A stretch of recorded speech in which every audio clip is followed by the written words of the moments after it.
Chapter 21:57. Both of them acted as if they didn't see the person behind them. The Prime Minister frowned. Why do you care so much? This is the military's business. I'm just informing you. You're the Prime Minister. Shouldn't you know about this? Bai Yueran said with a smile.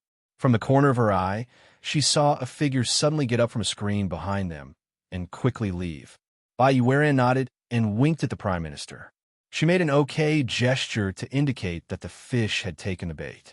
The person who slipped out, they later saw from the surveillance footage, was the Deputy Minister of Foreign Affairs. At the same time, the military was also in a meeting. General Ji was presiding over the meeting in the military's large conference room. The walls were beige, and the windows were half the height of a person with thick, dark blue curtains. A long conference table was placed in the middle of the conference room, and General Ji was laying out the priorities of this year's work. I'm sure everyone knows that something major happened in the city at the end of last year. The military's elite special guards were all mobilized before they were able to arrest Kevin. But during the interrogation, he was still able to cause trouble in the court.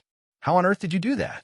It's not that I'm scolding you, but if this happened during the war, all of you would have lost your heads.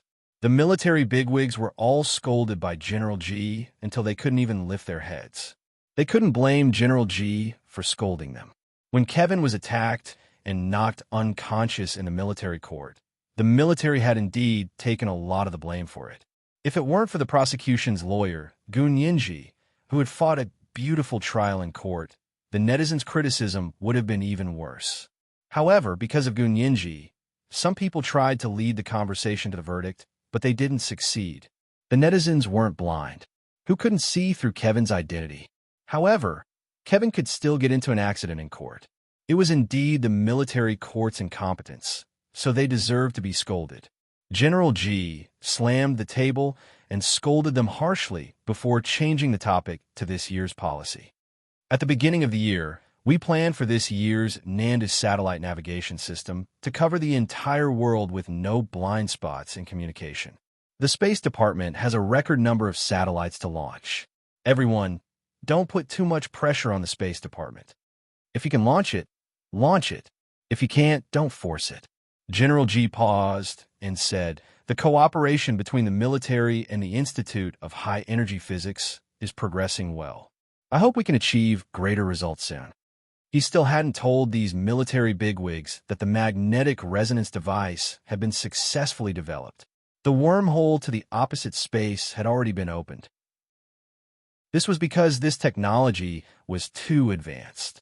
If it was announced, it would cause unnecessary shock in society and cause panic in other countries. Listening to General Ji's implicit and proud conclusion, the big shots who had been scolded earlier also laughed. They were from the military and were isolated from society to a certain extent. This time, the case at the imperial capital's high military court was indeed not very pleasant. The situation could be resolved. When General Ji stopped to drink some water, a big shot asked, "How's Kevin's condition now? I heard that his legal team has been seeking medical parole. If he doesn't wake up, will he be released for medical treatment?" General Ji put down his glass and said coldly, "Even if he becomes a vegetable, he still has to serve his sentence in our country's prison." Everyone in the conference room looked at each other awkwardly and didn't say anything else.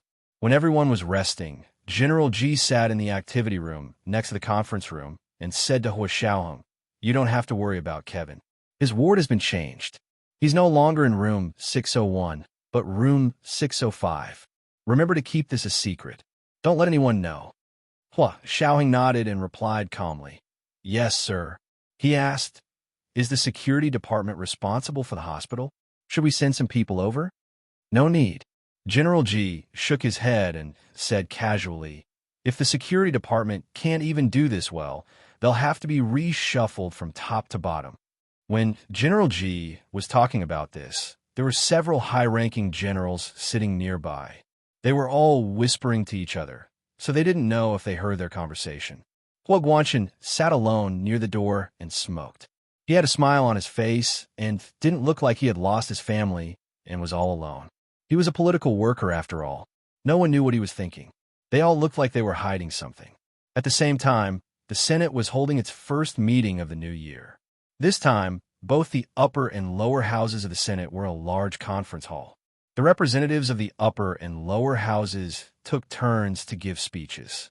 The main idea was to fight for more funding and preferential policies for the areas they represented. Speaker Long was in his office, presiding over the high-level meeting of the upper house. Senior members of the upper house, I'm sure everyone knows about the case on Christmas Eve last year. This was a transnational case. The United States is putting a lot of pressure on our government. At this time, the Senate can't just stand by and watch. Everyone is serving the people. The Senate, the cabinet, and the military are a trinity that leads this country together. He glanced at the people in front of him and said with a smile, Kevin has a very strong international background. In addition to the Carlyle Consortium, another government is involved. As for which countries, I won't name them. What other countries? There were only two countries that coveted the Huaxia Empire the most, the United States and Japan. Kevin just so happened to have the forces of these two countries ready to make a move behind him.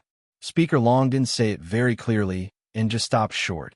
During a break in the meeting, when everyone went out to get some fresh air, Gunyinji brought a cup of tea for Speaker Long and placed it on the coffee table in front of him. She said quietly, Speaker Long, you've worked hard. I'm fine. Speaker Long shook his head and took a sip of tea. I heard that Kevin's side isn't very safe. The security department changed his ward to be on the safe side. Oh? Gunyinji looked up and asked curiously, change the ward? Where was it changed to? I heard it's room 607. It used to be room 601. Speaker Long lowered his voice and glanced around discreetly. He didn't know if anyone in the room heard what he said and sent it out. On Friday afternoon, Gunyinji got off work from the Senate and returned home. When she sat in her car, she received a call from Hua Xiaoheng. Yinji, where are you? I was just about to go home. What's wrong? Is something the matter? Hua Xiaoheng said quietly. I have something to do today, so I won't be going home. You can go to CEO Lu's house with Professor Lu this weekend. What's the matter? I have something to do too, so I won't trouble CEO Lu, Gunyinji said without hesitation. I'll wait for you. Gunyinji started the car. Her heart seemed to be stimulated by the roar of the car engine, and it was also beating fast. Was the 3 barium meals they had fed her earlier taking effect? Who was the traitor? Or could it be that there wasn't just 1 or 2 traitors? Gunyinji's heart was actually uneasy. Therefore, even the delicious food at Lu Yuan's house couldn't attract her. She planned to stay at Hua Xiaoheng's official residence over the weekend and wait for news. Friday evening at 6 o'clock was the time of the week when people's emotions were the most relaxed. At this moment, dusk had arrived and night was about to fall. Some people once called this moment the magic hour. Zhu Qinghong was wearing a white coat and a doctor's white hat. He had a stethoscope around his neck and a medical record under his arm. He smiled as he stepped into the corridor on the 6th floor. Like other doctors, he wore a mask, and the gold-rimmed glasses on his eyes actually had a video transmission function. As he walked, he transmitted everything he saw to the cloud. His backup support staff quickly adjusted the algorithm to help him find the most optimal route of action and then transmitted it to him. The Bluetooth headset in his ear had a communication function and relied on traffic to connect to the internet. Everything is normal. Everything is normal. When he walked past room 601, he paused for a moment, but still smiled and knocked on the door. However, there was no response from the door. A person who looked like a nurse walked past him and said kindly, Doctor, the patient here has been discharged. Zhu Qinghong sneered in his heart. He thought to himself that it was just a transfer, but she actually lied and said that she was discharged. If he hadn't received accurate information, he would have really been fooled. However, he still smiled and nodded at the person. Thank you. Where did that person's discharge procedures go through? I'm not sure about that. You can ask the front desk. The nurse glanced at him and didn't see the name on his chest. Zhu Qinghong knew what the other party was looking at, so he ignored it and continued walking forward. When he reached room 603, he stopped again and reached out to knock on the door. There was still no response from inside. He was about to leave when the door was suddenly opened. A person who looked like a police officer poked his head out and looked at him. What were you looking for? Zhuqing Hong was delighted. He thought to himself that the information from the higher-ups was indeed correct. It really was room 603. However, he didn't say anything and nodded politely. I'm the doctor who makes the ward rounds. Where are the patients here? He pretended to take out the medical record to check. The police officer looked at him suspiciously and said, Weren't you the doctor who came yesterday? Oh, I made a mistake. I'm sorry. Zhuqing Hong said politely and closed the medical record in his hand. Just as the police officer was about to close the door, Zhuqing Hong silently took out a silent pistol and fired at the police officer's abdomen. Poof! The sound was like a slap on the doorpost. The police officer didn't even scream and fell backward to the ground. Zhuqing Hong turned around and waved his hand to call 2 helpers. He then dashed into the room and saw that the surveillance camera in the room had been destroyed by his own people. It was dark and gloomy, but it was actually out of battery. He gestured for the 2 men to watch the door while he quietly walked into the room. The wards on the 6th floor and above of 3 by 1 hospital were all special VIP wards. They were all suites, unlike the inpatient department of a regular hospital, where many patients lived in a large room. Zhuqing Hong killed the police officer who opened the door outside and was even more convinced that this was Kevin's room. As he walked, he felt that the other party was quite smart. If they didn't have a very good spy, they really wouldn't have guessed that Kevin had only moved to the next room. He put the gun in his sleeve and slowly pushed open the door to the inner room. The police officer inside was sitting on a sofa next to the bed, reading a magazine. Hearing someone come in, he turned his head and stood up. You are.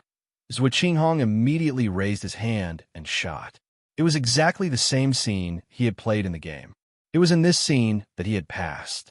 The police officer didn't say a third word and just collapsed on the sofa. Zhuqing Hong quickly walked over to the bed and looked down. Kevin's face was covered by a ventilator. His cheeks were thin and his cheekbones were almost protruding. After all, he had been in a coma for more than a month and couldn't look exactly like a normal person. Looking at him, Zhuqing Hong actually believed that this was the real Kevin. If he really looked exactly the same as a month ago, then it had to be fake. Zhuqing Hong still had this bit of common sense. He called out to the door. The 2 helpers outside hurried in. One of them took out a syringe and said in a low voice, Do you want to inject it now? Of course. How can we get out without waking him up? Zhuqing Hong rolled his eyes at the man. Do you think we can carry him out of the hospital? Of course, he could only walk out on his own. Kevin had been unconscious for more than a month, but it was their special medicine that had made him unconscious. They had a special antidote. As long as it was injected, he would wake up in 5 minutes. Although he wouldn't be able to walk normally, he wouldn't have to be carried out on a stretcher. They watched nervously as the man inserted the syringe into the man's vein and injected the antidote. In less than 5 minutes, Kevin's eyes blinked as if he was about to open. All right, he can move now. Hurry up and change his clothes. Zhuqing Hong looked at his watch and couldn't wait any longer. He immediately ordered his 2 helpers to bring the clothes for Kevin to change into. They pulled down the oxygen mask on Kevin's face and changed him out of the hospital gown. They put on a gray woolen sweater with a heart-shaped collar, with trousers of the same color, polished leather shoes, a cap on his head, and sunglasses on his face. After the clothes were changed, Kevin was still quiet and didn't say a word. Mr. Kevin, we'll take you out now.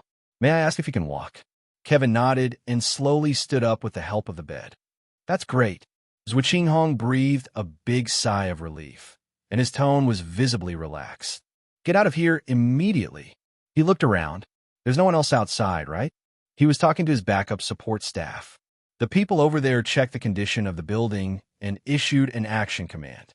Zhuqing Hong immediately walked in front, and the 2 helpers supported Kevin on his left and right. They pushed open the door and looked around to make sure the surveillance cameras in the corridor were under control before they dashed out. This was today's 3rd chapter, 4,000 words. Chapter 2143, 3 portions of barium meal. A reward of 1 million Chidian coins to Frost Iron Grace September has been sent for the 7th and 8th time. As for monthly votes and recommendation votes, P.S. Congratulations to Black Ink Snow, Sky Blue Emperor Phoenix, and Zeeble 602 for becoming the new chief of Hello, Major General. The Major General already had 40 Alliance Masters, including the Silver and Gold Alliance Masters.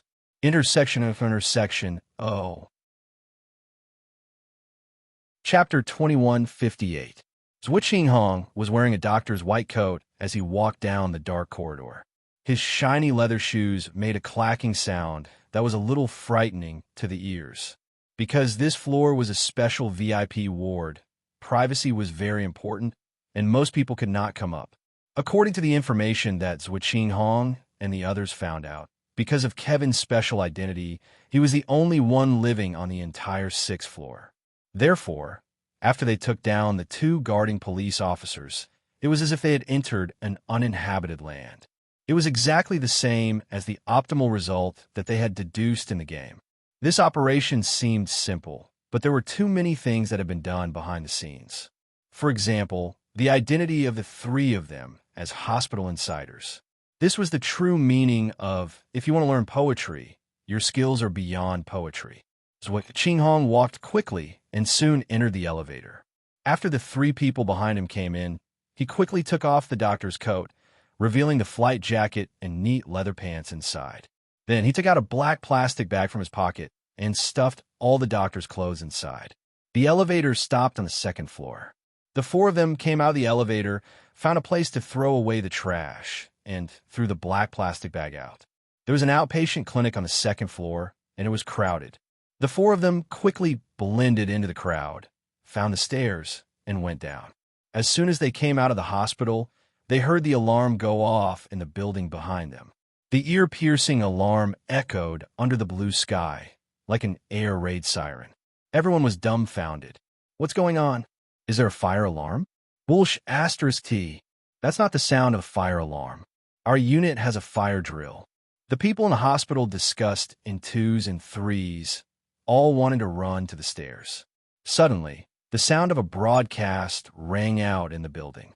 Dear citizens, doctors, nurses, and hospital staff, this is an emergency notice. This is an emergency notice. Someone is missing from the hospital. Someone is missing from the hospital. Please stay where you are. The elevators and stairways on all floors of the hospital will be closed immediately. As the announcement was made, the doors of the elevators and stairways on all floors of the building were slammed shut and could not be opened again. What's going on? What the hell is going on? Everyone anxiously took out their phones. Fortunately, the internet was not cut off. Everyone saw what happened outside the hospital building from social media. Outside the building, Zhuo Qinghong and his 2 helpers heard the alarm. They quickly grabbed Kevin's arm and got into the car that was parked at the entrance. Just as they were about to start the car, groups of riot police with bulletproof shields, helmets, and black uniforms swarmed over from all directions. People in the car in front, listen up. You are suspected of human trafficking from the hospital. Shoot the police. Please raise your hands and surrender. Release the hostages. Zhuo Qinghong's heart sank. He immediately stepped on the accelerator and said, "Fasten your seatbelts. Let's go." This was the worst-case scenario that he had simulated in the game. He had actually encountered it. But as long as his backup could interfere with the police's tracking, he should be able to rescue Kevin. They had prepared for more than a month and spent a lot of money. There would definitely be no problem. The car sped along the streets of the imperial capital and soon got on the highway. Meanwhile, the police car was still in hot pursuit, speeding all the way. Hua Xiaoheng was personally in command. He had to make sure that their judgment was correct. Zhuo Qinghong had kidnapped the person from room 603 of the 3 by one hospital. According to the 3 barium meals they had fed him, the news had been released by the Deputy Minister of Foreign Affairs. The Deputy Minister was suspected of colluding with foreign countries, so they needed very hard evidence to testify against him. Otherwise, they wouldn't be able to convict him. The car in front had already driven out of the city and arrived at an area between the urban and rural areas. It was surrounded by construction sites that had just been enclosed for construction. There was still all kinds of garbage left in the demolished areas. The entire place was a large construction site and also like a large garbage dump. Hua Xiaoheng narrowed his eyes and ordered Kevin in the car in front. Action. Of course, this Kevin wasn't real, but their Trojan horse. Kevin, who had been sitting in the back seat with his head down and eyes closed, suddenly stretched out his hands to the left and right. The steel needles between his fingers pierced into the waist muscles of the two helpers. The steel needle was hollow in the middle. There was a strong anesthetic inside that could knock out an adult in 3 seconds. Although the two helpers were strong, they were completely unprepared for the Kevin they had risked their lives to save to actually hurt them. They almost fell into the seat without a sound. Kevin then wanted to make a move on Zhuoqing Hong, but Zhuoqing Hong was more vigilant. He had been watching the situation in the back seat through the rearview mirror. Suddenly, he saw the two helpers' heads tilt, and Kevin, sitting in the middle, raised his head. Zhuoqing Hong knew that this was bad. He was afraid that he had fallen into someone's trap. Making a prompt decision, he threw himself backward and fired a shot. The Kevin in the back seat immediately lowered his head and lay down. Taking advantage of this moment, Zhuoqing Hong slammed on the accelerator and opened the door on the driver's side at the same time, jumping out. Just as he thought he could jump out of the car and escape, Hua Xiaoheng fired a shot at him from the speeding police car behind him. Bang! The gun, without a silencer, made a loud whistling sound, as well as the sound of the wind from the speeding car. Zhuoqing Hong only felt his left knee go numb, followed by a piercing pain. He screamed at the top of his lungs and rolled onto the shoulder of the road on the side of the road. The car in front of him that he had abandoned was still speeding forward with inertia. When Zhuoqing Hong's side was in trouble, his backup support had already seen it and quickly reported to their boss. What do we do? We seem to have fallen into a trap. The Kevin we brought out is fake. Not long after, their superior sent a message. Ready, detonate the car. On the other side, Hua Xiaoheng was in contact with the fake Kevin in the car in front of him. What's the situation in the car? The person had already climbed to the driver's seat in front and had just taken control of the car. Just as he was about to brake, he suddenly heard a click. He turned his head and found that the door next to the driver's seat was locked. Hua Xiaoheng wore a Bluetooth headset and was also in contact with his technical support. Zhao Yangzi was in charge of monitoring communications and intercepting electromagnetic waves. Just after the other party gave the order to detonate the car, Zhao Yangzi also intercepted this order, because he had monitored Zhuoqing Hong's communication system. Although Zhuoqing Hong was knocked unconscious, the Bluetooth headset in his ear was still working normally. Zhao Yangzi heard this order and was shocked. He quickly sent a message to Hua Xiaoheng. Leave the scene quickly. They want to detonate the car. Hua Xiaoheng immediately understood. The other party also had a backup plan. Hua Xiaoheng forced himself to calm down and quickly gave the order to stop all the police cars chasing behind them. Then he said to the fake Kevin in the car in front, "Jump out of the car, quickly. They're going to detonate the car." This is the first chapter of the day, Chapter 2144, Trojan Horse. Today, it's still the third chapter with 10,000 words. The second chapter will be at 1 p.m., and the third chapter will be at 8 p.m. Please ask for monthly votes and recommendation votes. P.S. Thank you to Momo Moshi for the 50,000 Chidian coins yesterday. Thank you to Wu AI Tang for the 50,000 Chidian coins yesterday. Thank you to the Peninsula Princess for the 10,000 Chidian coins yesterday. Thank you very much, moi to all the big bosses and little angels. Chapter 2159. There wasn't much time left for them. It could only be said that the other party was lucky that they had used the internet to remotely detonate it, and it would take some time for the driver to be programmed. However, the fake Kevin in the car in front was a little flustered. He trembled as he said to Hua Xiaoheng, "Chief, the door next to the driver's seat is locked." Hua Xiaoheng pursed his lips and immediately ordered his driver, "Drive to the left in front. Catch up with the car in front." The driver was stunned for a moment. He had clearly heard that there was danger in front, but he was used to listening to orders. He reflexively stepped on the accelerator. The car's engine suddenly rumbled, and it instantly went up another gear. In the blink of an eye, it caught up with the car in front of it. The two cars were now driving side by side. Hua Xiaoheng held his gun and aimed it at the lock hole of the driver's seat of Zhuo Qinghong's car. Without hesitation, he fired 3 shots. The fake Kevin in the car had already fallen to the ground. The bullets had entered through the lock hole and exited through the lock hole of the door next to the passenger seat. They had actually pierced through the car. Since the lock was broken, the remote-controlled door could naturally be opened. Jump out of the car. Hua Xiaoheng ordered the fake Kevin in the car next to him to jump out of the car and ordered the driver of his car, back up. The driver slammed on the brakes and immediately fell behind. The door next to the driver's seat of the car that had been parallel to them just now was pushed open again. The fake Kevin in the car jumped out and rolled towards the shoulder of the road that had just become a little green. The moment he jumped out, the car behind him let out an earth-shattering bang. The entire car was blown into the sky, and the broken body was torn into pieces. Like bullets, they shot in all directions on the highway and then burst into flames. Gun Yinji was sitting with Zhao Liangzi and saw this scene from the surveillance video of the Special Operations Forces Central Control Room. "Ah!"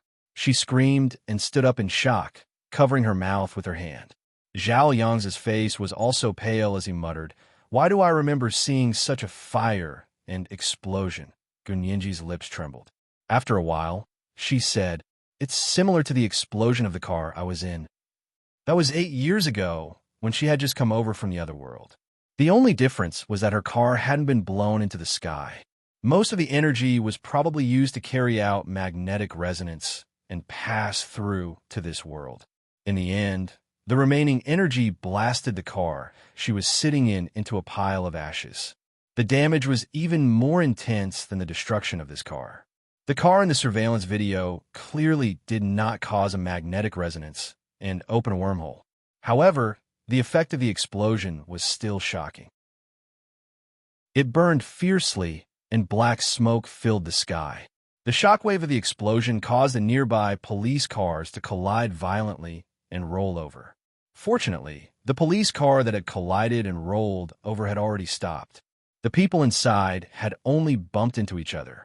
They weren't even slightly injured. The only one that was more serious was the car that Hua Xiaoheng was in.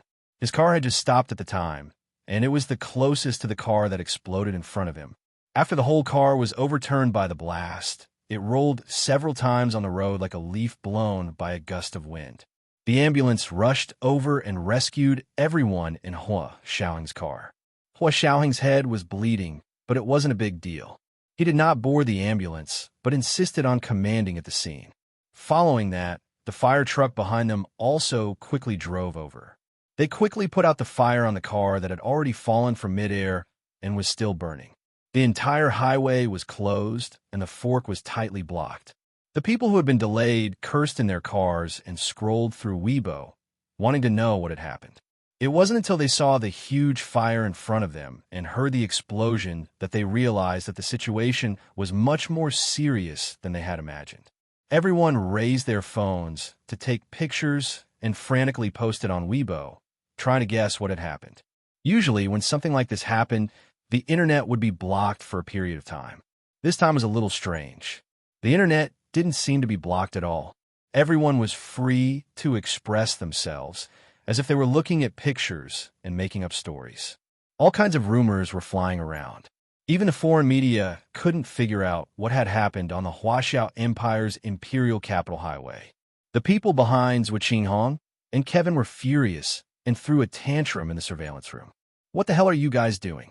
The car has already exploded on the highway, and you guys still can't control the momentum. You can say that the government has no regard for human life. You can also say that the safety of the people in a hospital can't be guaranteed, and you say that it's the safest country, yet you just casually take patients away from a hospital. You guys didn't even bring up any of these topics. I'd rather feed my money to dogs. Dogs still know how to wag their tails at me. I've really raised you idiots for nothing." This person's subordinate was so scolded that he couldn't even raise his head. He said resentfully, "You can't blame us. There are too many rumors online this time. They're all logical and unbelievable. Who would believe our rumors that are closer to the truth? How is this a rumor? This is the truth." Because of the chaos on the internet, the netizens' attention was diverted. Even the strange alarm that had appeared at 3:1 hospital at the beginning was forgotten. Everyone was focused on the big news of the highway's sudden closure and the car exploding on the road. No one made the connection between the two events. And the plan to use this incident to continue to muddy the waters and put pressure on the Huaxia government was also drowned in the sea of netizens.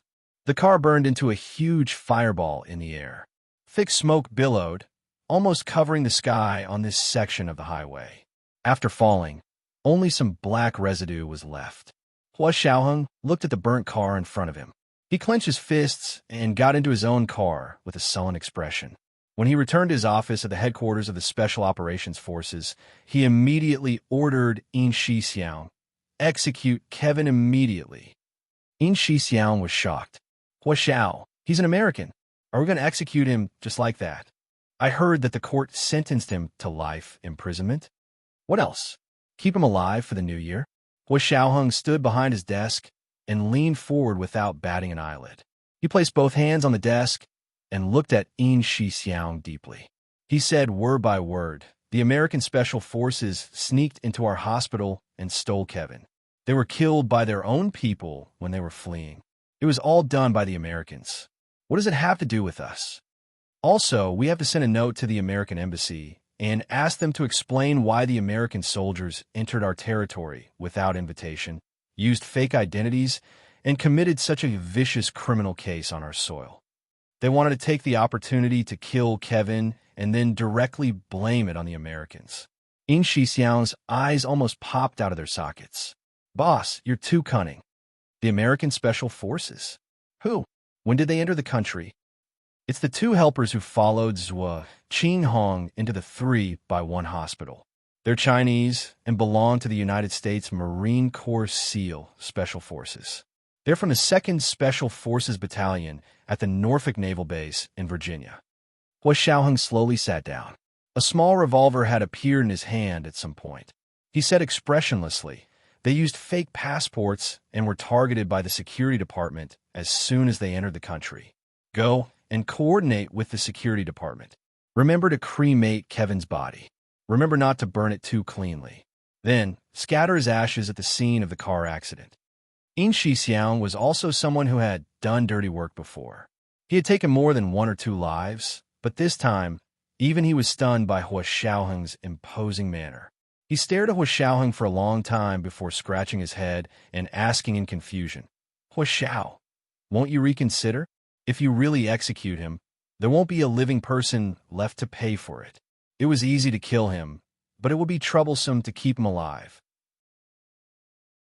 Kevin had a powerful background.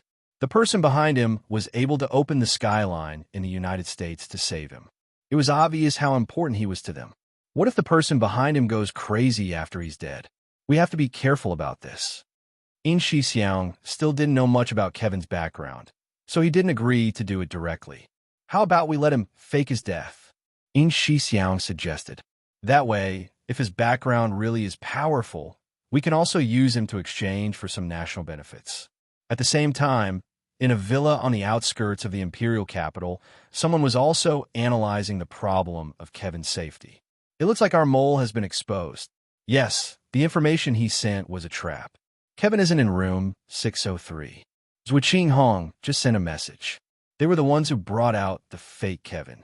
After the car detonated, the 2 Special Forces soldiers from the United States were already killed. Yes, that's okay. Soldiers are prepared to die at any time. Donate a sum of money to Virginia in the United States and designate it to the families of these 2 people. Okay, but what about Kevin? They had been busy for more than a month and had made so many preparations. They had even mobilized their moles in the 3:1 hospital for many years, but they still couldn't save Kevin. Can't we continue with the appeal? We're already appealing, but Gu Nianji is watching us too closely. Even if we appeal, our chances of winning aren't high. Gu Nianji is too despicable. Boss, wouldn't it be easier to kill her first and then save Kevin? A man in casual clothes sat at the desk and casually fiddled with the beads on the abacus in front of him. The abacus was made of black jade and was only the size of a palm. It was small and exquisite. Hearing that, he sneered. Killing Gun Yinji is much more troublesome than saving Kevin. I advise you not to make things difficult for yourselves. That's true. There are too many people around her, both in the open and in the dark. Even if we capture her, we have to worry about whether it's a trap or not. The man's subordinate sighed helplessly, still unwilling to give up. Are we just going to watch Kevin get sentenced to life imprisonment here? This is only temporary. The man behind the desk put down the black jade abacus and turned to take a rosewood box from the bookshelf behind him. Sitting back behind the desk, he gently opened the box to reveal a box of grayish-green straw sticks of about the same length. The man fiddled with the straw as he said, "Don't worry, Kevin is an American citizen. The Huaxiao Empire doesn't have the guts to hurt an American. Even if he's convicted, he'll be well taken care of in prison. They won't dare do anything to him." "You really won't?"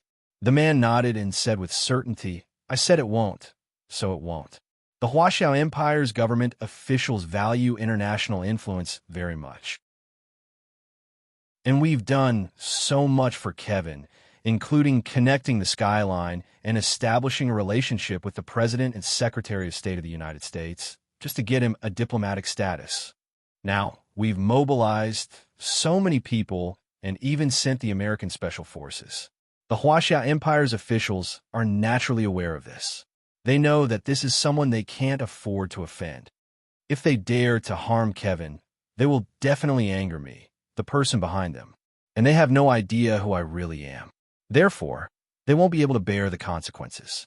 The man looked up at his subordinates and said meaningfully, "So for people like Kevin, no matter what, they will definitely keep him to negotiate with us in an attempt to gain some benefits.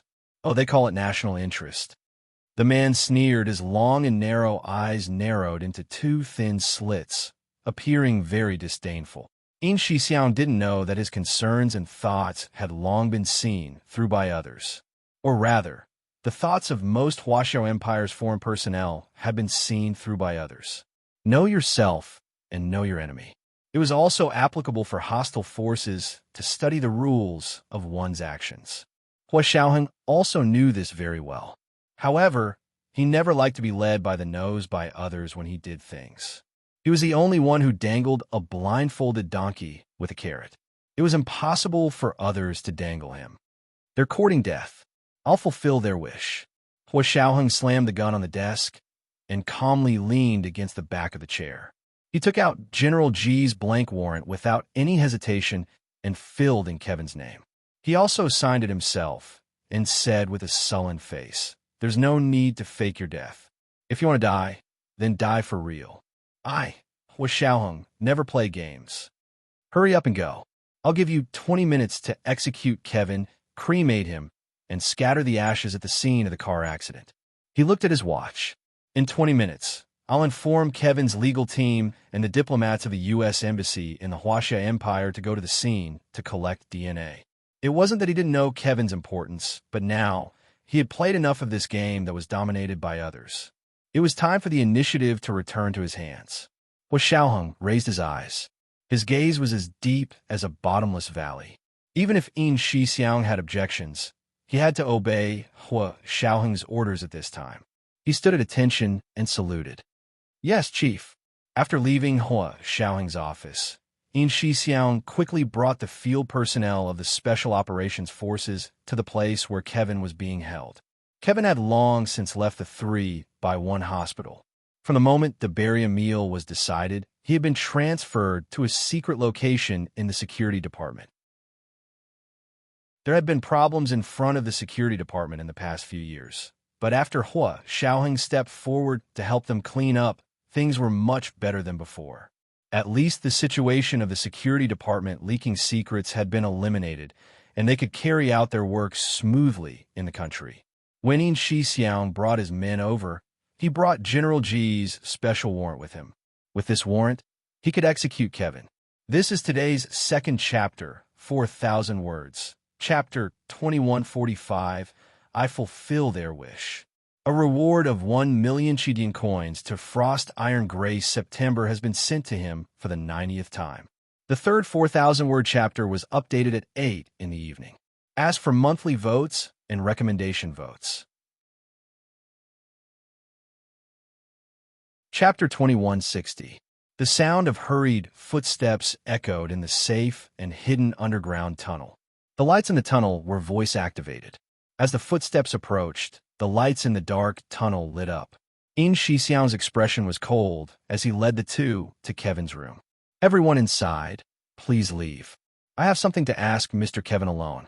In Shixiang stopped at the door and waved his hand. The staff of the security department inside retreated without saying a word. The two people In Shixiang brought stood guard at the door. Then In Shixiang put on the glasses that allowed instant communication so that Hua Xiaoheng could see the situation in the room through the surveillance cameras. Closing the door, In Shixiang strode to Kevin's bedside. Looking at him sitting on the bed, he first verified his identity to make sure it was him. Kevin had just woken up a few days ago when he looked up to see a man in a white doctor's robe, glasses, and a mask walk in with a medical kit in his hand. He felt guilty from In Shixiang's presence and couldn't help but ask, "Who are you? What do you want?" In Shixiang didn't answer him, but asked the last few questions. "Who did you contact? Who helped you get the diplomatic post from the President and Secretary of State? Do you have anything else to say?" Kevin was stunned at first and kept shaking his head in denial. "I didn't contact anyone. I don't know who got me the diplomatic post." What do you want to say?" It sounded like he was asking for his last words. Kevin's heart sank. He gripped the blankets on the bed and looked up at In Shixiang. Gritting his teeth, he said, "What do you want?" "I haven't been sentenced yet." He clearly remembered being attacked before the judge could announce the sentence. In Shixiang opened the medical kit and said calmly, "After you fainted, you were sentenced to life imprisonment." "Life imprisonment? Who told you it was life imprisonment?" Kevin's heart sank. No one had told him about this. In Shixiang ignored him and bent down slightly in front of Kevin's bed, a shiny syringe already in his hand. Kevin was terrified, and the blood drained from his face in an instant. If he wasn't pinned to the bed, he would have run for his life. However, most of her body, which had just woken up, was still numb. It was difficult for her to even move, let alone push In Shixiang away. In Shixiang was wearing a mask and a pair of black-rimmed glasses, so it was impossible to see his expression. Kevin waved his arm, but In Shixiang grabbed it. The needle plunged into the vein in his arm. Kevin wanted to resist, but he couldn't move at all. His eyes rolled back in his head, and he soon passed out. And then, there was no then. 20 minutes later, In Shixiang arrived at the scene of the accident with Kevin's ashes. This place was already heavily surrounded, and unaffiliated people couldn't see the specific situation here. As soon as he got out of the car, several extremely bright white lights suddenly appeared above his head. In Shixiang, who was wearing special glasses, raised his head and looked at the light that could really blind people for a short period of time. Hua Xiao had actually deployed laser weapons. Then, with a whoosh, a few drones that had flown over to take pictures were shot down by the laser weapons. Only a few wisps of white smoke fell against the blue sky. In Shixiang was also wearing a doctor's white coat, a mask, and glasses. He walked expressionlessly to the pile of burnt cars. He took out a black iron rod and started digging through the ashes. No one noticed that Kevin's ashes had already been mixed into the ashes of the car through the hollow iron rod. After he was sure that all the ashes had been scattered, he looked up and said, "There are no survivors." The two people who had followed him over were speechless. They thought that even a blind person would know that there were no survivors. They had all been burned to ashes, so where would they find survivors? But that was the procedure. Even if it was just a formality, they still had to go through the procedure. Not long after In Shixiang left, the U.S. Embassy in the Huaxia Empire rushed over with Kevin's legal team, looking pale and scared. "We were informed that there were Americans in the car." The U.S. Embassy in the Huaxia Empire didn't come. Instead, it was a first secretary. Because of Kevin's identity, they were disgraced. The ambassadors and consuls with status couldn't afford to lose face, so they all said that they weren't feeling well and called in sick to not come. A senior police officer from the imperial capital was stationed at the scene of the car accident. He said politely, "Yes, we received a report that there were 3 Americans in the car. 2 of them were in the country illegally, and one of them was Kevin, a felon who had just been sentenced. The other Huaxiao man, jumped out of the car before it exploded, but he was still injured in the knees and thighs. He was just sent to the hospital for emergency treatment. Felon. Who? The chief lawyer of Kevin's legal team, Lu Ampung, was pale. He took a step forward with a straight face and looked at the empty frame and the ashes. He didn't know if he should say it or not. The people behind Kevin were afraid that he wouldn't die. He didn't know the details of the operation, but he vaguely knew that these people didn't want Kevin to stay in the Huaxiao Empire and did everything possible to get him away. Kevin was very important to those people. If he really died here like this, Lu Amping shivered. Even though it was early spring, he was still sweating. His back was instantly wet, and his shirt stuck to his body. It felt very uncomfortable. The first secretary of the American embassy in the Huaxiao Empire was also dumbfounded. He pointed at the empty frame and ashes of the car and said incredulously, "You said there were 3 Americans here? 2 illegal immigrants? One was the felon Kevin who had just been sentenced? Where is he? Where is he? Don't tell them that he was burned to ashes." Yes, is it that strange? The car was burned to this extent. What's so strange about people being burned to ashes? The senior police officer from the imperial capital almost rolled his eyes. Do you not understand Huaxia? If you don't, I'll find a national simultaneous interpreter for you, but you'll have to pay for it. Simultaneous interpretation was very expensive. The police had limited funds and couldn't afford such a large expense, even if it was for international friends. The first secretary of the American embassy in the Huaxia Empire was a white man from the south of the United States. In a moment of panic, he shouted in English with a southern accent, "What the F***CK? F***King going on? What the F***CK is going on?" The senior police officer from the imperial capital pretended not to understand English and spread his hands. "What did you say? Do you want to see if there are any Americans in there? It's all burned to ashes. How can I see it? You must be kidding me." The first secretary came back to his senses and blurted out in fluent Huaxia, "Where is it? It's all burned to ashes? Look at the 2 black piles over there. They look like people. They haven't been burned to ashes. If you don't believe me, go and check them." The senior police officer from the imperial capital was especially dedicated to giving him pointers, telling him that there were no traces of people in the burnt car. The first secretary only glanced at it and felt his scalp go numb. He gritted his teeth and still didn't dare to go over to take a look himself. He braced himself and said to Kevin's legal team, "Kevin is your client. Do you want to go and take a look?" Kevin's legal team looked at each other. They weren't forensic doctors. How could they examine it? Lu Amping's expression suddenly changed slightly, and he listened attentively. The Bluetooth headset in his ear also had a communication function.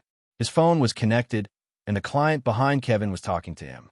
"Lawyer Lu, Kevin isn't inside. They switched him at the last minute." Lu Amping let out a long sigh. As long as he wasn't there, as long as he wasn't there. His expression relaxed, and he said, "Are we going to test it? Why don't we get a forensic doctor here?" Since he knew that the real Kevin wasn't inside, and the other party insisted that Kevin was inside, he had an article to write. To be honest, as long as the Huaxia side didn't play any tricks, they had no chance of winning this lawsuit. But now the Huaxia side wanted to cheat. Kevin was clearly not in the car, but they still insisted on being in the car. They couldn't blame him for finding evidence of their lies and appealing to the Supreme Court. As Lu Amping spoke, he took out the recording pen and handed it to the senior police officer from the imperial capital. He said with a bitter expression, "Kevin is my client. If he unfortunately dies here, how am I going to explain it to Kevin's parents?" "Excuse me, sir, are you sure that Kevin is in the car?" "Of course he is in the car. Why would I lie to you?" The senior police officer from the imperial capital asked in confusion. "You can go for a DNA test if you don't believe me. But Kevin was clearly sentenced to life imprisonment. We are preparing to appeal for him. May I ask why he is in this car? Did your people send him somewhere?" Lu Amping asked very cautiously. The senior police officer from the imperial capital put his hands behind his back and sneered. He said, "This is your people courting death. He was stolen from the hospital by your people. Our people chased so far and blocked the road. When they saw that they couldn't escape, they went crazy and detonated the car, trying to die with our people. Is that so?" Lu Omping was speechless. He didn't know how his client planned it. He only knew that he had to cooperate with him legally. But if that was really the case, how could they cooperate legally? They could only make an issue of the real and fake Kevin. Fortunately, the Kevin here was fake. He completely believed what his client said. After all, they were the ones who planned the operation. Later, when they saw that something was wrong, they detonated the car. They must have discovered that Kevin was fake, so they went all out. Lu Omping understood the whole story and relaxed. He put away the recording pen and said directly, "We'll find a forensic doctor ourselves. You don't have to pay." He didn't trust the forensic doctor in Huaxia. "Okay, hurry up. The road here can't be closed forever." The senior police officer from the imperial capital said awkwardly, "We have orders that the blockade will be lifted in half an hour." "Okay, we'll get a forensic doctor right away." Lu Omping's law firm also had its own way of doing business in Huaxia. Soon, an independent forensic doctor who practiced alone arrived at the scene in a helicopter. He brought a full set of equipment and a team and dug through the ashes of the burnt car for a while. He was a professional after all. He quickly found human tissues that could be tested for DNA and put them all into his own equipment. "Okay, I'll go back to test the DNA now." The forensic doctor walked up to Lu Omping and the first secretary of the American Embassy in Huaxia and said in English, "Do you have a DNA sample that you can provide for comparison?" Lu Omping nodded with a pale face. "I have Kevin's DNA test report. I'll go with you. I want to see you test it with my own eyes." More than a month ago, for the sake of the lawsuit, they did a full set of tests to prove that Kevin was the biological son of his father and mother. Who would have thought that it could be put to new use? His client was really amazing. He had made so many preparations early in the morning, and they were all used. Lu Omping sighed in his heart, but his face was still watertight, looking worried. "No problem." The independent forensic doctor nodded readily and said, "How many people do you want to test for DNA? I heard it was 3. Can you provide all the control samples? I heard there are also 2 Americans." Lu Omping looked at the first secretary. "Mr. Secretary, do you know who they are? Do you have DNA control samples?" The first secretary was also confused. He spread his hands and said, "I don't know. I was also sent here at the last minute." The independent forensic doctor didn't want to delay any longer.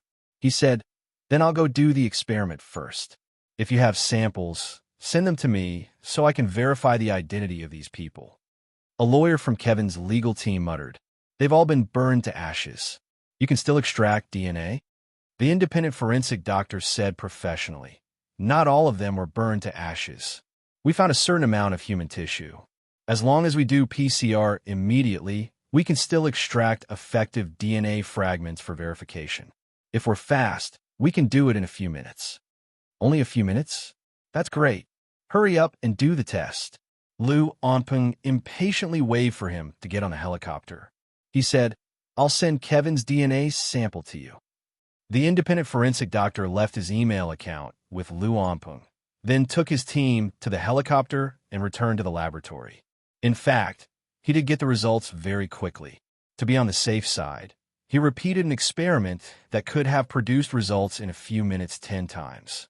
He also increased the verification nodes, just to ensure that the accuracy of the results was higher. The U.S. Embassy then sent him the DNA samples of the 2 Americans who were said to have entered the country illegally. He didn't know where they got them from. 2 hours later, Lu Omping couldn't wait any longer. He called him and asked, "Sir, what's your result? Didn't you say that the results would be out in a few minutes?" The independent forensic doctor said, very seriously, "We repeated the DNA verification 10 times to be cautious." "Then do you have the results now?" Lu Omping asked impatiently. He thought that it must not be a match, so he did it so many times. As a result, the independent forensic doctor said with certainty, "It's a match. It's confirmed that Mr. Kevin did die in the car accident. There are also 2 other Americans. Their DNA samples are also a match." This was the 3rd update of the day for 1,000 Words. Chapter 2146, To Be a Demon or Not to Be a Demon. The 1 million Shidian coins awarded to Cold Iron Grace in September has been sent out in 12 updates. As for monthly votes and recommendation votes. Chapter 2161. What did you say? Lu Onping didn't expect this at all. He almost spat out a mouthful of blood. He felt his chest pounding, and his throat seemed to be blocked. He couldn't even get a vacuum out. Are you sure you didn't test wrong? That's impossible. Lu Onping blurted out. His forehead was covered in sweat. He held onto the armrest of the sofa and slowly sat down. His face was pale. How could it be? How could it be? His client had clearly said that it was a trap and that they had fallen for it. The one they brought out was fake. So it should be the fake Kevin who died, right? He fidgeted and thought for an hour, but still couldn't make up his mind. Finally, he dialed a number that his client had given him. Didn't you say it was fake? His voice was trembling. The person who answered the phone was a young man. He said briskly, "Yes, it's fake. What's wrong?" "But we just did a DNA test and proved that Kevin was among the dead at the scene." Lu Onping said blankly. He still couldn't believe the results. "What? That's impossible." The person on the other end was stunned. "Who told you the results? Could it be that they deliberately faked it?" "Probably not." Lu Onping smiled bitterly and raked his hair. "We hired an independent forensic doctor to test it." "How is that possible?" The person on the other end was still in disbelief. "Wait a minute. I'll go ask them. Then I'll call you." He hung up the phone with Lu Onping and went to ask his boss. "Boss, didn't Zhuqing Hong say that the Kevin in the car was fake?" Lawyer Lu just called and said that the person who died in the car was indeed Kevin. An independent forensic doctor has already tested the DNA. The man's boss was also shocked and immediately said, "No way. We were the ones who fell for it. How could it be true? Could it be that Zhuqing Hong lied to us?" The man said hesitantly. After all, between Zhuqing Hong and Lu Onping, they trusted Lu Onping more. Lu Onping was an American. He had no interest or reason to lie to them. But Zhuqing Hong might not be the same. He had been bribed. If he could betray his own country, what else couldn't he sell? It was also possible that he would betray them. In history, there were many double-faced spies, three-faced spies, and even five-faced spies. They looked at each other in the room and discussed in low voices for a while. They couldn't make up their minds, so they sent a message to their superior. "The situation has changed. Kevin in the car is real. DNA verification dead."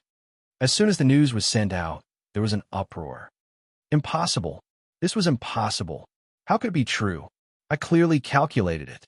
Whether it's the Book of Changes or chaos mathematics, they both indicate that the Kevin in the car is 9,999% fake. The man who had been quietly playing with the weeds in the tea room began to cry hysterically. Following that, a series of crackling sounds came from the tea room, indicating that the people inside who had been quiet and calm were now in a mess. A middle-aged woman who looked like a servant quickly entered the tea room and comforted the person who had just lost control of his temper. "How could it be true? This is impossible. We've obviously been tricked," the man said in a panic, constantly pulling at the weeds and looking at the divination he had set up. But the long and short divination were like a black and white yin and yang fish, constantly spinning in front of his eyes. It was dizzying and almost impossible to analyze. The man sat in the tea room from day to night, constantly playing with the weeds, using the Book of Changes to calculate the divination, then inputting it into chaos mathematics. Finally, he extracted data from the game and deduced and calculated without rest. It wasn't until the next day that the man murmured with red eyes, "I still don't think Kevin is really dead. He's not dead. He shouldn't be dead. What did you calculate wrong?" The middle-aged servant brought in a plate of clear chicken soup noodles and placed it on the small coffee table in the tea room. There were a few small mushrooms floating in a white bowl of noodles, green cabbage, and yellow chicken soup. It looked very nourishing and easy to digest. The man hadn't eaten anything for almost a day and night in the tea room. His stomach needed a rest before he could eat anything else. But he wasn't hungry at all. Instead, he was in a state of excitement. "I don't believe it. I don't believe it at all." After saying this, the man seemed to pull himself together. "Go and pass down my order. Get everyone in the Chinese government to move. We just need to investigate one thing. Kevin, did he die in that car? Okay, I'll go and give the order now. Eat this bowl of chicken soup noodles. Don't starve yourself," the middle-aged servant said politely. She knelt in front of the coffee table and bowed deeply, almost crawling on the teak floor. It was obvious that she worshipped the man in front of her like a god and trusted him wholeheartedly. After the middle-aged servant left, the man finished his noodles and planned to send his confidant to the independent forensic doctor to see the results. Yi couldn't believe her eyes when she received the text. Kevin is dead. Really dead? How is that possible? She immediately dialed her superior's number and said excitedly, "Is there a mistake? How is that possible? Didn't you say you fell into a trap?" It wasn't Kevin who was taken away. The person on the other end had already calmed down and said calmly, "That's why I want you to go to the independent forensic doctor to see the results for yourself and talk to him to see if there's anything missing." At this time, only the people at the top still had a sliver of hope. Yi also couldn't accept this result.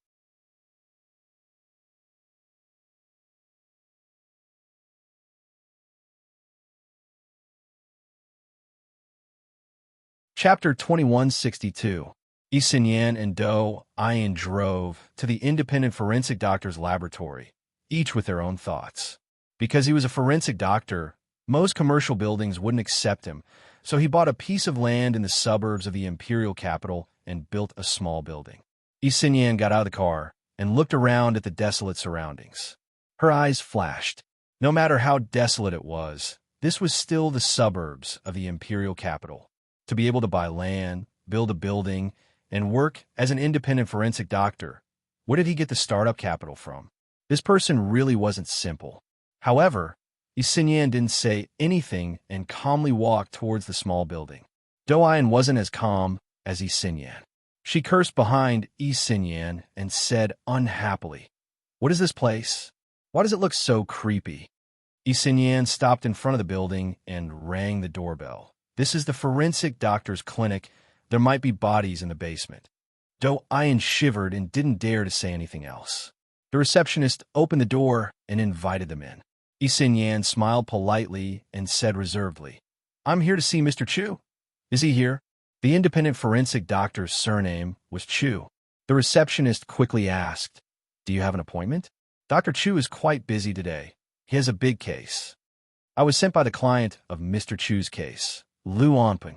Yi put her business card on the receptionist's desk. The receptionist looked at it and immediately called the independent forensic doctor. "Dr. Chu, there's a Miss E and a Miss Do who want to see you." The independent forensic doctor had already been notified and knew that Lu Onping had sent them. "Invite them up." The receptionist personally led them upstairs and said, "Today's case is for a DNA test, so there's no need to go to the basement to dissect a body. Dr. Chu is on the second floor." Do-Ayan's face turned green. Yi was much calmer and followed the receptionist to the second floor without saying a word. The place was very spacious, and there was a corridor that divided the second floor into two sides. There was a large laboratory on each side. The independent forensic doctor was doing his DNA test in the laboratory on the left. His assistant opened the door and invited Yi and Do-Ayan in. The independent forensic doctor waved his hand at his assistant and the receptionist. "You may leave. I have something to discuss with the two ladies." After he asked the staff in his clinic to leave, Yi said seriously, "Hello, Dr. Chu. I'm here to take a look at your verification results." The independent forensic doctor led her to see the results of his verification and said in confusion, "Do you not believe in my ability and professionalism? I was worried that I would make a mistake, so I did it 10 times in a row, but the result was the same every time." He remembered that when he told Lu Onping the results, Lu Onping also sounded incredulous over the phone. He almost thought that he had made a mistake. In fact, Yi did not have any professional knowledge in this area, but she had carefully asked an independent forensic doctor about the experiment process, and it sounded like there was really no problem. But how was this possible? What exactly went wrong? She took out her phone and took a photo of the independent forensic doctor's report. She also asked the independent forensic doctor to describe the process of his verification and sent it to her people. They stayed there for 10 minutes, asked all the questions they needed, and got the report. Yi and Do-Ayan finally left together. When they returned to the car, Do-Ayan let out a long sigh and said, "That place really scared me." "Right? Who did you ask for the DNA verification? Why do you want to verify the DNA? Is it a paternity test? Isinyan drove for a long time before she said. Kevin's DNA was verified. Apparently, he's dead. What? If it wasn't for the condoms, Do Ian would have jumped up. KK Kevin, our vice president. Isinyan grunted, her face a little numb. Surprised, right? That's impossible. Do Ian also refused to admit it. She would not say that she had a secret crush on the handsome and elegant vice president. Didn't he pass out? Is he still in prison here? How did he die? Was he killed? Isinyan shook her head. I don't know. They said he died in a car accident. Don't ask. Knowing too much won't do you any good. Do Ian opened her mouth to refute Isinyan's words, but when she thought about what those people had done, she swallowed her words. Maybe she really didn't need to know too much. Isinyan drove back to the city, but didn't go back to the company. Instead, she went back to her apartment. There, she turned on the video and contacted her people. I've been interrogating them for a long time. I don't think there's anything wrong with the forensics. I just don't know what happened. Did Kevin really die in a car accident? The person on the other side was also very anxious. We can only rely on Zhuo Qinghong now. He should be the one who knows the truth. Is he reliable? Isinyan thought for a moment and said carefully, what if he makes a mistake? What she actually meant was that if Zhuo Qinghong lied to them, then the real Kevin in the car would also become a fake Kevin. If that was the case, their boss would be even more upset. It would be equivalent to personally sending Kevin to his death. Who could stand that? The big boss has already personally gone to see Zhuo Qinghong. If Zhuo Qinghong dares to lie to us, he'll die a horrible death. The person said coldly, his eyes emotionless. Isinyan watched the video uneasily. She wanted to speak several times, but stopped herself. The person saw her like this and was confused. If you have something to say, just say it. Why are you hemming and hawing? Isinyan thought about it carefully and ran her hand through her hair uncomfortably. I'm thinking, did Gunyinji discover something? What does this have to do with Gunyinji? The person was very disapproving. We have people watching her. These days, she's been running between the Senate and Hua Xiao's official residence. She hasn't gone to see Kevin. Are you stupid? Isinyan rubbed her temples. She felt like she was about to explode. Does Gunyinji have to go personally to set up a trap? If you underestimate her, you'll suffer. I know Gunyinji is very powerful, but does she have to be this powerful? Why are you so afraid of Gunyinji? No matter how capable she is, isn't she just blabbering in court? Once she's out of court, I can crush her to death with one finger. You can crush her to death with one finger? Then go ahead and crush her. Isinyan was furious. She slammed her hand on her desk. Go ahead. Fight her one-on-one if you can. Let's fight one-on-one. As long as the security guard around her don't make a move, see if I can crush her to death. The two of them argued for a while and parted on bad terms. Zhuo Qinghong slowly woke up from the operating table. He struggled to open his eyes and looked around before realizing that he was in the hospital. There was no one else in the ward. He was the only one lying there. He wanted to sit up, but found that he couldn't move. His arm hurt as soon as he exerted force. It was as if it was being held by something iron-like. He panted a few times and then shouted, Someone! Someone! A nurse pushed the door open and said angrily, What are you shouting for? Do you want an injection? Zhuo Qinghong. He suppressed his anger and said, Is this a hospital or a prison cell? What did you do to me? You're suspect. Of course you're handcuffed. The nurse looked at his infusion bottle. After making sure that there was nothing wrong with it, she put her hands in her white coat and staggered out. Not long after she left, the door to Zhuo Qinghong's ward was pushed open again. This time, it wasn't one person. Several people walked in together. Zhuo Qinghong frowned and looked at the group of people in white coats. He said angrily, What are you doing? Are you doing a ward round? None of the people in white coats said anything. They just looked at him for a while. Then the two people standing in front made way for the person behind them to walk out. The person was petite and wore a mask. Although she was wearing a doctor's robe, one could still see her exquisite curves. It was obviously a woman. She stood in front of Zhuo Qinghong's bed and asked in a hoarse voice, Zhuo Qinghong, what's going on? Is the Kevin in the car real or fake? Zhuo Hong trembled when he heard this voice. His eyes widened and filled with ecstasy. "Madam, you're here to see me." The woman frowned and continued to ask, "Tell me, what's going on?" Zhuo Hong still didn't know what happened after that. He had fainted when he jumped out of the car and had only just woken up. He recalled the situation and nodded with certainty. "It's fake. I saw that person kill the 2 Special Forces soldiers sitting beside him with my own eyes. If it was the real Kevin, why would he kill the people who came to save him?" A glimmer of hope flashed in the woman's eyes. "Really? Are you sure?" "It's absolutely true. I saw it with my own eyes. Otherwise, why would I jump out of the car?" Zhuo Hong said with certainty. The woman was about to continue asking questions when the Bluetooth headset in her ear rang. The technical support staff at the villa was reporting the results of East Xinyan's investigation. "Madam, there are no problems with the independent forensic doctor. The procedures are correct. It should be Kevin." The woman's expression changed and her body swayed. When she looked at Zhuo Hong again, her eyes were filled with doubt and unease. "Tell me, the person in the car is the fake Kevin. Other than your words, do you have any other evidence?" The young man on the woman's left walked over and began to interrogate Zhuo Hong. Zhuo Hong was instantly furious. "You still don't believe me? Would I lie to Madam?" "That's hard to say." The young man had a good relationship with Kevin. His eyes were red. "Do you think we don't know how jealous you are of Kevin?" "Jealous of Kevin? What's going on?" The woman snapped out of her daze and looked at the young man beside her. She recognized him as Kevin's good friend. "Say that again." The young man pointed at Zhuo Hong and said angrily, "He's told people more than once that if there's a you, then why is there a Liang? He even said that he's you and Kevin is Liang." Zhuo Hong's originally pale face turned red. "Don't talk nonsense. You've always been jealous that Kevin is more favored by Madam than you and wanted nothing more than to replace him.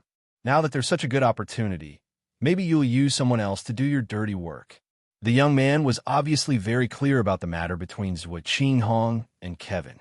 "Besides, what right do you have to compete with Kevin? Kevin is the heir that Madam has been grooming for many years. Who do you think you are? You're not worthy of competing with him. You killed Kevin. Go to hell." The more the young man spoke, the angrier he became. In a moment of impulse, he pounced over to pull out the infusion bottle. The person beside him quickly pulled him back.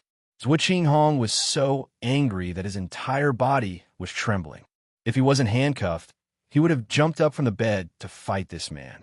He glared at the man and hurriedly explained, "I didn't. Although Kevin and I don't get along, I won't go so far as to kill him. You're slandering me by saying that." He turned his head to look at the woman standing by his bed without saying a word and pleaded, "Madam, I really didn't. I respect you and worship you, but I've never thought about replacing Kevin." "You're lying.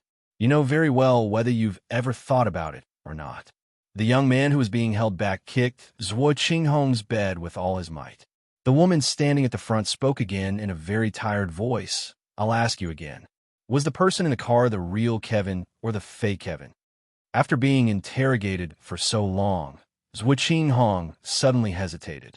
Most people would have this kind of situation.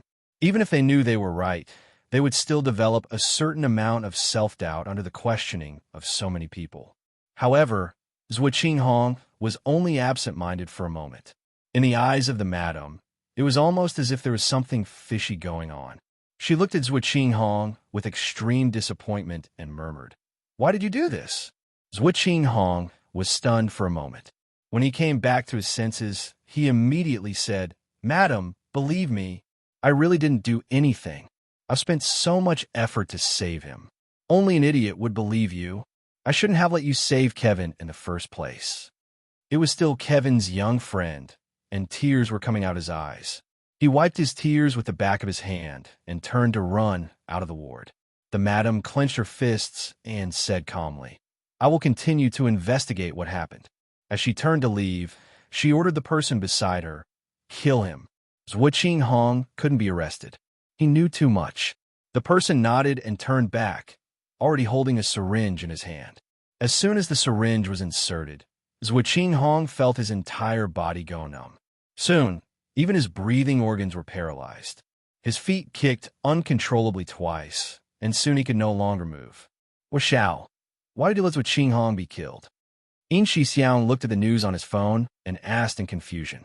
He and Zhao Yangze were beside Hua Xiaoheng as they took the car to the Senate to be questioned by the senators and the news media. Because Kevin and Zhuo Qinghong had died of unnatural causes, the domestic and foreign news media had created a lot of hype. A group of people in the Senate also felt that the security department had failed to supervise, so they officially sent a letter to the Senate to answer questions. Hua Xiaoheng said expressionlessly, he was a witness. There were too many people who wanted him dead. It was impossible to guard against them. Yin Shixiang was speechless. Like hell, I believe you. This is today's second chapter, 4,000 words. Chapter 2148, He Knows Too Much. A reward of 1 million Chidian coins to Cold Iron Grace in September has been delivered 34 times. The third 4,000-word chapter was updated at 9 p.m. As for monthly votes and recommendation votes, Genius 1 second remember site address. Mobile version,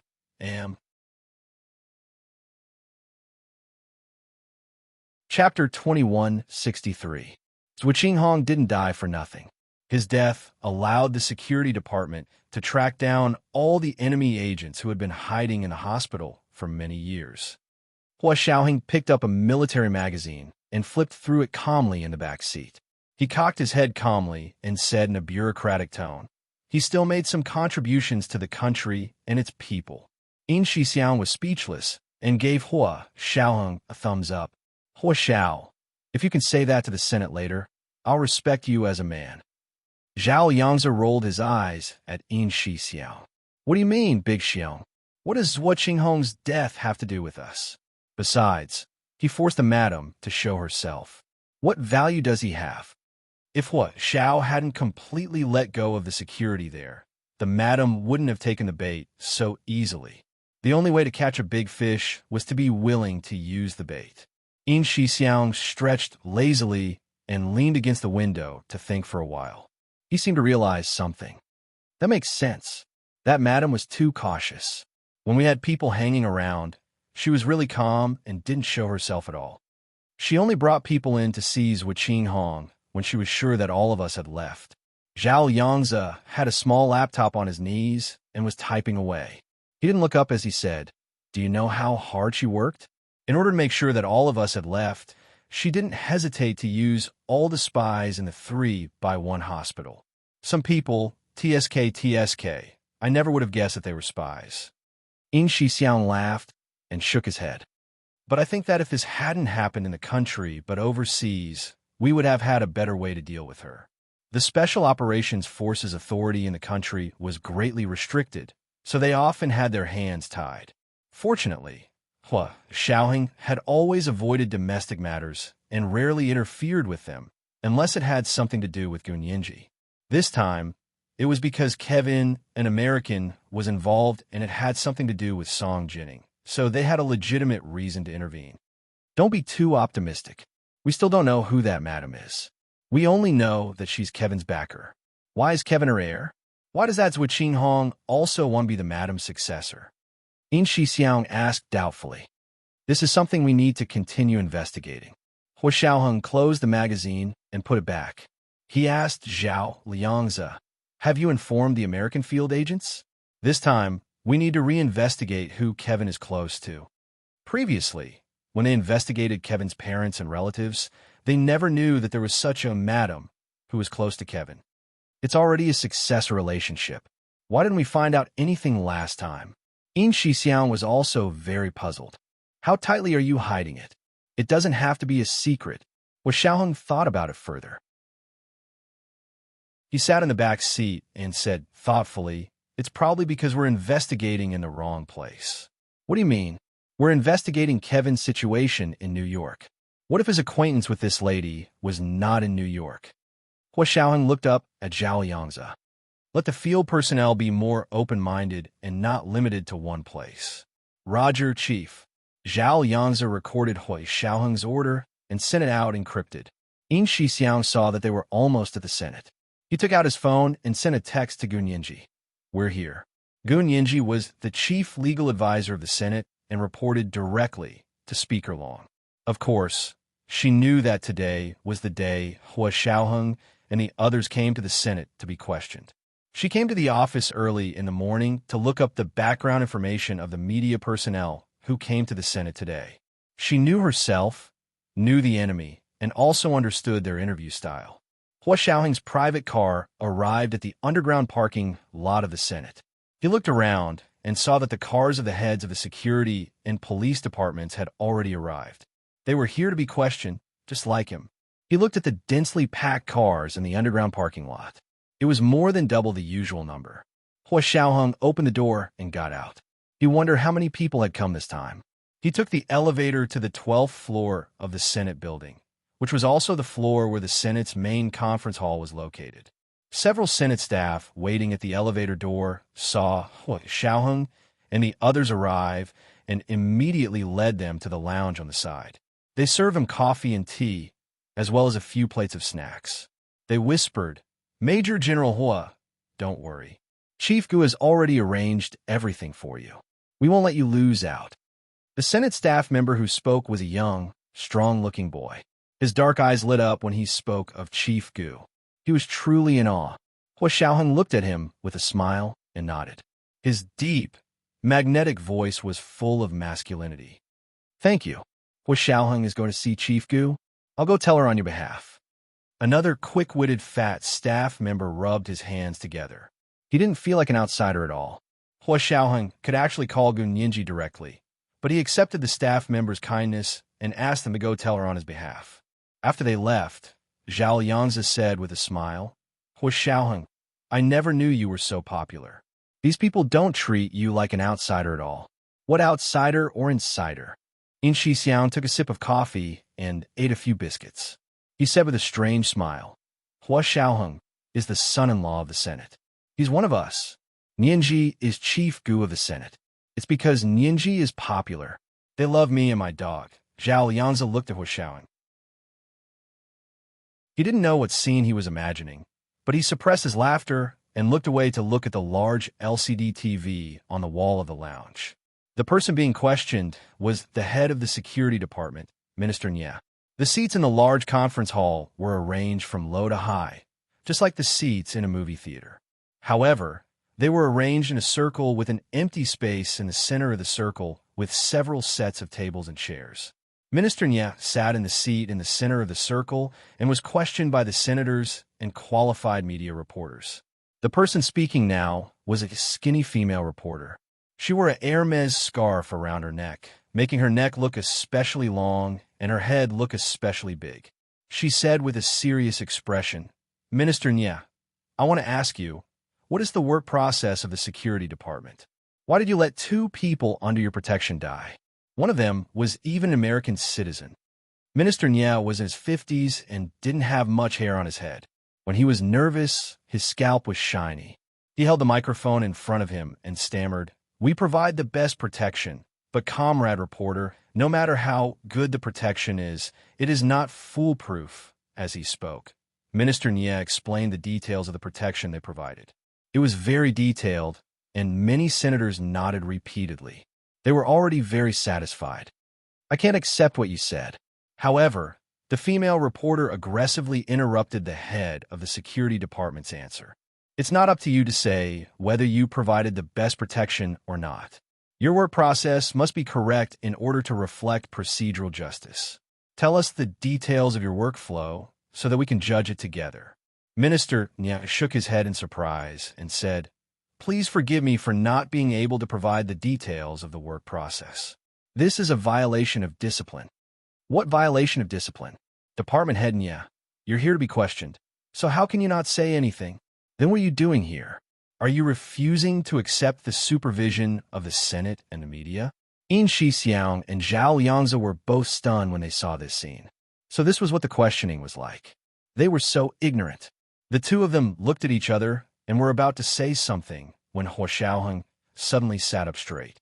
Zhao Yangzi glanced at the TV screen and saw that Gu Nianji was actually on it. So she was already in the interrogation room. Nianji is here too. Zhao Yang's eyes lit up. He discovered that Gun Nianji seemed to have become prettier after not seeing her for a few days. She wasn't sitting like the others, but was standing behind a podium. She was tall and slender, and the simple and low-key custom-made ash-gray professional attire didn't diminish her beauty. Instead, it made her skin whiter than snow and her eyes shine like stars. In the room, Minister Nie was very uncomfortable. He looked like he had done something wrong to everyone, but he actually just didn't know how to respond to the female reporter's question. The female reporter was even more pleased with herself. She thought she had something on Minister Nie and planned to make a name for herself. She was about to continue asking when Gun Yinji spoke. Comrade reporter, your question is already bordering on the illegal. Please do not continue with your illegal questions, otherwise we can call the police to arrest you on the spot. The female reporter froze and looked over. She was instantly furious. I'm interrogating the head of the security department. What right do you have to interrupt? This is the Senate. I have the freedom to speak. Are you going to seal my mouth? You do have the freedom to speak, but you don't have unlimited freedom to not be controlled by the law. Gun Yinji replied calmly. She raised her right arm and elegantly looked at Minister Nie, who was visibly relieved. She continued, Minister Nie has already answered your question within the bounds of the law. Please do not delay everyone's time. He didn't answer my question. The female reporter waved her fists angrily in the air. He refused to reveal the details of the workflow. This is a violation of the principles of procedural justice. Gun Yinji lowered her hand in the air and gestured for her to be quiet. She said, Comrade reporter, the workflow of the security department has confidentiality rules. You repeatedly asked him to reveal the details on a live broadcast like this. This is a violation of confidentiality laws. If he really did reveal it, we can report you, and each person can get a reward of 500,000 yuan. The female reporter's face turned red from Gun Yinji's words. Her usual sharp tongue in front of the camera disappeared. She stammered, You're lying. I only hope that procedural justice can be protected. You have to know that if something happens to Kevin and Zhuqinghong today, it could be you and me tomorrow. Gun Yinji sighed visibly. Her voice was transmitted to the entire venue through the high-definition microphone in front of her. Of course, it was also transmitted to the ears of the hundreds of millions of TV viewers during the live broadcast. The corners of Hua Xiaoheng's lips curled into a smile that he didn't even realize he was smiling. His usually stern and resolute expression seemed to crack open, revealing the gentleness and contentment wrapped inside. He stared fixedly at the TV screen and heard Gun Yinji's soft and gentle voice coming from the TV. Comrade reporter, why can't you compare yourself to a criminal and a criminal suspect? I won't illegally hold a gun, kidnap people by force, or endanger public safety. I also won't pretend to be a doctor to illegally enter a hospital and bribe the hospital staff to take away the felons inside. She was referring to what Kevin and Zhuqinghong had done. The female reporter was rendered speechless by Gun Yinji's seemingly casual but insistent words. She was completely speechless. She smiled and said, Of course, Director Nie didn't leak any secrets, so your investigation was unsuccessful. Therefore, we won't be reporting it for now. We'll see what happens in the future. She looked at the host of the parliamentary inquiry behind the female reporter. May I ask if the next person can be questioned? The host quickly nodded. Yes, the next person is Senator Wang from the North. This senator's questions were more normal. He wasn't as aggressive as the female reporter just now, who insisted on asking about the details of the work process. In reality, the work process of the security department was classified as confidential. Knowing their work process, one could often deduce what they were doing. Because of this, the work process of the security department wasn't fixed and was changed from time to time. Just like your computer password, you could be forced to change it regularly to achieve better security.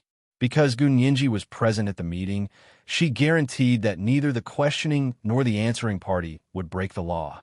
Therefore, the rest of the questioning went smoothly. The head of the Imperial City's police department was only asked a few superficial questions before he retreated. In Shixiang crossed his legs and looked at the TV. He sighed. These people are more interested in the people in the security department. I don't know if it's innate curiosity or acquired curiosity. The work process and various laws and regulations of the police department were open to the public. The key was the issue of law enforcement. Therefore, the angle of the questions wasn't tricky. Only the questioning of Director Nye was like a feast for bloodthirsty vultures facing an injured antelope. After the questioning of the head of the police department was over, it was Hua Xiaoheng's turn. Calmly, he stood up and strode towards the hall. In Shixiang and Zhao Liangzi followed behind him and walked into the venue together. They came to the center of the circular venue and sat down. Hua Xiaoheng looked up at the venue. It was as if he had a powerful aura that suddenly stunned the people in the room. Gun Yinji looked at him with a smile, and his handsome face returned the same smile. The people in the venue, in front of the TV, and watching the live broadcast on the internet suddenly exploded. F***CK. Caught off guard. I can't breathe because of the public display of affection. What sin did I commit? Wasn't it supposed to be a serious interrogation? The sour smell of love is almost drifting out of my TV. I sincerely reject this kind of behavior of showering public affection regardless of the occasion. If you want to do it again, I hope it'll be more. This was the third update of the day for 1,000 Words, Chapter 2149, One of Our Own. The 1 million Chidian coins awarded to Cold Iron Grace in September has been delivered 56 times. As for monthly votes and recommendation votes,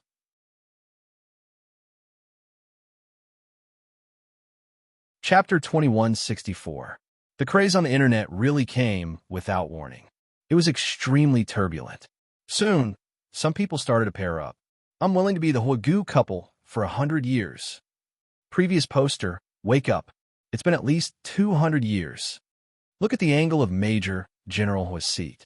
Isn't it 45 degrees facing Chief Gu's seat? F***CK. The eyes of the people above are too crafty. It was really 45 degrees. Don't ask me how I know. The most beautiful angle on a human face is 45 degrees. That's why Major General Hua is constantly flirting with Chief Gu.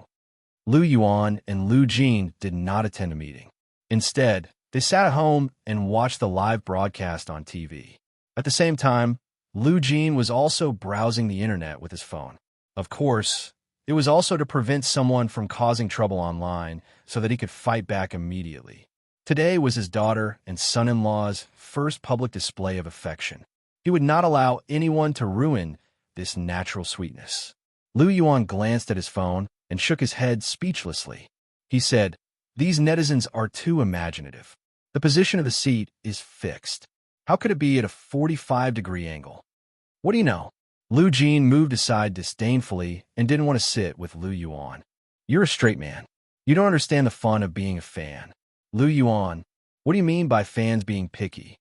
Lu Jin chuckled and secretly used Gunyinji's official Weibo account to post a sweet daily photo of Gunyinji and Hua Xiaoheng. It was immediately discovered. Netizens quickly swarmed over and left comments and likes under that Weibo post, looking like they were celebrating the festival in high spirits. Official candy is the deadliest. Chief Gu, Major General Hua, you must live forever. Major General Hua, you must treat Chief Gu well.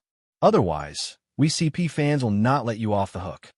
However, most of Gunyinji's fans were cute little girls like her. Even when they threatened people, they were still soft. The threat of "I won't let you go" was accompanied by a picture of a kitten saying, "I'm super fierce." It immediately lost all its momentum. Lu Jin was so happy that he didn't even bother to watch the interrogation on TV. Lu Yuan coughed and said, "The interrogation has begun. Aren't you going to watch?" Lu Jin raised one eyelid and glanced at the television. Hua Xiaoheng was the one being questioned. He had already moved his gaze away from Gunyinji's face and was looking at the senator who was asking him questions. Senator A. Major General Hua, you are the commander of the Special Operations Forces. May I ask you, why are you operating within the country? Gunyinji, where the hell did this idiot councilman come from? How could he ask such a question in public? In the past 2 years, Hua Xiaoheng had gone from being in the dark to being in the open. Therefore, it was fine to say that he was the commander of the Special Operations Forces. If it was 2 years ago, this statement alone would have gotten the senator arrested and charged with serious leaking of secrets. However, he still had to ask, why do we have to act within the country? What an idiot. Therefore, before Hua Xiaoheng could answer the question, Gunyinji replied calmly, Mr. Senator, this question is beyond the scope of your authority.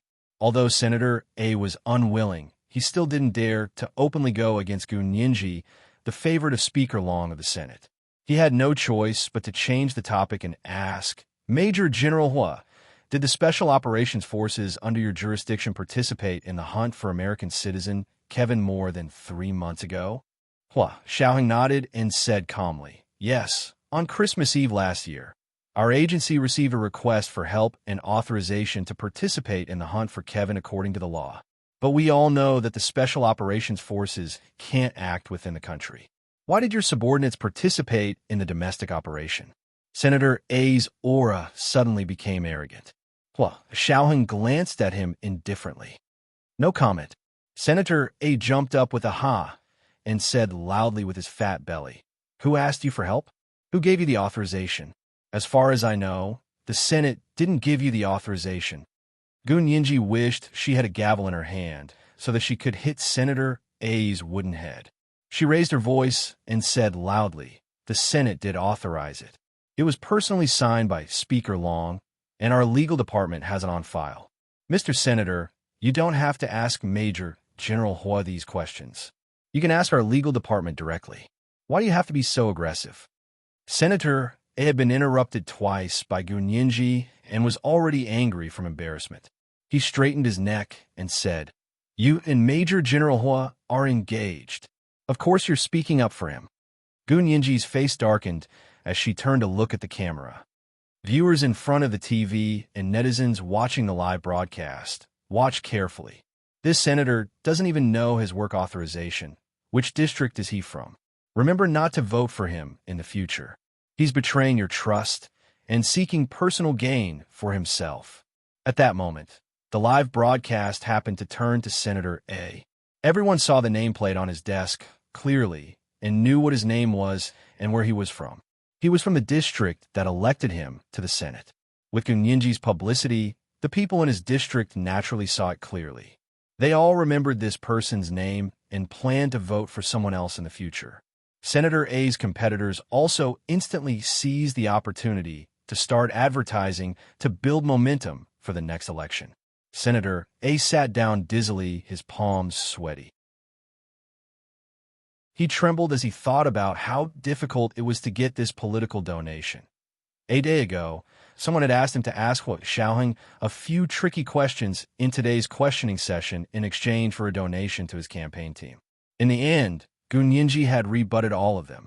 Moreover, this hateful woman had spoken ill of him in front of a live broadcast in front of the entire nation's audience.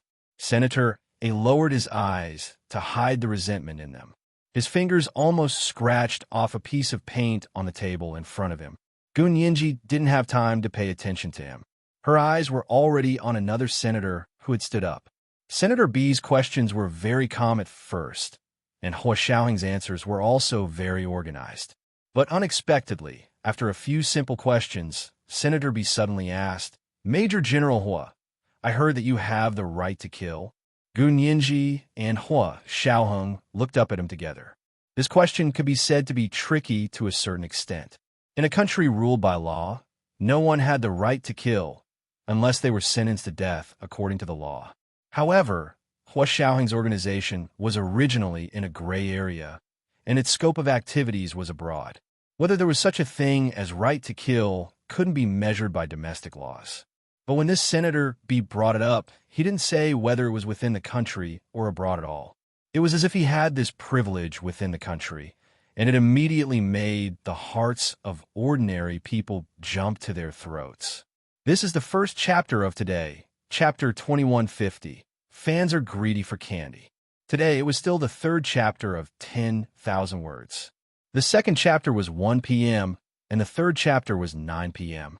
Please ask for monthly votes and recommendation votes. P.S. Thank you to Light Smile Light Gauze for the 150,000 Chidian coins yesterday. Thank you to I Am Master Rashi for the 100,000 Chidian coins yesterday. Thank you, Big Shots Little Angels. Chapter 2165. For the Special Operations Forces, having authorization abroad meant that they could take all necessary actions to complete the mission, but this kind of thing couldn't be brought up to the table. Every country had such agencies, and everyone had a tacit understanding that no one would say out loud in front of the live broadcast audience. For example, the CIA in the United States only reported to the president and was not under the jurisdiction of any other agency. The Special Operations Forces led by Hua Xiaoling had been placed under the strict jurisdiction of the Senate, the Cabinet, and the military from the beginning. This kind of requirement wasn't bad, but there were too many agencies he had to report to, and for such a secret agency that couldn't see the light of day, there were endless hidden dangers. Hua Xiaoling was the highest leader of this agency, and now that he had moved from the dark to the light, it was no longer important to expose his identity. For example, the director of the CIA in the United States. This person had always been public, but his subordinates weren't. If his field personnel were also public, then what was the point of working on the secret front? They would just be sending people to die. Coupled with the fact that Senator B had deliberately confused the public's attention and specifically brought up the matter of killing human rights in private, it immediately set off a rhythm among the general public. The group of online netizens who had just excitedly called out the Huagu CP were immediately pushed down, and a bunch of people clamored for Major General Hua to answer their questions. For a moment, the inside and outside of the venue echoed, and with the addition of the Internet Water Army with ulterior motives, Hua Xiaoling was immediately pushed to the forefront of the storm. How could he answer? If he answered no, he would immediately be accused of lying, and it might even involve their secret operations overseas. If he answered yes, it would be even more difficult. It would be like putting his own agency and his subordinates on the fire. Could he stay out of it alone? Hua Xiaoling pursed his lips and saw that Gu Nianji was about to speak, so he quickly gave her a look to tell her not to speak first. Gu Nianji understood, nodded slightly, and gently waved her open palm. Such a subtle movement made the Huagu CP fans go crazy again, and the image of her gently shaking her white palm became a moving picture of a love package, and it quickly spread. Hua Xiaoling closed his eyes, looked up at Senator B, and asked calmly, "Mr. Senator, I would like to ask, why are you asking this question?" Senator B frowned and said, "Major General Hua, I'm the one asking you questions, not you." Hua Xiaoling's posture was very relaxed. His tall and strong body filled the entire seat, and there was almost no place for his long legs to rest. He leaned back and said with a faint smile, "I'm here to be questioned, not to be judged." Insinuate that the senator had treated him badly and put him at a disadvantage. Gu Nianji seized the opportunity and immediately said, "Major General Hua's words are reasonable.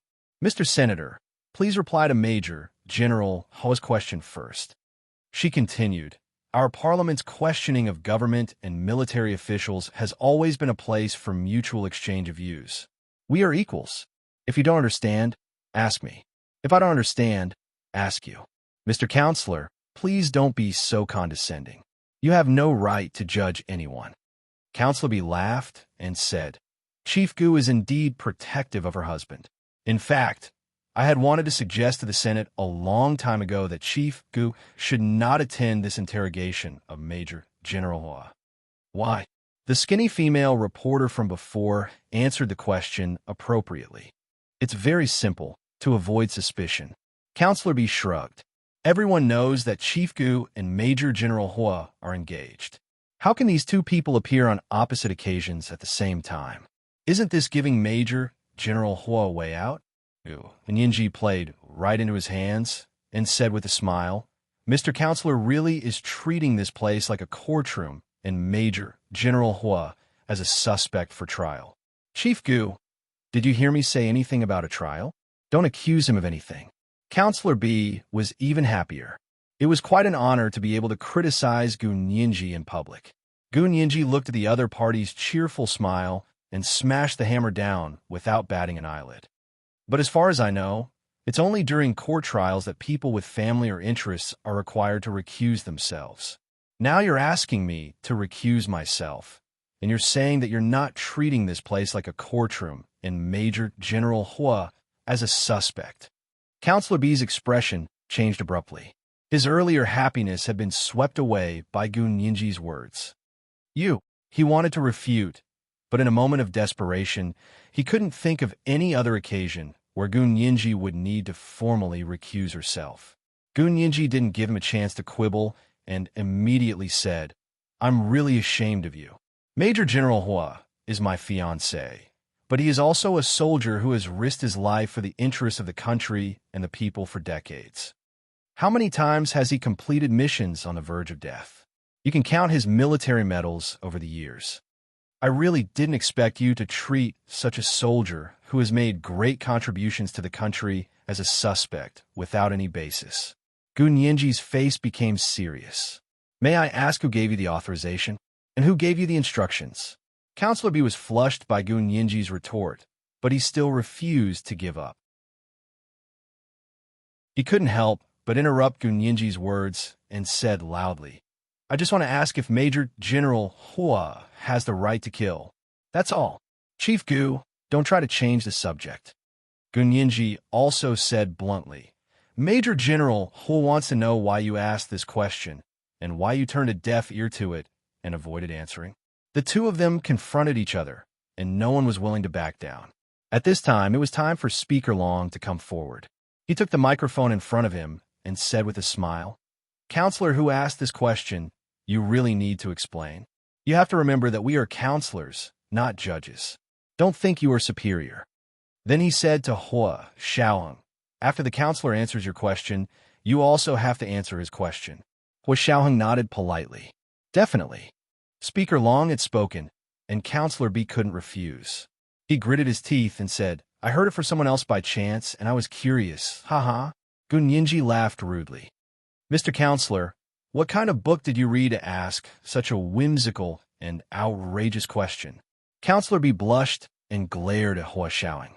"Major General Hua, isn't it time for you to answer?" Hua Xiaoheng understood the counselor's intentions, and it was definitely not good. So he said lightly, "There's no law that gives me this kind of authorization." "Huh?" Counselor B suddenly stood up excitedly and pointed to him. "You said there's no law that gives you authorization, but why did you order someone to assassinate Zhuo Qinghong, an important witness in the Kevin case?" Hua Xiaoheng was speechless. It was reasonable to say that he executed Kevin, but what the hell was this about assassinating Zhuo Qinghong? Hua Xiaoheng couldn't be bothered to answer. Gu Nianji raised an eyebrow. "Mr. Counselor, if you make such a serious accusation without any evidence again, I will sue you for slander on behalf of Major General Hua." Counselor B rolled his eyes. If Zhuo Qinghong wasn't assassinated by Major General Hua, why would he die in a hospital under the special care of the security department? And the police have never been able to catch the murderer. Counselor A also stood up and said, "And Kevin, he was also taken away from the hospital and then mysteriously died in a car accident. How do you explain this? Everyone says that your department does things flawlessly, but how did two messes happen in a row this time? Kevin is still an American citizen, and he was only sentenced to life imprisonment in the first trial. His legal team still has to appeal, and there will be a second trial. Aren't you using someone else to do your dirty work?" Well, Xiaoheng didn't want to answer these idiotic questions at all. Gu Nianji spoke for him. "So the two counselors are representing the Americans. Today, I finally understand why you don't like our meritorious hero. As expected, when your ass is crooked, everything is inverted." "Chief Gu, don't slander me." Counselor Anki thought that he probably wouldn't be elected again, so he was a lot less worried about Gu Nianji and began to confront her. "We are questioning Major General Hua. You are so protective of your husband. I'm only doing my job. Please don't measure others by your own standards." Goon Yinji didn't even look at Counselor A and continued to stare at Counselor B. She said, "Mr. Counselor, are you feeling indignant for Kevin? Do you think that our court made a mistake?" I can answer this question because I am the prosecuting lawyer for Kevin's case. I am fully qualified to confront you about Kevin's case in court. Counselor B froze for a moment before remembering that Goon Yinji was indeed the prosecuting lawyer for Kevin's case. His heart sank, and he thought that this case would probably involve her. He quickly thought about it and said, "I am not feeling indignant for Kevin. I would feel indignant for any citizen in his position." "Then you should feel indignant for Kevin. Stop pretending to be a reasonable person." Goon Yinji smiled. "Fine. Even if you're feeling indignant for all citizens in Kevin's position, let me ask you, what evidence do you have to prove that Kevin's death is related to us?" As far as I know, it was Zhuo Qinghong and 2 American Special Forces soldiers who illegally took Kevin out of the hospital. The car they were in was illegally modified, and there was a very high yield of explosives in the car. The person who detonated the car was also the person who provided the modified car. May I ask, Mr. Counselor, who provided the car, and who detonated the car? Counselor B glanced at Hua Xiaoheng and said, "I think only the organization led by Major General Hua can use explosives with this kind of performance and modified cars. And it was also Major General Hua's people who secretly took Kevin out of the hospital." You're saying that Zhuo Qinghong and the American Special Forces soldiers are Major General Hua's people? Goon Yinji wanted to chisel the word wishful thinking into his head. She hadn't expected Counselor B to be so impressed by her. He said confidently, "Isn't that so? As far as I know, Zhuo Qinghong is a graduate student at the Institute of High Energy Physics, and Major General Hua's mother, Ms. Song Jining, is the director of the Institute of High Energy Physics. As for those 2 American Special Forces soldiers, imagine that other than Major General Hua's privileged organization, who else could smuggle 2 American Special Forces soldiers into the country without anyone knowing? If I remember correctly, Major General Hua used to be a Special Forces soldier. Maybe he met these 2 Chinese-American Special Forces soldiers when he was on a mission abroad." As soon as he finished speaking, everyone inside and outside the venue fell silent. Many people looked puzzled at the same time and looked at Hua Xiaoheng thoughtfully. Even Goon Yinji was stunned. My goodness, Long Di Dong. This person was really a genius. He actually made it sound so real. He put all the blame on Hua Xiaoheng for the Kevin incident. If Goon Yinji wasn't particularly familiar with Hua Xiaoheng, even she might have been convinced. It seemed that someone had come prepared today.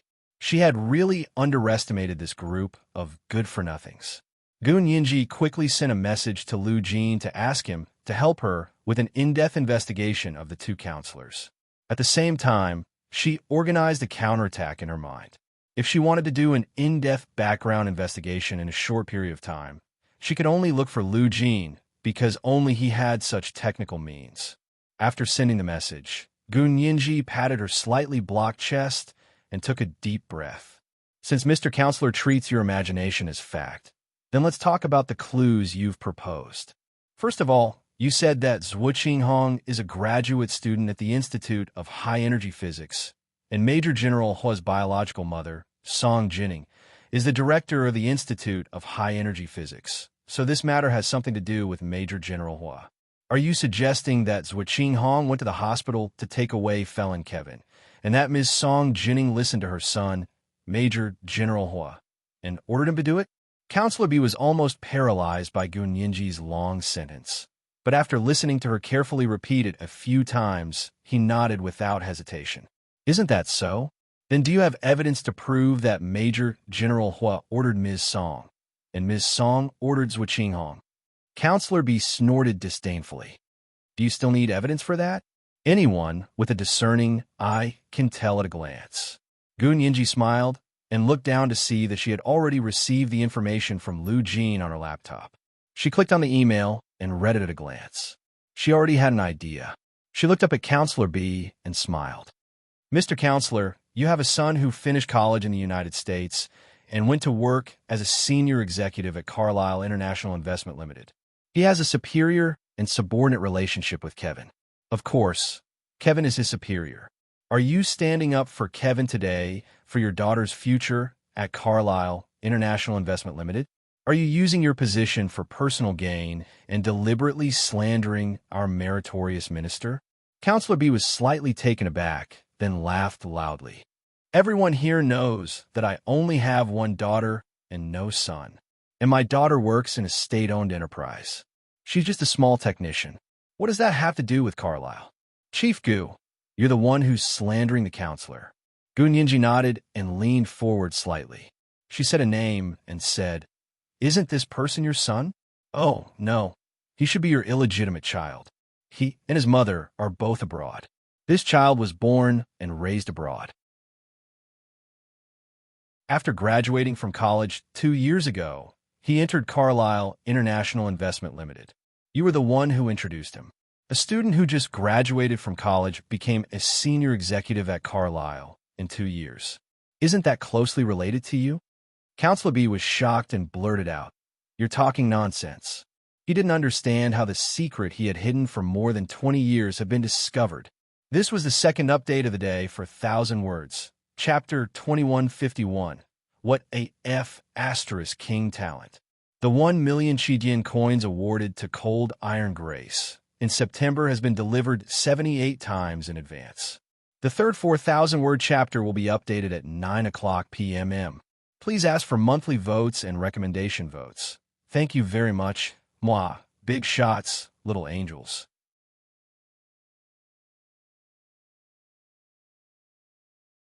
Chapter 2166. Who's talking nonsense between you and me? I can immediately prove it with facts. Gu Nianji smiled disapprovingly. I can prove that you have an illegitimate son, but you can't prove that you don't have one. If I say no, then no. Senator B slammed the table fiercely, as if he wanted to fight Gu Nianji. If you say no, then no? Who do you think you're to think so highly of yourself? Gu Nianji's fingers flew as she typed on her laptop. Do you think you could deny this kind of thing just because you want to? Do you think that just because you're a senator, you naturally represent justice and can hide the truth? How difficult is it to do a paternity test? Don't tell me you lived in ancient times and don't know that paternity tests exist in modern society. Gu Nianji said mockingly. The faint smile on her lips made Senator B want to stab her in the chest. Indeed, it was easy to prove that he had an illegitimate child. All he needed was a DNA paternity test. However, it wouldn't be easy for Senator B to prove that he didn't have this illegitimate child. Even if he killed his son now, as long as he didn't immediately turn his bones to ashes, he could still verify the paternity relationship. The muscles on Senator B's face twitched uncontrollably, and his expression was very ugly. However, he could no longer think of a retort to Gu Nianji. He could only glare at Hua Xiaoheng and point at him as he shouted, "You're deliberately taking revenge, because I told the truth." You told the truth? Just because Zhuqing Hong is at the Institute of High-Energy Physics, you're saying that this matter has something to do with Major General Hua? The corners of Gu Nianji's mouth twitched. Then you're a member of the Senate. If I have proof that you colluded with the enemy and betrayed the country, does that mean that the entire Senate has something to do with you? Again, there's no direct evidence to prove that Zhuqing Hong was instructed by Ms. Song. You're slandering him. I'm Ms. Song's lawyer, and I can sue you right away. As for the 2 active U.S. Special Forces soldiers being Major General Hua's subordinates, if it's true, then it's Major General Hua's credit. If it's false, then you're slandering the U.S. military. Let me tell you, Gu Nianji unknowingly used Lu Jin's catchphrase.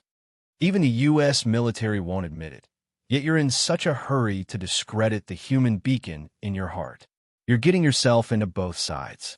At the end of the day, it was Counselor B's fault. Lu Jin was elated as he watched in front of the TV. He pointed at the TV and then at himself. He said proudly to Lu Yuan, "See that? This girl is my daughter." He was so arrogant that he was about to ascend to the heavens. However, Lu Yuan did not refute her this time. Instead, he smiled, and the corners of his eyes curved into deep wrinkles. He nodded and said, "Professor Lu, I don't envy you for other things, but you have a daughter like this." You can indeed brag about it for the rest of your life. I'm ashamed of my own inferiority. Lu Jin smiled so widely that his eyes could not be seen. He said in a good mood, "If you want a smart and cute child, I can help you do gene editing and try to make her smart and smart. But I'm definitely not as good as Nianji. She's my stroke of genius. Even if I do 1,000 or 10,000 more experiments, I still won't be able to create a perfect gene like Nianji. She is something that can only be found by luck." Some of the epical discoveries in scientific experiments were realized by coincidence. Lu Jin knew that this experiment was the same. Lu Yuan only chuckled and shook his head. "Thank you, but Jinning and I don't plan to have children." Lu Jin, just as he was about to persuade her, Lu Yuan added, "Jinning and I are already old. We just want to be together and enjoy our world together." Lu Jin, he finally understood his light bulb constitution. He fiddled with his phone embarrassedly and said, "I'll go back after watching the live broadcast." He didn't want to disturb Lu Yuan and Song Jinning's world together. Lu Yuan laughed. "Professor Lu, don't think too much about it. I'm just saying, of course, after watching the live broadcast, I'll send you to Xiaoheng's official residence. I'll pick up Jinning and we'll go to Xiaoheng's place for dinner." Lu Jin was happy again and watched TV with Lu Yuan. The Senate's interrogation hall was in a mess because of Senator B's sudden situation. The skinny female reporter saw that the situation was not looking good. She stood up with a heavy expression and said to Gu Nianji, "Chief Gu, the two senators were talking about the matter just now. How can you suppress them? Are you not letting us speak? Are you not letting us question them?" Gu Nianji gently tapped her fingers on the table and said earnestly, "Comrade reporter, I'm stopping them from spreading rumors, not stopping them from questioning them. What about you? Are you going to continue spreading false information? How am I spreading rumors? You have to have evidence to back up your words." The female reporter thought that she was also a person of status, so she was embarrassed by Gu Nianji's words. Her face darkened, and she wanted to argue with Gu Nianji. "If you speak without evidence, then you're just spreading rumors. You know that very well." Gu Nianji chuckled and sat up straight. She said slowly, "Evelyn, you're right. Beatrice, when Ms. Hall wrote the autobiography of the French political scientist Voltaire, she said that although I don't agree with you, I swear to the death to defend your right to speak. It's an expression of Voltaire's political ideas. Unfortunately, later on, people spread the rumor and said that it was Voltaire who said it. Actually, it wasn't. However, I'm different from Ms. Evelyn. I don't agree with you, nor do I defend your right to lie. It's against the law to spread rumors and slander." The female reporter couldn't help blushing.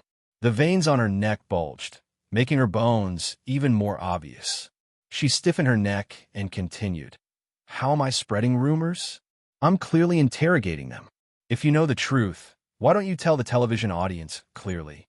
Isn't it because you guys are trying to cover it up that such rumors have the soil to spread?"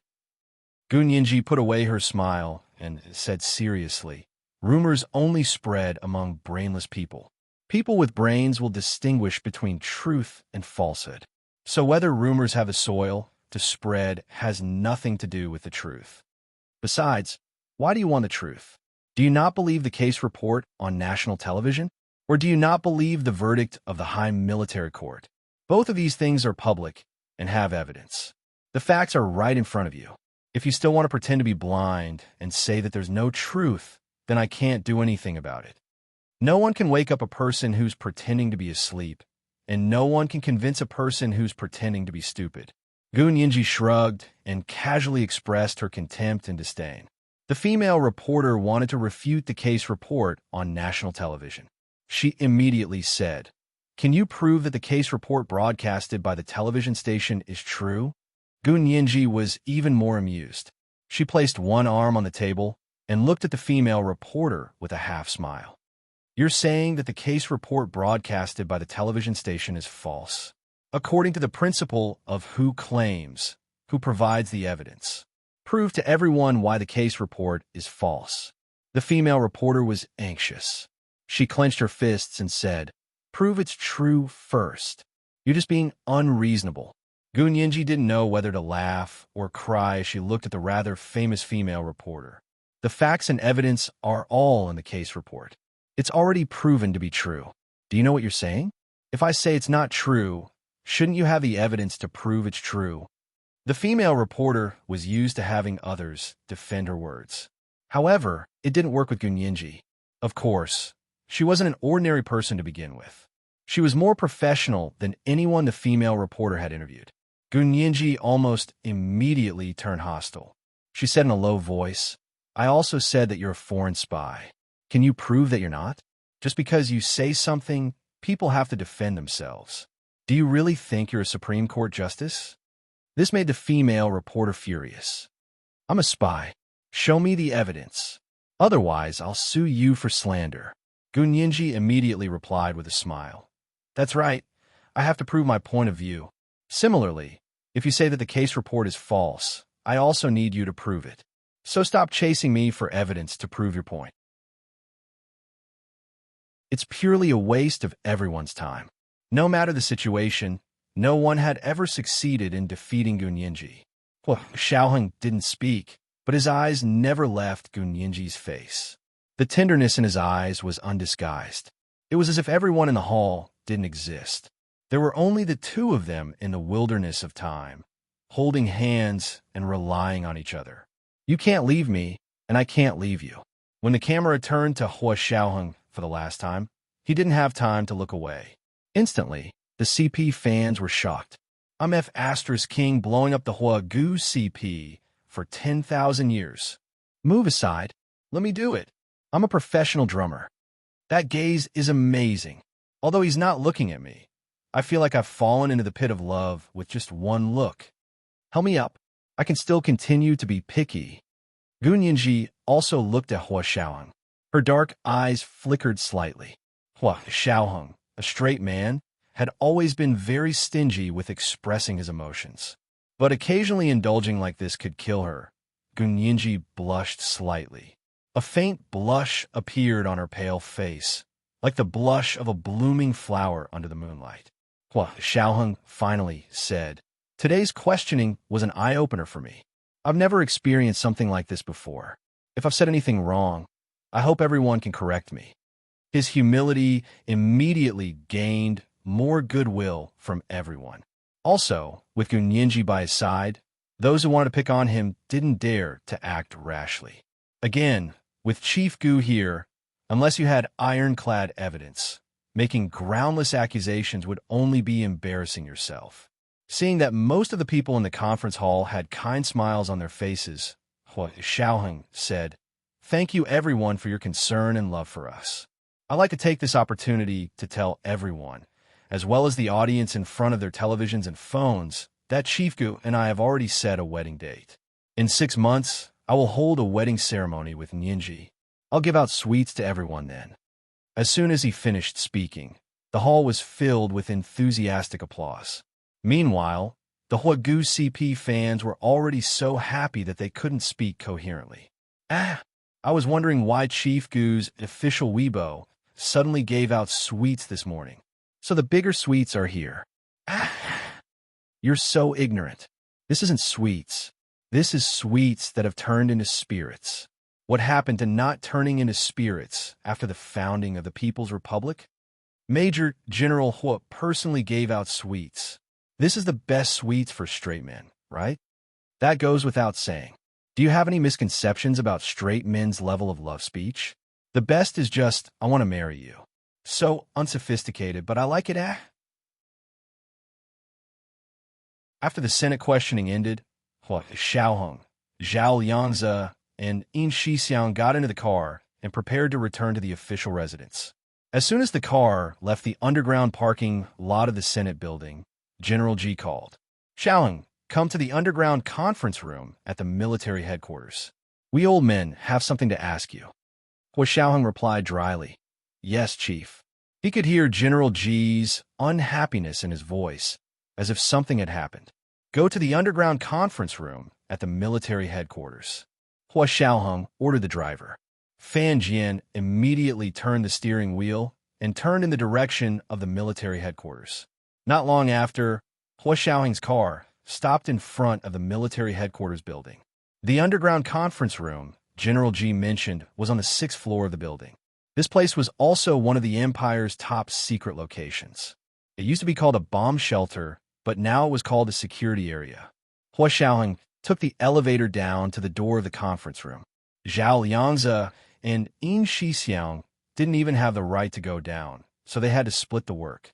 One waited in front of the elevator, and the other waited at the stairwell to keep watch for Hua Xiaoheng. At the same time, there were also other people's personal secretaries waiting there. Yin Shixiang casually glanced around and saw that the personal secretaries and guards of the most important members of the Supreme Military Council were all there. He walked over to General Ji's personal secretary and handed him a cigarette. He smiled and said, "You're here too? Try this. How long have you been waiting?"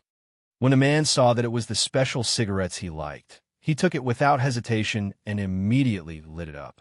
He took a deep breath and scratched his head with his hand. He seemed to say carelessly, "It wasn't that long. We just arrived, and you guys arrived right behind us." Yin Shixiang was relieved. They had all just arrived, so there shouldn't be any problems. At that moment, Hua Xiaoheng was already standing behind the podium in the conference room. Everyone else was sitting, and he was the only one standing. However, it didn't seem like he was giving a speech. It was more like he was being interrogated. Hua Xiaoheng was amused. He thought that if Gun Yinji was here, she would probably flip out again. His expression was unusually relaxed and calm. He didn't seem to be under pressure at all. General Ji wore his presbyopic glasses and quietly looked at him for a while. Seeing that Hua Xiaoheng's demeanor was calm and his aura didn't change, he nodded slightly. However, the expression on his face didn't change. He still had a straight face, as if he was angry. The other people also looked at him expressionlessly. They seemed to be a little dissatisfied with him.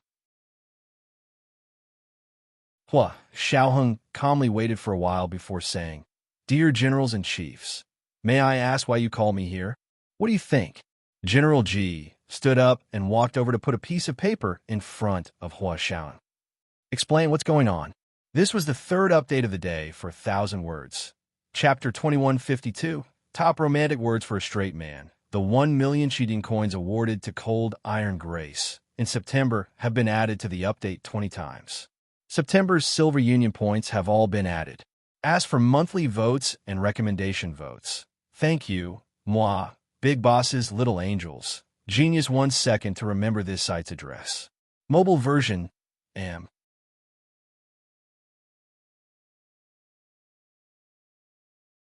Chapter 2167.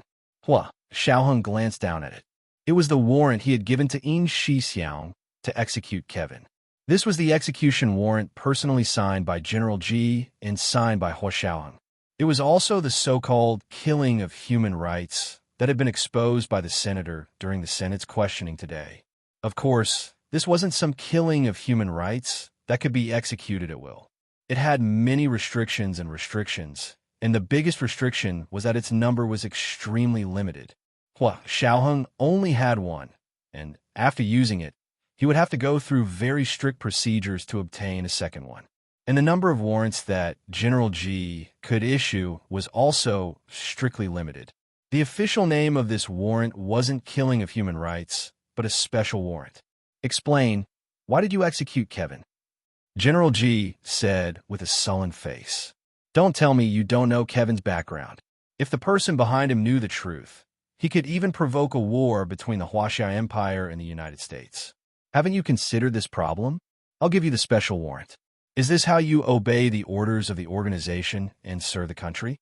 There weren't many people in the underground conference room, but every one of them was an iron-fisted figure who could influence the future of the country.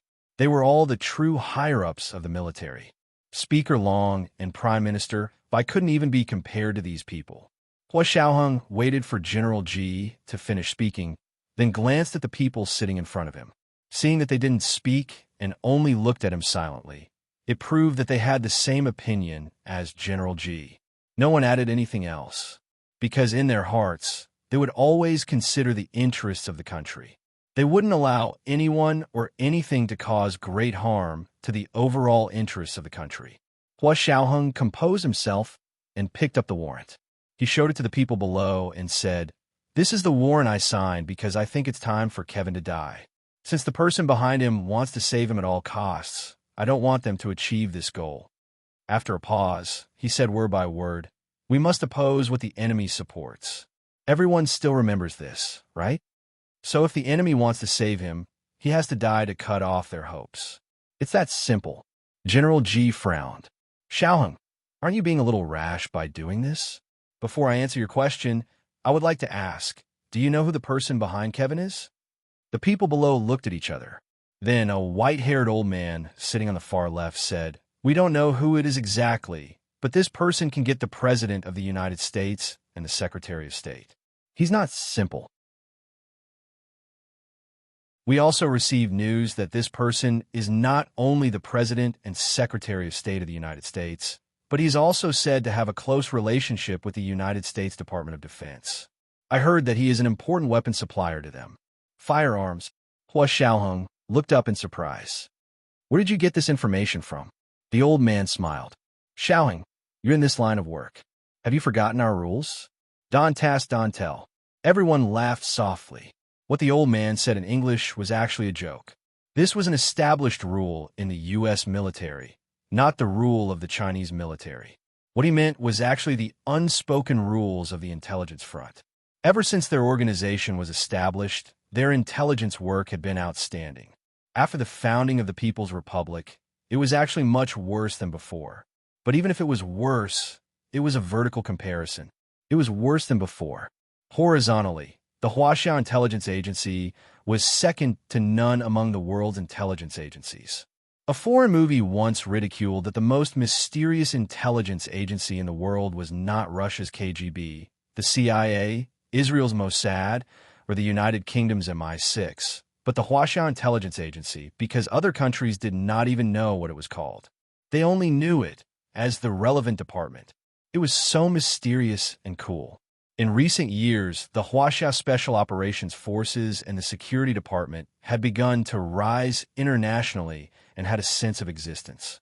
But very few people knew that the composition of the Huaxia Foreign Intelligence Agency was quite complicated. The military alone had 5 external organizations. Currently, only the Special Operations Forces was an official organization that everyone knew. There were 4 other organizations, each led by different people, and all had one-way contact with people overseas. Once the people they contacted disappeared, the intelligence line would completely disappear. Even the internal departments where kings don't see kings. They never announced their external contacts and would only bring back the corresponding information. And the details of this kind of information would not be shared with the internal departments. For example, the old man said that the person behind Kevin was a weapons supplier. Even Hua Xiaoheng's Special Operations Forces field team hadn't found this information yet. He pondered for a moment and said, "Is this person a woman? Is she called Madam?" The white-haired old man smiled, but didn't say anything. Hua Xiaoheng glanced at him and suddenly said, "Queen of Hearts?" The white-haired old man's expression was slightly surprised. Although he hid it very quickly, Hua Xiaoheng still caught it. It seemed that Kevin's backer was this Queen of Hearts.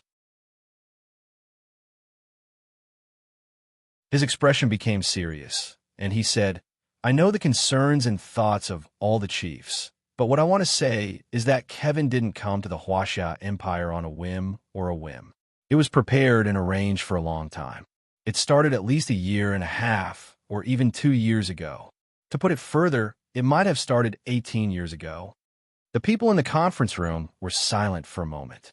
General G pursed his lips and said, "Kevin isn't even 30 yet. You're saying that he started targeting the Huaxia Empire 18 years ago? It's not him. It's the person behind him." Hua Xiaoheng put down the warrant and said in a heavy voice, "Chiefs, do you still remember the major accident that occurred in the joint project between our military and the Institute of High Energy Physics 18 years ago? The people in this room were all insiders of the accident that year. They even knew about the existence of the other world. They also knew that Hua Guanyuan, or Lu Yuan, had gone to the other world 18 years ago because of the failure of the experiment. Therefore, Hua Xiaoheng didn't continue to hide anything. When I was investigating Kevin's case, I found out that the person behind him was related to the major experimental accident in our military 18 years ago.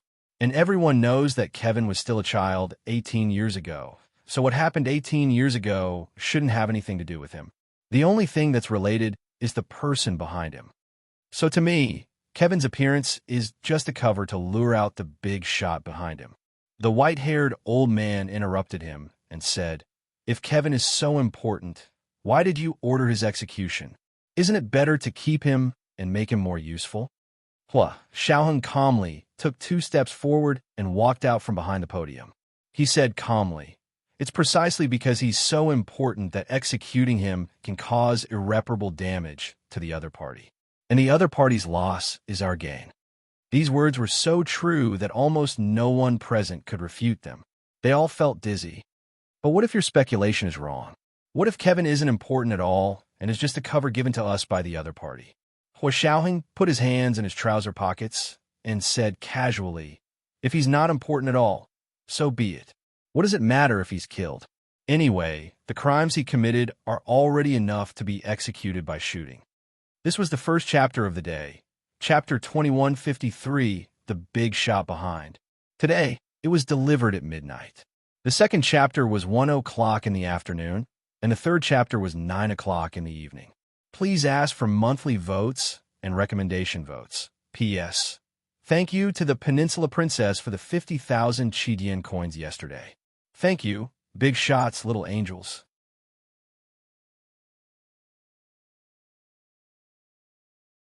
Chapter 2168.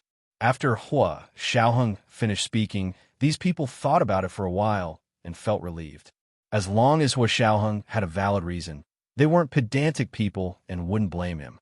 The atmosphere in the room gradually became less tense. General Ji breathed a sigh of relief and asked the question he was most concerned about. "You just said that the person behind Kevin was related to the failure of our experiment 18 years ago. Do you have any evidence to prove this?" Hua Xiaoheng first told them about the explosion they encountered when they were chasing Kevin on Christmas Eve last year, then said, "This time, Zhuo Qinghong brought people to the hospital to kidnap Kevin. When they realized that it was a fake person, they jumped out of the car and ran for their life. Their car was detonated by their own people remotely, and the energy of the explosion was similar to that year. Actually, the remote detonation of Zhuo Qinghong's car was more similar to the situation with Gun Yinji's car 8 years ago. However, Hua Xiaoheng didn't want these people to focus on Gun Yinji again, so he changed his words slightly. This wasn't too outrageous. Because it was indeed similar, there was a high-energy magnetic field mixed in. Everyone was deep in thought after hearing this. A fat old man sitting next to General Ji said in a low voice, "I was the one who presided over the experiment between the military and the Institute of High Energy Physics 18 years ago. Back then, I sent Hua Guanyuan as the military representative to the Institute of High Energy Physics to cooperate with Song Haichuan. But the experiment failed. Someone was deliberately causing trouble?" Hua Xiaoheng's eyes narrowed slightly, and he said, "The experiment 18 years ago actually didn't fail." "What did you say?" The fat old man almost jumped up, and his body was actually very agile. "Say it again." "What do you mean?" General Ji added, "That's right," Xiaoheng explained. "We all know that the experiment failed 18 years ago. Later, when Baijini took over the Institute of High Energy Physics, she kept saying that the experiment back then had failed, so she wanted to restart the experiment. Unfortunately, she didn't even get started, and after spending so much time, she found nothing." "Why did you say that the experiment back then didn't fail? You mean it succeeded?"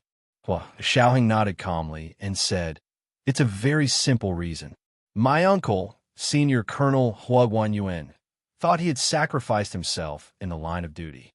But now it turns out that he didn't sacrifice himself, but went to the other world. 18 years ago, the joint experiment between the military and the Institute of High Energy Physics was to find the magnetic resonance frequency. The experiment could activate the magnetic resonance instrument in the opposite space. Senior Colonel Hua Guanyuan and the other 4 soldiers didn't die in the explosion. Instead, They went to the other world. How'd he get there? There's only one explanation, and that is that the magnetic resonance instrument we experimented with was successful 18 years ago. The chubby old man who was in charge of the experiment on the military's side stared blankly as he muttered, "Yes, if that's the case, then it should be successful." At that time, I remember that Director Song marked the DNA of all the people who participated in the experiment in the magnetic resonance device he used for the experiment. He said that if the experiment was successful, he would officially send them over. In the end, during the last field inspection, there was a sudden explosion. Hua Xiaoheng looked at the old man sympathetically and sighed. Senior Colonel Hua Guanyuan's experience has proven that the experiment back then was actually successful. The magnetic resonance instrument successfully captured the magnetic field frequency of the opposite space, thus opening a wormhole that can realize the exchange of two parallel worlds. But why did there be a big explosion? Later, the reason was that when the high-energy magnetic field energy was used, the timing of the release of energy was wrong. The magnetic field energy that should have been released in a few minutes was compressed to 1,000th of a second. As you can imagine, the energy that should have been released in a few minutes was compressed to that extent. How could there not be a big explosion? Just like a pressure cooker, when you suddenly shrink the internal space of the pressure cooker, it will also explode into pieces. And because our experiment released all the energy in a short period of time, it caused a huge explosion that killed almost all of us who participated in the experiment. The only person who survived was my mother, Song Jining, but her body and brain were severely injured. She was ill for 16 years and was only cured 2 years ago. Hua Xiaoheng paused for a moment. The big shots in the conference room met and discussed what Hua Xiaoheng had just said. After a while, the white-haired old man raised his head and said, "Then what evidence do you have to prove that the wrong time of the release of energy was deliberately messed up, or that the experimenters made an accident?" Hua Xiaoheng said very frankly, "If you want direct evidence, for example, who did it? I still don't know who it was. But on Christmas Eve last year, Kevin created an explosion of the same nature. Was it really just a coincidence? An experiment like ours can't be completed without the strength of the entire country. Therefore, ordinary people aren't qualified to coincide with us. In other words, what can coincide with us is definitely not a coincidence. How can there be such a coincidence? I've been working on the special front for so many years, and I've only found one rule. There are no coincidences in this world, only deliberate planning." After a pause, Hua Xiaoheng's voice suddenly became low. "More importantly, have you thought about the real consequences of the failure of the experiment back then?" He looked at the big shot sitting below with a deep gaze and said bitterly, "It was this failure that caused our experiment to stop for 18 years. 18 years. How many technological advances have been stifled? This almost blocked the technological progress of our generation." Hua Xiaoheng's statement was something the big shots had never considered before. Now that they thought about the cause and effect of what he said, their faces turned ashen. The fat old man couldn't help but have his eyes turn red. He sobbed and said, "I didn't do my job well. I shouldn't have given up back then. I should have let someone continue investigating." There was a big explosion back then, and all the elite scientists and young students related to it were killed, General G said faintly. General G said faintly, "Who has such a deep hatred for us? I don't think I need to do any research. I already have an idea." There were many things that, if one didn't find the right angle, the view would always be different. Just like the failure of the experiment back then, everyone thought it was just a normal scientific setback, so no one thought that someone was deliberately causing trouble to obstruct the development of Huaxia's technology. Now that they were reminded that it wasn't a simple failure of the experiment, but that it had been sabotaged, everyone quickly thought of who had the motive and ability to do this to the Huaxia Empire. Hua Xiaoheng also had his own suspicions, but he was very cautious and didn't voice his thoughts.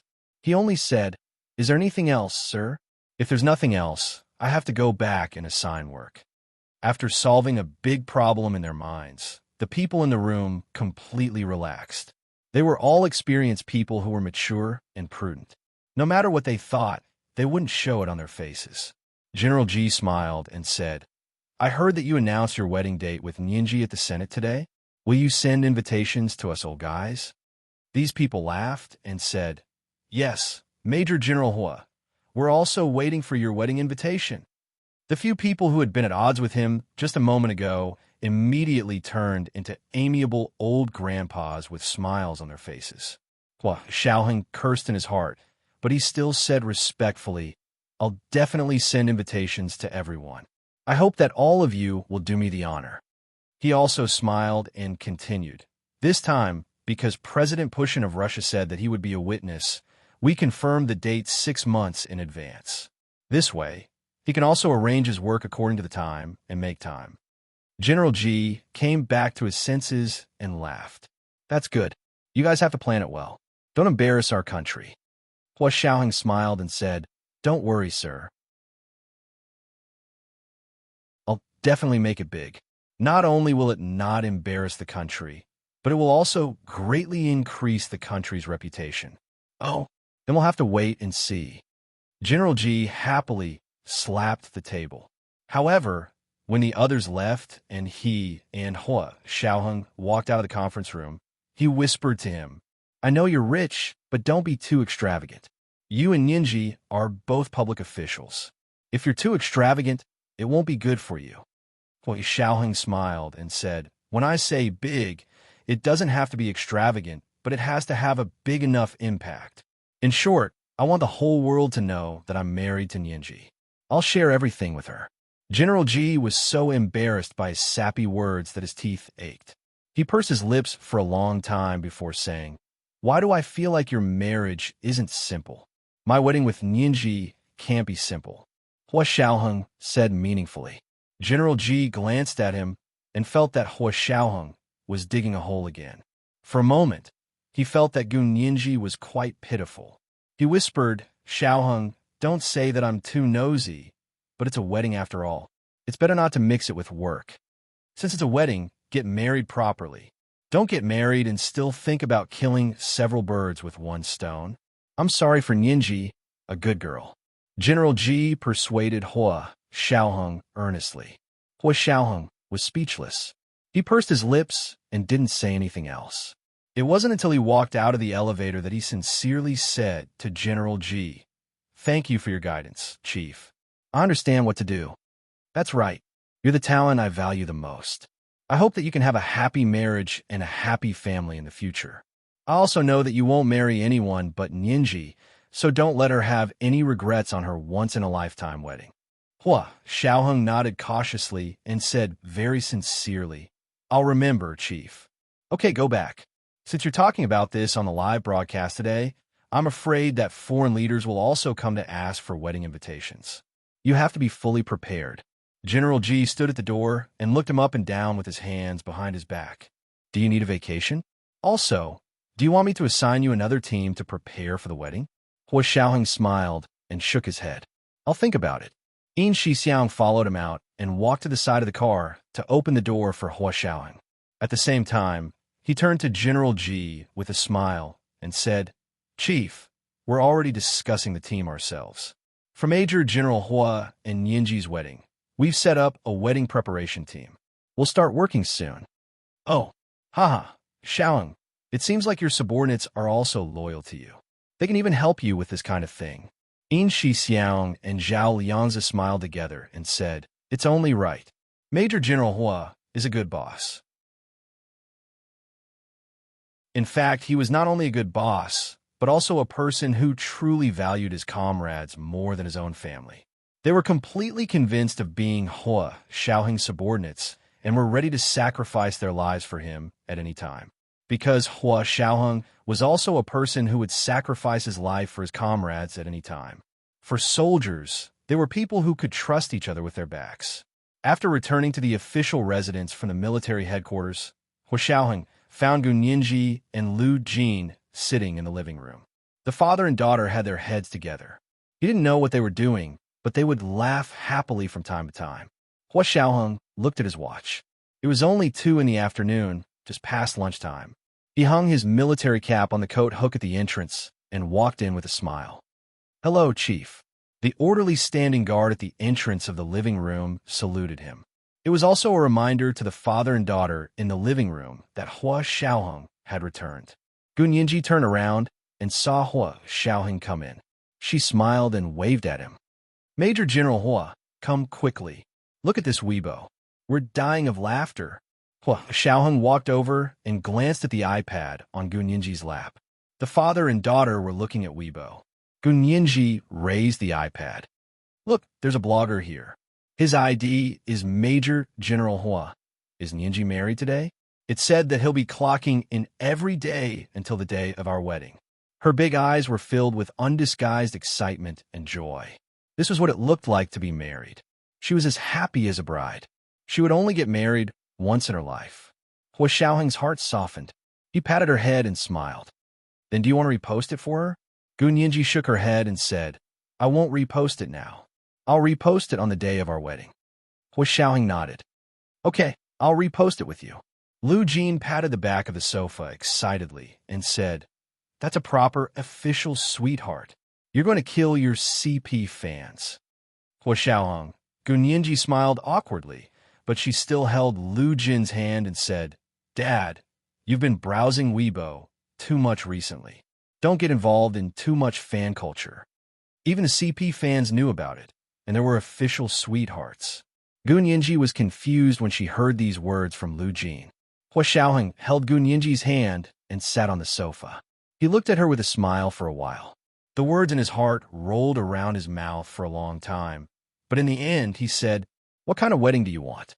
Gun Yinji tilted her head to look at him and said thoughtfully, "What are you trying to say? Why do I feel like you weren't talking about the wedding?" Hua Xiaoheng. Gun Yinji held his hand. "What's there that you can't tell me?" Lu Jin looked at them and said, "That's right. What are you trying to hide from my girl?" This was today's second update. Chapter 2154, What Kind of Wedding Do You Want? 1. Today, it was delivered at midnight. P.S. The 100,000 Chidian coins that the Peninsula Princess had tipped last September had been delivered twice. At 9 o'clock in the evening of the third update. Please ask for monthly votes and recommendation votes. Thank you so much, moi, big shots, and little angels.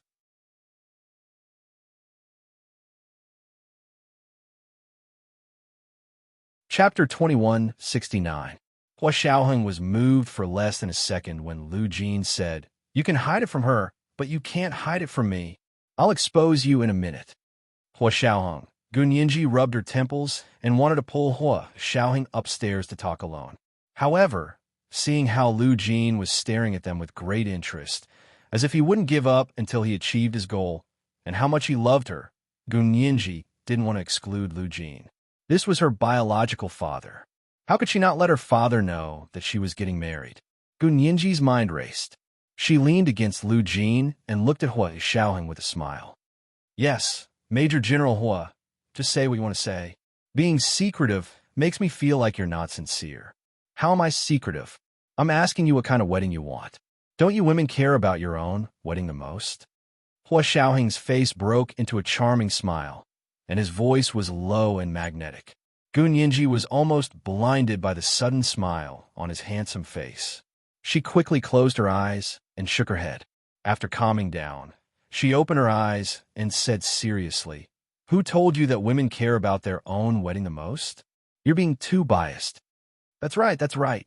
Lu Jin was someone who wanted to flatter his daughter regardless of the occasion. He glared at Hua Xiaoheng and said, "Why do you care about what other women care about? What you should care about is what my girl cares about the most." You said other women as if you've had many women. All the women in the world have been summarized by you in one sentence. Now, it was Hua Xiaoheng's turn to rub his temples. He thought about it and decided not to argue with someone as intelligent as Lu Jin. He couldn't outdo him anyway. Moreover, there seemed to be something wrong with what he had said just now.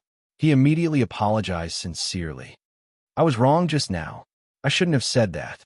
But Yinji, do you really not care about your wedding?" Gun Yinji said word by word. "What I care about the most is whether you're honest with me and not a wedding for show. Of course the wedding is important, but I won't give up something more important for a wedding for show." Hua Xiaoheng composed himself and looked at her deeply. He decided to tell her the whole story and let her decide what to do. This was their wedding. She had all the say in it. Hua Xiaoheng stood up and said, "There is indeed something. Nianji, Uncle Lu, shall we go upstairs to the study to talk?" The study of his official residence was one of the most secure places in the country. Gu Nianji perked up. "Really? That's great." Hua Xiaoheng clenched her small fists. Her fingers were as tender as onion tubes, and he held her hand in amusement. "Let's go." Lu Jin put the iPad on the sofa and followed her. After entering the study, Hua Xiaoheng closed the door and sat on the couch in the middle of the study. Gu Nianji and Lu Jin sat opposite him and looked at him curiously. Hua Xiaoheng was starting to get a headache again. He looked at the father and daughter, thought for a moment, and decided to start from the beginning. He told Lu Jin and Gu Nianji about General Ji, calling him over for questioning today. Other than the execution of Kevin, Lu Jin and Gu Nianji knew everything else, so there was nothing to hide. Moreover, most of what he was talking about was old events from 18 years ago. He had hoped that Lu Jin could help him sort out these clues. Hua Xiaoheng added, "Uncle Lu knows that the experiment from 18 years ago was actually done after you communicated with Gu Xiangwen here. Gu Xiangwen here contacted my uncle and hoped that our country would also start such an experiment." Lu Jin nodded slowly and looked at Hua Xiaoheng strangely. It was obvious that he was thinking about something. Gu Nianji waited by the side for a while, her mind racing. She was eager to try, but she hesitated to speak. Hua Xiaoheng saw this and raised his hand. "Nianji, what do you want to say?" Gu Nianji blinked and looked at Lu Jin, then at Hua Xiaoheng. She stammered, "I don't have any big ideas. It's just that the reason you mentioned just now seems familiar." "Familiar?" Hua Xiaoheng frowned. "Which reason am I talking about? What do you mean by familiar?" Gu Nianji didn't dare to look into Hua Xiaoheng's eyes again. She looked down at the floor and unconsciously dug her fingers on the sofa. She said, "You said that after the experiment accident, China's development in this area hasn't improved. It's like this technology has been blocked for 18 years. "Yes, then what do you mean by familiar?" Gu Nianji quietly looked up. Her long eyelashes fluttered rapidly. Like a swallow's tail after the rain, they drew a shocking horizontal line in the sky. She mustered up her courage and said, "When I was in the other world, my father once used a problematic experimental design to block more than 30 years of development in biological genetics in Japan. Major General Hua, do you still remember? My father once used a completely wrong experimental design to lead Ishihara Bai-san and even the entire biological genetic engineering research in Japan to a dead end, thus blocking the progress of their biological genetic engineering research." Hua Xiaoheng was slightly stunned, but he quickly remembered. His eyes narrowed slightly as he looked at Lu Jin. It was such an unreliable person, a patient with a serious interpersonal disorder, who had used a meticulously designed experiment more than 30 years ago to lock in the development of biological genetic engineering in Ishihara Bai-san, or rather, the entire Japan in that world. For more than 30 years, Japan had made no progress in biological genetics. It was completely different from Japan here. On the other hand, China had encountered the exact opposite.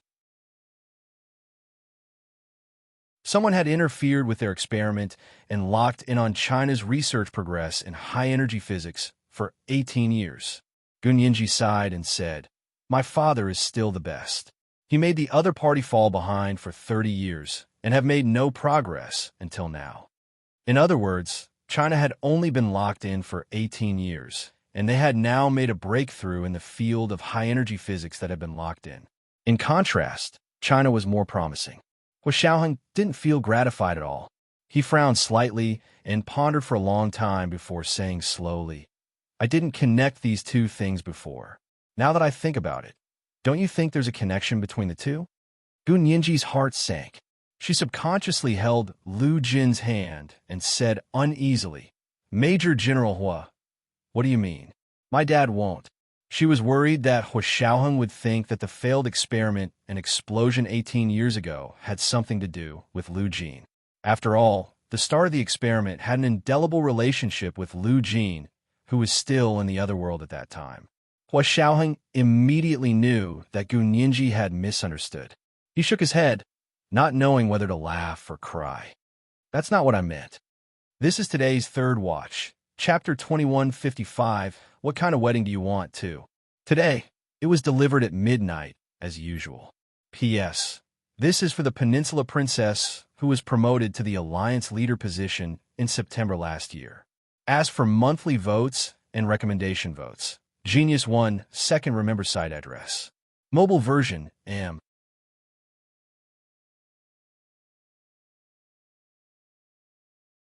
Chapter 2170. Then what do you mean? Gu Nianji looked at Hua Xiaoheng nervously. Her lacquered eyes were filled with vigilance and unease. She even tilted her body slightly and stood in front of Lu Jin, as if Hua Xiaoheng had a gun in his hand. If she didn't do this, Lu Jin would be shot dead by Hua Xiaoheng. Hua Xiaoheng felt a little upset when he saw this. However, he had always been calmer than his peers, and he was a soldier on a special front. Not only did he not show his emotions, but even when he did, no one knew what he was really thinking. Therefore, his expression didn't change. He only looked amused. He tilted his head, raised his hand, and pointed in Gu Nianji's direction. Lu Jin was very touched. He was also a potential expert in psychology, so he understood what a person's subconscious body movements meant. This was a more accurate indicator of a person's true thoughts than their facial movements. She turned her body slightly in front of him. No matter which theory she used, it was a proper protection. It was for her father's determination and will to resist her husband. Lu Jin knew that he was exaggerating, but his girl was so good. So what if he exaggerated a little? He peeked his head out from behind Gu Nianji and smiled smugly at Hua Xiaoheng. Xiaoheng, you saw it. My girl is always so protective of me. Don't think too much of it. My girl is respecting me and protecting me as an elder. Hua Xiaoheng, he wasn't thinking too much. It was your girl who was thinking too much. Hua Xiaoheng silently complained in his heart, but he still had to maintain a smile on his face. He explained, Nianji, what I mean is if these two things are related and Uncle Lu isn't the link, then who is the person who connected these two things? Gu Nianji's eyes flashed, and she blurted out, Japanese? Lu Jin had locked onto Japan, the country in the other world that had developed biological genetic technology. If there was really a connection, then the country in the other world that had locked onto Huaxia's high-energy physics development was Japan. Only then could the two be linked. Of course, this was only Hua Xiaoheng's guess. Gu Nianji finally understood and breathed a sigh of relief. Now that the alarm had been lifted, she perked up and walked over to Hua Xiaoheng to sit down. Hugging his arm, she said, You really scared me to death just now. Hua Xiaoheng patted her hand. The emptiness in his heart was instantly filled by her. This girl's influence on him was too great. It really felt like a thought from heaven to hell. Hua Xiaoheng turned to look at her with lingering fear and smoothed the slightly sweaty hair off her forehead. If it weren't for the fact that Lu Jin was glaring at him from the other side, he would have kissed him. Lu Jin chuckled as he watched Gu Nianji act coquettishly at Hua Xiaoheng. Hua Xiaoheng's unconcealable doting and joy for the girl beside him made him very satisfied. He leaned back on the sofa, crossed his legs, and said proudly, Spoiling her is the right thing to do. I don't have any other requests from you. As long as you spoil my daughter to death, your problems will be my problems in the future. I will definitely help you to the end. When these words came out of Lu Jin's mouth, even someone as calm and collected as Hua Xiaoheng couldn't help but feel his heart pound. It was too tempting. But was he someone who would betray his feelings for Nianji for the sake of profit? Of course not. Hua Xiaoheng put his arm around Gu Nianji's shoulder and said with a smile, Don't worry, uncle. Not only will I spoil Nianji, but I will also teach her a lot of things so that she won't feel bored living with me. This was much more interesting to Gu Nianji than simply spoiling him. She had been living by Hua Xiaoheng's side since she was 12 years old, and had long been used to learning from him. Smart people like to try new things, and Gu Nianji was no exception. She couldn't help but raise her head and kiss Hua Xiaoheng on the cheek. She giggled and said, Major General Hua, Are you going to teach me how to be a person? Hua Xiaoheng. He was indeed going to teach her how to be a person. It would begin immediately after the wedding. A smile flashed across Hua Xiaoheng's eyes. He no longer avoided Lu Jin's presence and lowered his head to kiss Gu Nianji on the lips. Lu Jin looked at them with a smile and rubbed his hands. You guys have to have a child as soon as possible after you get married. I'll help you take care of it. I promise I'll feed it scientifically. Gu Nianji, feed? Gu Nianji raised her eyebrows impolitely. Dad, isn't it enough for you to feed my pink piggy? Do you want to raise other piggies? You're already big enough. You don't need Dad to feed you anymore. Lu Jin sighed. Dad just wants to help you raise piggies. The corners of Hua Xiaoheng's eyes twitched. He said calmly, My son isn't a piggy. He's called a piggy. None of you are allowed to feed him. Gu Nianji. She looked at Hua Xiaoheng quietly and said in a low voice, Are you so sure it's a son? Sir's son, and then have a daughter. Don't you like the little girl to have a brother who can dote on her and take her everywhere to play? Hua Xiaoheng quietly placed his hand on Gu Nianji's soft waist. As long as she dared to say no, he would tickle her. However, Gu Nianji didn't notice Hua Xiaoheng's move at all. Instead, she was enthralled by him and said, Brother taking his sister everywhere to play? I like it so much. Lu Jin was also very satisfied. Then it's a happy deal. Sir's son, and then have another daughter. I'll take care of them for you. Dad, we'll hire a professional nanny. You just need to see them often. Gu Nianji spoke as if she had already given birth to 2 babies and was waiting for them to watch in the next room. What nanny would be more professional than your old father? Lu Jin's eyes widened, and he began to roll up his sleeves. I'll start working as a smart robot nanny right now. Just you wait. In 16 months, the smart robot nanny number 1 will officially start working. Gu Nianji. Hua Xiaoheng was more composed than the two of them. He said calmly, It would be great if there was such a smart robot nanny, but I think it's better for babies to have more contact with people. No matter how good a smart robot is, it's still a machine. I know, so they just tell me with chores. I'll make sure I'm with the piggies 24 hours a day. Lu Jin almost raised his right hand to swear. Gu Nianji came back to her senses and said with a smile, Stop. We can talk about this in 6 months. Let's talk about Major General Hua's worries now. She looked at Hua Xiaoheng and refused to let him go. Then why are you hesitating? What does what you're saying have to do with our wedding? This was the first update of the day. Chapter 2156. What kind of wedding do you want? 3. Today, it was delivered at 3 o'clock. The second update was at 1 o'clock in the afternoon, and the third update was at 9 o'clock in the evening. Today was the last day of the double monthly votes. If you have monthly votes, hurry up and vote. P.S. Thank you, Enigma Yangxi, for the 10,000 Qidian coins yesterday. Thank you so much. Kiss me, little angels.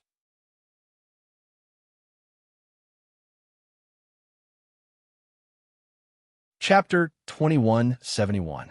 She had finally asked about this topic. Hua Xiaoheng took a deep breath and pulled his arm out of Gu Nianji's embrace. He sat up straight and spoke slowly. There was an indescribable allure in his calmness. Of course, that was for Gu Nianji. Nianji, since you must ask, I won't hide it from you. As Hua Xiaoheng spoke, he still looked away from Gu Nianji's big black and white eyes. He said, You also know that what happened recently is not only related to Ms. Song, but also to you and me. President Liu deduced that the mastermind is targeting the past, present, and future of our Huaxia Empire. Although it is exaggerated, according to the analysis of the situation we have, it also makes sense. It's not that Ms. Song and I can represent the past, present, and future of the entire Huaxia Empire. It's that the mastermind's goal is to destroy the foundation that our country can survive. This foundation can be you, me, her, or anyone in Huaxia Empire. As long as they can make a major contribution to our country, they will be among the targets that the mastermind wants to destroy. Gu Nianji nodded and said angrily, I know, so I hope we won't let this mastermind off. Moreover, they've been hiding behind the scenes and stirring up trouble for so long. It's time for them to pay the price. Hua Xiaoheng couldn't help looking over and saw that her sparkling eyes were even brighter than the stars in the sky. They were sparkling and made people want to hold them in their hands and fill their palms with starlight. You also think they should pay the price? Of course, Gun Yinji said without hesitation. 18 years. They've been free and unfettered for 18 years since the experiment failed. Can you tolerate it? She tilted her head to look at Hua Xiaoheng and said very seriously, You can tolerate it, but I can't either. Hua Xiaoheng touched her head, and his fingers slid down her smooth black hair. He paused for a moment before retracting them. He smiled and said, Yes, I can't tolerate it either. So I've decided that after our wedding, I'll set up a plan to lure the mastermind out and catch them all in one fell swoop. Gun Yinji sighed in disappointment and said, Is that why you're hesitating to speak? Are you worried that I'll be unhappy if you have to go on a mission right after getting married? Hua Xiaoheng. Yes. Although that wasn't the case, Gun Yinji thought it was about the same. He felt more and more guilty. He threw his previous plans far away and wholeheartedly wanted to give Gun Yinji the most unforgettable wedding. After all, this was a once-in-a-lifetime opportunity. He couldn't let her have any regrets. Hua Xiaoheng was still thinking about what kind of surprise to give Gun Yinji that would be unforgettable for the rest of her life when Gun Yinji's eyes lit up. Hua Xiaoheng narrowed his eyes. Yinji, do you have anything to say? Gun Yinji gave him a sweet, flattering smile. Curling her slender index finger, she crooked it at him. Hua Xiaoheng bent down and slowly approached her. What is it? Hua Xiao, let me say something. Don't overthink it. Her tone was careful and her expression was that of a fawning one. Her big, intelligent eyes were rolling around, looking extremely lively. Hua Xiaoheng nodded with a smile. Speak. Gun Yinji clenched her fists. She was a little nervous, but also very excited. Would Hua Xiao agree to it? Or would he think that she was messing around? After all, he had been begging for a wedding for so long. Gun Yinji's eyes sparkled. When Hua Xiaoheng was close enough, she fiddled with the tightly fastened collar on his neck and whispered, Hua Xiao, I was just thinking that our wedding will definitely be very grand, right? Hua Xiaoheng. Gun Yinji saw that his expression didn't change, so she mustered up her courage and said, After today's live broadcast, I think the whole world should know, right? Yes. Hua Xiaoheng snorted. It was very low. Then the mastermind behind this also knows, right? Hua Xiaoheng. He suddenly felt that Gun Yinji's tone of questioning was a little strange. It was as if the trial had taken over and she was beginning to interrogate him as the defendant. Gun Yinji became more and more excited. Her sparkling eyes seemed to have the power to bewitch people. She continued, If the mastermind really wanted to target us, do you think they would be so kind as to let us have a perfect, undisturbed wedding? Hua Xiaoheng. He suddenly understood what Gun Yinji meant, and he couldn't help but tighten his grip on Gun Yinji's small hand. Gun Yinji pursed her lips in pain. Major General Hua. Hua Xiaoheng came back to his senses and quickly rubbed her hand. He held it to his mouth and blew on it. He said repeatedly, Does it still hurt? I'm sorry, I couldn't control my strength. From the corner of her eye, Gun Yinji saw that Lu Jin was laughing so hard that only his teeth could be seen. She felt even more embarrassed. She snatched her hand back and said angrily, Let me finish.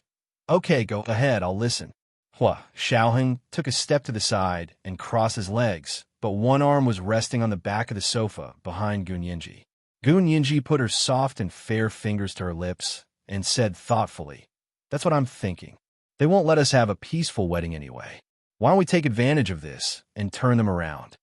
Hua Xiaoheng's heart skipped a beat, and he said with a smile, How can you be sure that they won't let us have a peaceful wedding? Do you still need me to say it? They've been plotting for so many years, but they're still safe and sound. They can still continue to cause trouble. You know how confident they are and how arrogant they are about their abilities. Gun Yinji scoffed. It's time to teach them a lesson. Not only do they know why flowers are so red, but they also know how flowers grow.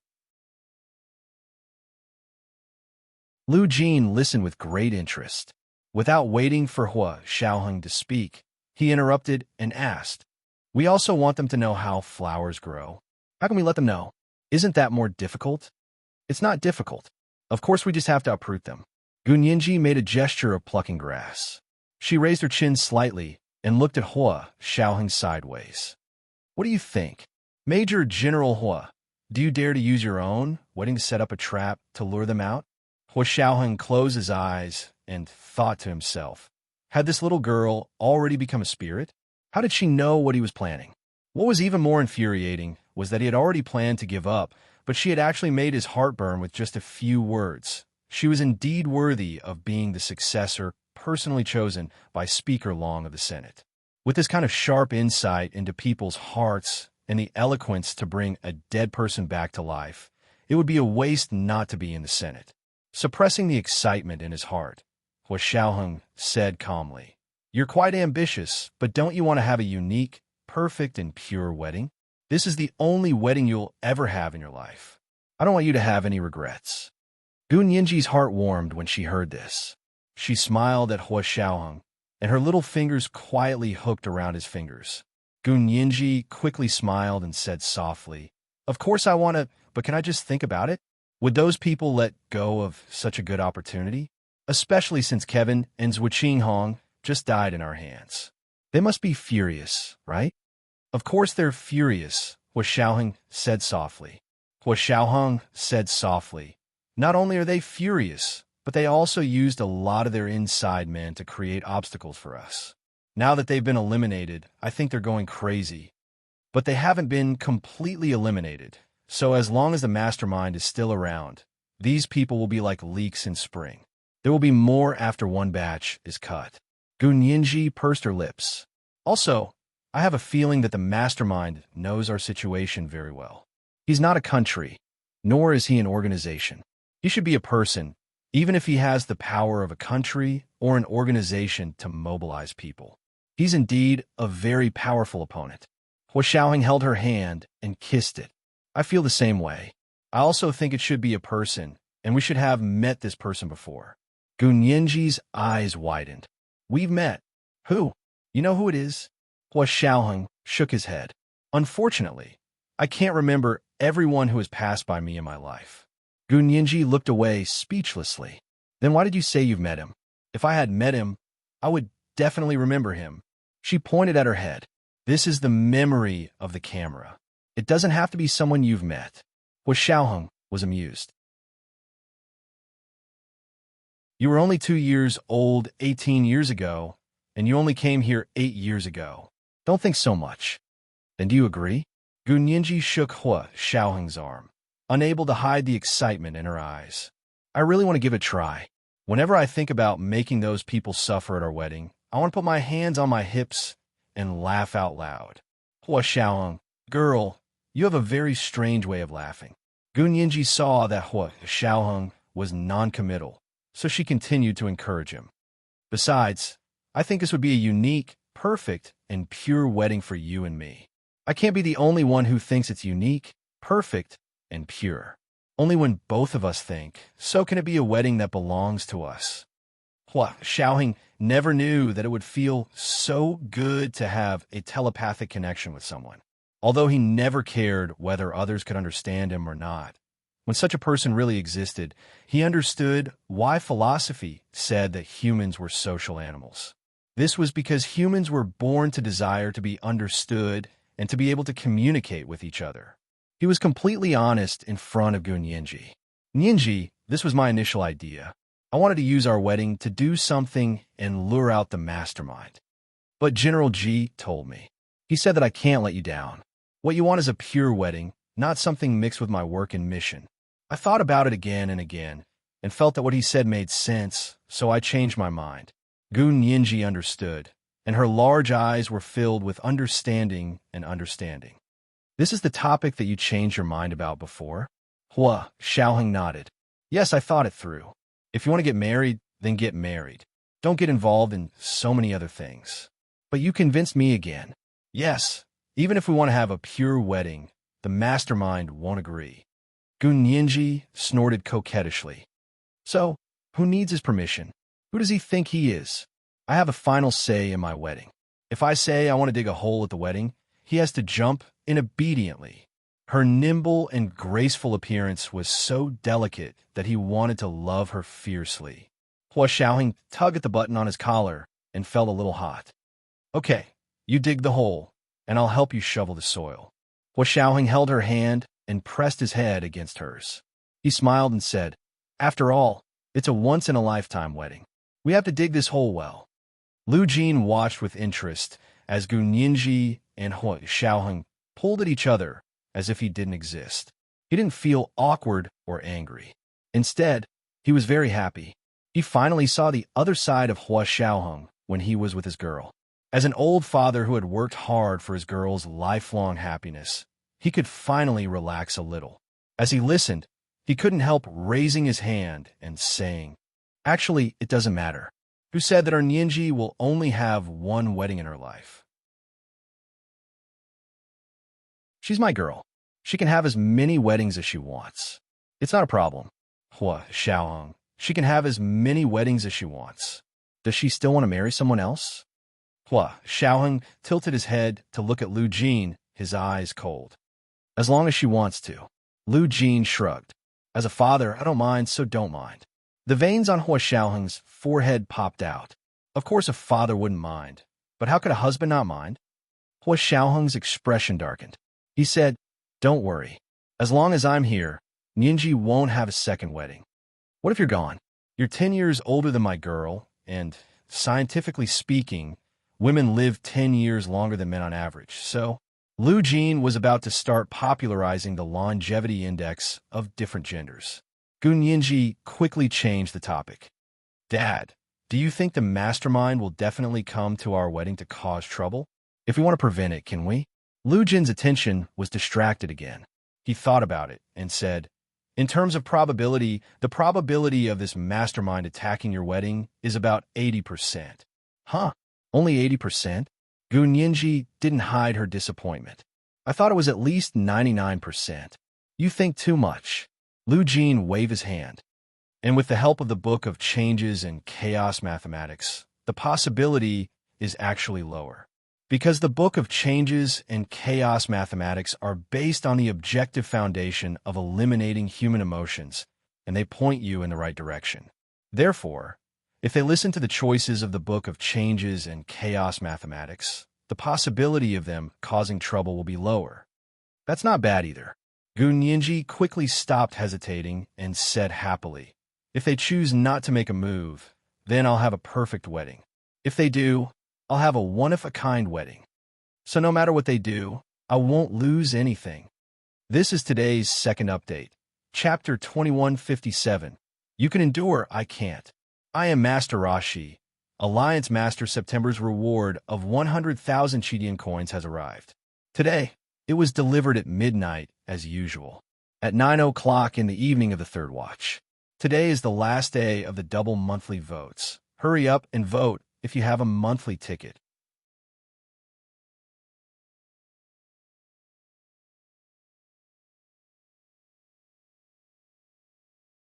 She was afraid that she would agitate Lu Jin and he would come up with some unimaginable way to earn money. Why can't I compare? Lu Jin glared at her. Girl, can you be a little more promising? You are the successor chosen by Speaker Long. In the future, you will be the chairman of the Senate. What about him? At most, he could reach General Ji's position, right? Aren't we on equal footing? The corners of Gu Nianji's mouth twitched. She still wanted to speak, but Hua Xiaoheng secretly squeezed her hand. She immediately shut her mouth. Hua Xiaoheng smiled. Uncle Lu is right. In terms of social status, we are indeed on equal footing. I'm not even as good as Nianji. Haha, it's good that you admit it. My girl doesn't mind letting you take advantage of her. Lu Jin stood up proudly. All right, you two can discuss the wedding. If there's anything you need my help with, just let me know. I'm going to design my smart robot nanny. With that, he excitedly pushed open the study door and rushed out. He didn't want to stay for a moment. Gu Nianji knew that Lu Jin had rushed out because he wanted to give her and Hua Xiaoheng some space to spend time together. She snuggled into Hua Xiaoheng's embrace and muttered, "Although my dad has interpersonal disorder, he's never been inconsiderate to me." Hua Xiaoheng remembered what she had just said. women live 10 years longer than men on average. He pursed his lips and decided not to argue with her. He patted Gunyinji on the back and said gently, "It's not that Uncle Lu doesn't understand. He probably feels that there's no need to consider anyone other than you." "Don't say that. My dad is really sick. I'll supervise him to take his medicine." Gunyinji also remembered what Lu Jin had said to make Hua Xiaoheng worry. She quickly stroked his chest with her hand and soothed his breathing up and down. Hua Xiaoheng's entire body tensed up from her hand. He had no choice but to pick her up and go back to the bedroom to soothe his breathing. In a villa in the imperial capital, a woman sat in a dark room. She watched the live broadcast of the Senate's questioning over and over again, and her expression grew colder and colder. Kevin was dead. He was actually dead. How could he be dead? How many times had she used the Book of Changes to set up divinations? And how many times had she used chaos mathematics to calculate? All of them showed that Kevin was in Huaxia Empire, and there was a high chance that nothing would happen to him. Even if something happened, with his background and identity, as well as her ability and power as a backer, he would definitely be able to get Kevin out. The probability of something really happening was so small that it was negligible. Otherwise, why would she have sent Kevin to Huaxiao Empire? So where was the variable? Where was the variable that made the extremely small probability of something happening? She closed her eyes and gripped the front of her shirt tightly with her hands. She felt like she couldn't breathe, and the expression on her face was distorted. Kevin's accident had not only dealt a huge emotional blow to her, but it had also dealt a heavy blow to her professional abilities. This was the capital that she had relied on to survive. How could it have gone wrong? After a long time, so long that the sky outside was already dark, she finally lifted a corner of the curtain to take a look. The trees outside were very dense, blocking out the sun and the stars and moon in the night sky. She let out a long sigh and turned on the light. Looking at the tea room she had set up, she took out a straw stick again and began to use the Book of Changes to do divination. A few minutes later, she got the divination, negative divination. Negative divination, heaven above the earth. Divination, not a bandit, not a gentleman's chastity, big or small. She flipped through the divination and did not speak for a long time. Coming out of the tea room, she washed her hands, sat in the dining room, and ate alone. Under the pale light, her thin figure looked very lonely. After eating, when she was sipping her pu-er tea, her middle-aged servant woman came over to clean up the dishes and chatted with her. "Madam, you have to restrain your grief and accept fate. Mr. Kevin's revenge is waiting for you." The woman nodded, as if she had the desire to talk, and said softly, "I just did a divination." "Oh, what divination did you get? Is there progress on revenge?" The middle-aged servant woman's eyes lit up, and she stopped what she was doing. The woman frowned slightly and said, "Negative divination." "Negative?" "Yes, the divination is not a bandit, not a gentleman's chastity, big or small." The middle-aged servant woman looked confused. "Madam, I don't understand." The woman smiled, lowered her head to take a sip of tea, and said lightly, "The meaning of this divination is that people's travel is blocked, which is not good for a gentleman who sticks to the right path, and it is not good for him to do big things. But from a small point of view, he can still set off a storm." It was just in line with what she was doing, because she had never been a gentleman who sticks to the right path. In her opinion, this divination was for the benefit of the small and not for the gentleman. This was today's third update from the Alliance Master, Chapter 2158. If you're not happy, you should be happy. He had sent an update to Frost Iron Grace, Guild Master, when he was promoted to Guild Master in July last year. Today, it was delivered at midnight, as usual. Today is the last day of the double monthly votes. Hurry up and vote if you have a monthly ticket. Please remember the domain name of this book. Mobile version of the fastest updated website.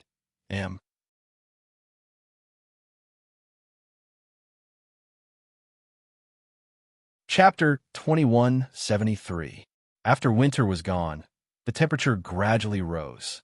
March passed in the blink of an eye, and early summer in April arrived quickly. It was the evening of the weekend again. The sunset filled the sky, and the trees along the roadside grew tender green leaves. It wasn't to the point of covering the sky yet, but it was already slender and graceful.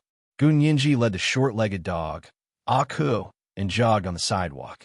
Wearing camouflage sportswear, she shuttled between the green leaves. Her slender, fair legs were like a running deer, and even her big, watery eyes were like the bright eyes of a deer. They were big and pure and looked completely harmless. Of course, everyone who knew her knew that this was just an illusion. Her combat ability wasn't something those naive and stupid deer could compare to. Little Aku hadn't walked with Mama for a long time, and she was so excited that she almost went crazy. When she saw someone walking over, she would pounce and sniff around. If they didn't sniff, she would bare her fangs and brandish her claws to show the little claws on her short legs. However, her legs were too short and couldn't support such difficult movements, so she always accidentally fell to the ground. She got up and shook her fur. It was another good dog. Gunyinji still had to tug hard on the dog leash, otherwise she would really be dragged into the dog. Because the weather was good, there were many people who came out for a walk after dinner in the Special Operations Forces headquarters compound. Seeing Gunyinji stumbling along with a short leg, everyone couldn't help but laugh and fight to greet her. "Chief Gu, are you walking the dog?" Gunyinji nodded and flashed the dog leash in her hand. "Good evening, Chief Gu." "Good evening." Gunyinji smiled. "Have you had dinner, Chief Gu?" Gunyinji made an okay gesture. "I've eaten. The orderlies made dinner today, and it's not as delicious as Major General was." "Chief Gu, your camouflage sportswear looks really good, but I look at your sports shorts. I look a little awkward." Gunyinji's big eyes narrowed into slits as she smiled. "You can tell. These are Major General Hua's camouflage pants. I cut them into sports shorts." "Sure, don't tell him." Everyone looked at the fluttering threads on the side of the shorts and shifted their gazes in unison. She smiled and led little Aku along the sidewalk of the Special Operations Forces headquarters to the empty field in front of Hua Xiaoheng's office building. She ran a few laps around the track on the side of the field before stopping, panting. She used the snow-white towel hanging around her neck to wipe the sweat from her forehead. She let go of little Aku's leash, and little Aku rushed towards the door of Hua Xiaoheng's office building like an arrow. Unfortunately, he was blocked at the door. Of course, dogs were not allowed to enter this building. Poor Aku had been thrown into a military dog training camp by Hua Xiaoheng for a year, causing it to have cognitive impairment. It had always thought that it was a military dog and especially liked to listen to orders.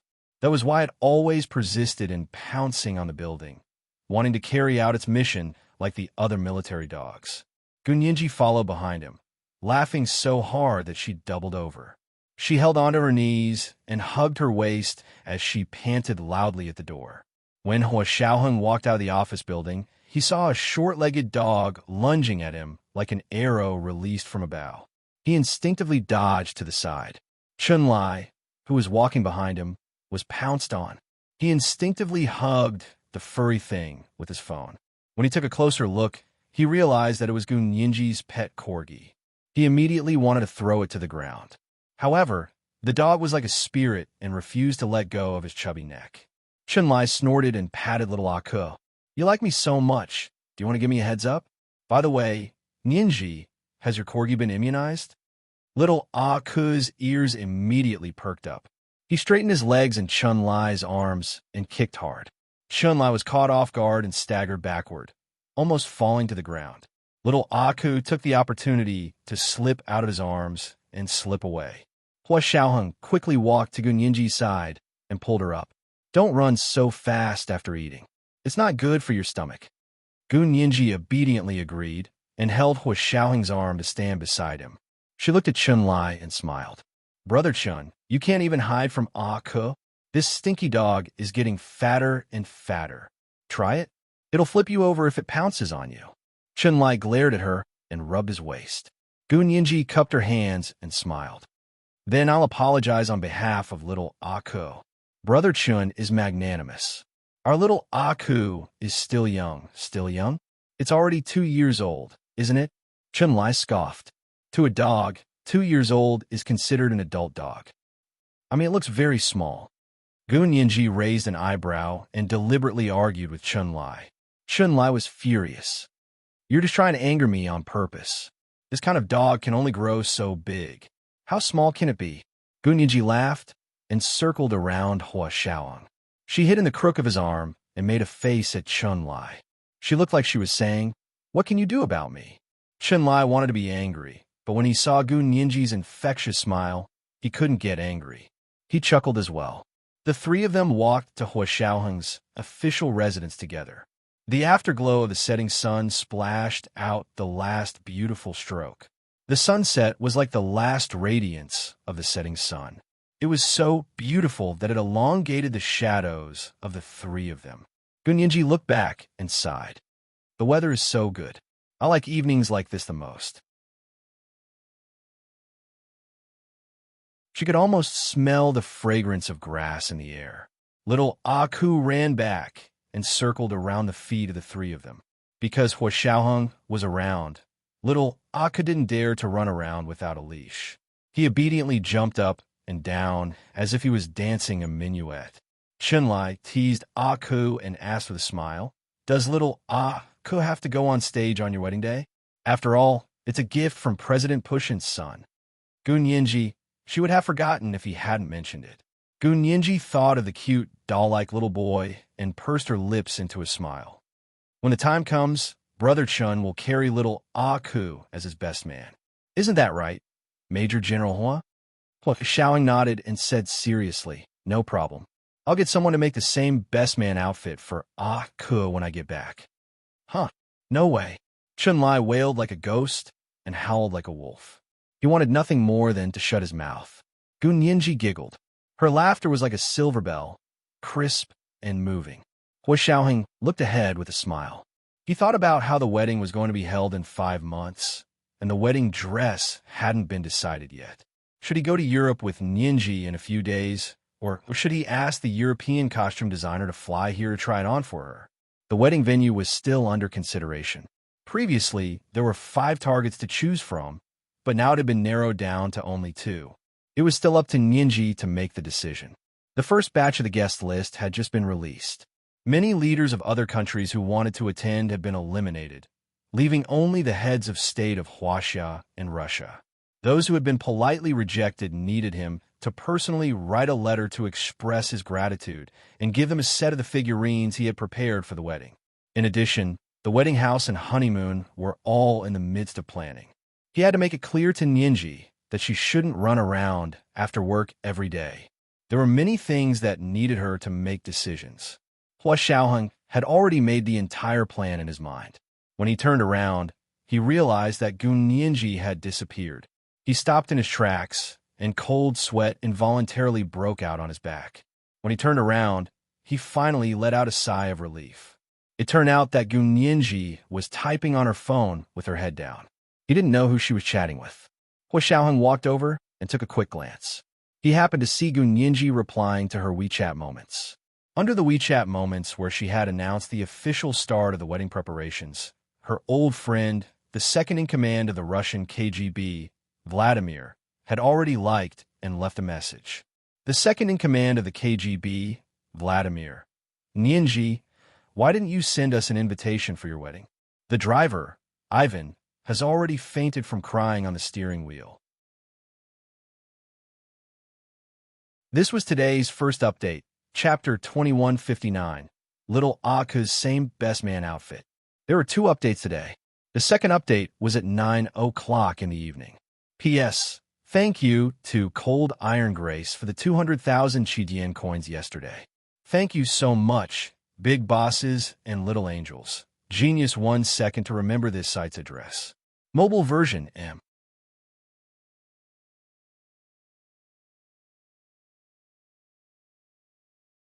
Chapter 2174. Gun Yinji's eyes curved into crescents as she quickly left a message under Vladimir's reply. "Here I am, Gun Yinji. I sent an invitation to your boss. Won't you guys come along?" Second brother of the KGB, Vladimir. "Who's the boss?" "Here I am, Gun Yinji, your president." Doghead. JPG, second brother of the KGB, Vladimir. Immediately after, the driver Uncle Ivan also left a message on Gun Yinji's WeChat moments. Laska driver of Blue Star, Ivan Yinji, are you really not going to send me an invitation to your wedding? Second brother might be able to get a ride, but I'm just a driver. If you don't send me an invitation, I won't be able to go ball. JPG. Then, the driver sent a series of crying emojis that were about to flood his WeChat moments. Gun Yinji had actually prepared an invitation for them. She teased them for a while before replying. I just sent the invitation yesterday. Please check it. Welcome to my wedding. I'll be waiting for you. Second brother of the KGB, Vladimir. Is this true? Yinji, you're the best. I'll love you forever. Laska driver of Blue Star, Ivan Yinji. I knew you wouldn't forget us old friends. If possible, I want to take you on the red carpet. Second brother of the KGB, Vladimir, replied to last good driver of Blue Star. Ivan, get lost. She has a biological father, and she wants a monster like you to take her on the red carpet. If it's possible, I'll be the one taking her on the red carpet. The driver, Ivan, saw that he was about to fight with his boss on the spot. Gun Yinji quickly replied to comfort the two of them. Remembrance. All right, calm down, you two. I still have something I need your help with. Don't just think about fighting and forget about your job. Second brother of the KGB, Vladimir. I suddenly remembered that I still have a report to write. Goodbye, Yinji. See you at the wedding. Vladimir is not online. Last good driver of Blue Star, Ivan. Yinji, Vladimir is lying to you. He never writes a report. Ever since Lena died in the line of duty, he has thrown everything to his subordinates. He probably won't be able to keep his position as second brother. Remembering here, after the chat ended, Gun Yinji looked up to see Hua Xiaoheng standing in front of her. He was also looking at her phone. Suddenly, there was the shame of a public execution. Gun Yinji put away her phone nonchalantly and smiled. Why aren't you leaving? Waiting for you. Hua Xiaoheng turned and walked alongside her. Did you send them invitations yesterday? Gun Yinji smiled slyly and nodded. Yeah. Aren't we going to muddy the waters? We have to put some bait out. Hua Xiaoheng glanced at her and smirked. You're putting out too much bait. I heard that the relatives of your university classmates also asked for invitation from the planning team. Yes, I heard that they want it. I just told them that the total number of invitations is limited, so they can distribute it among themselves. Even if it's a dog's head, it has to be voluntary, right? Gun Yinji's smile was almost identical to Hua Xiaoheng's. Chunlai was carried forward by little Aku, panting.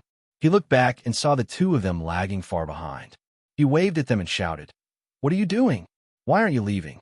We still have things to do tonight.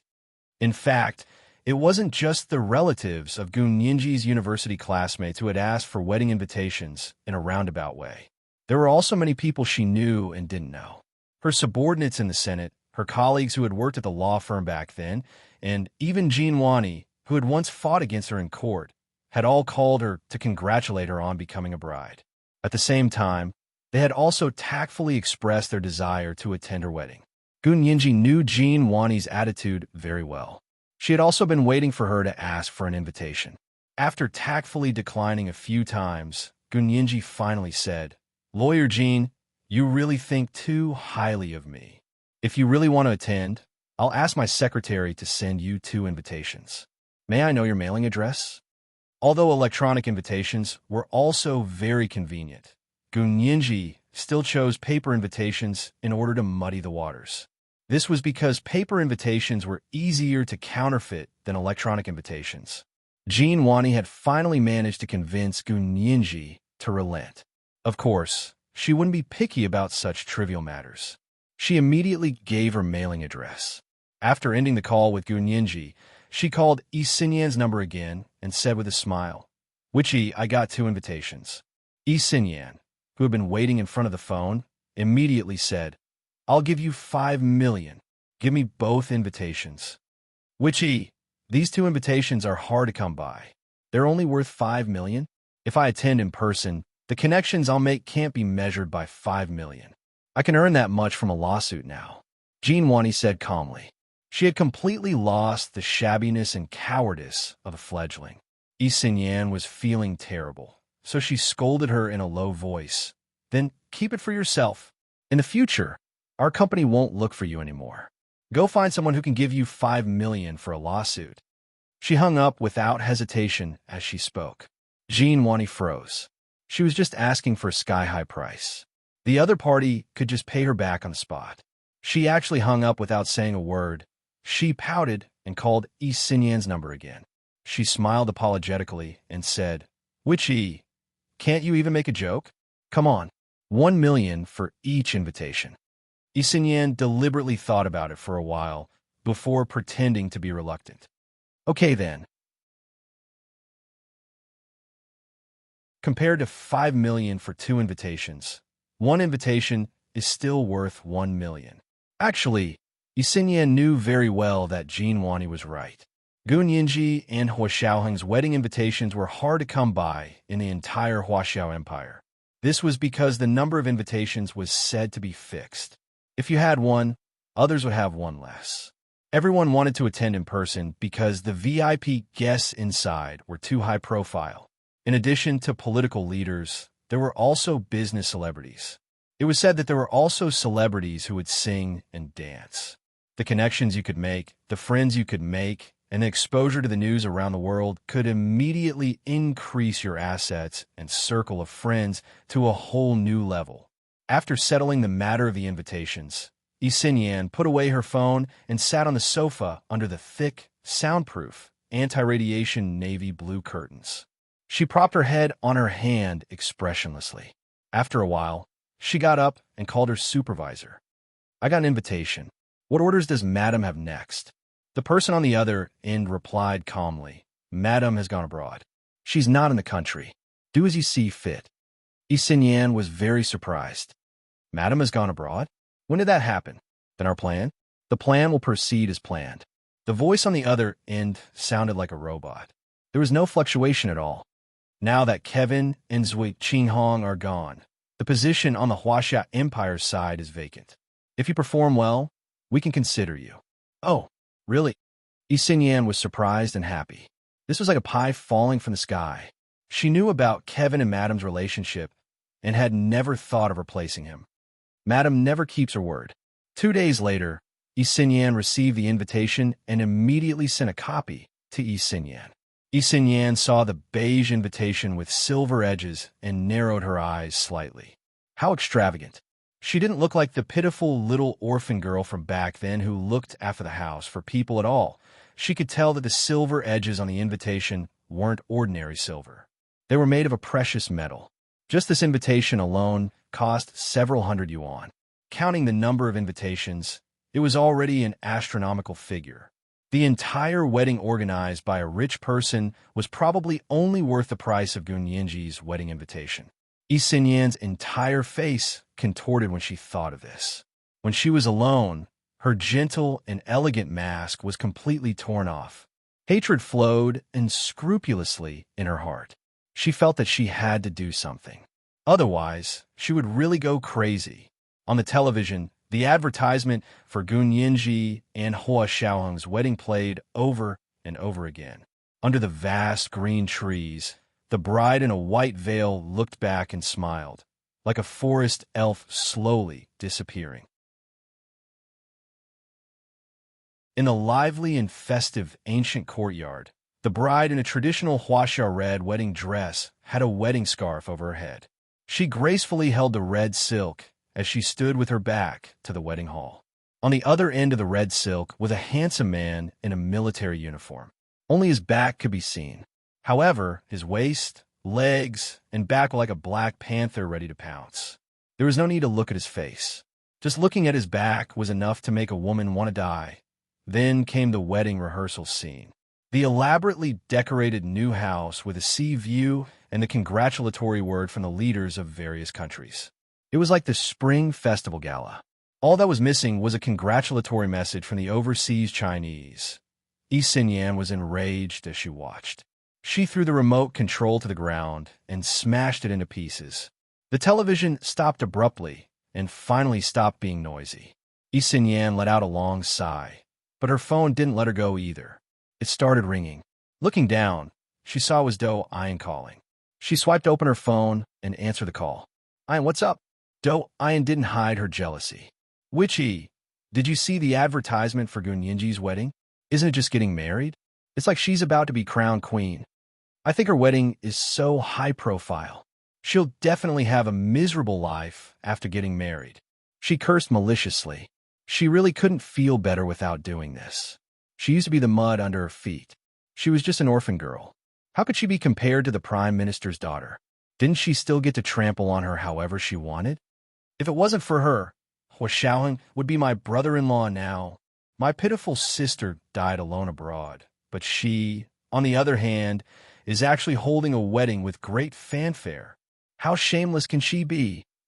Xinyan, do you know? Women like her, who climb up from the bottom, are the scariest. Because the more aggrieved she was in the past, the more domineering she is now. I want to attend her wedding. Am I going to give my face to her? Xinyan sneered. You make it sound like you can go whenever you want. Do you have an invitation? If you don't, why are you blindly competing? This was today's second update. Chapter 2160. Madam never keeps her word. It's 2 o'clock today. Send a red packet to Zeb. Boss, I'll deduct it in October, read it, and get promoted to guildmaster.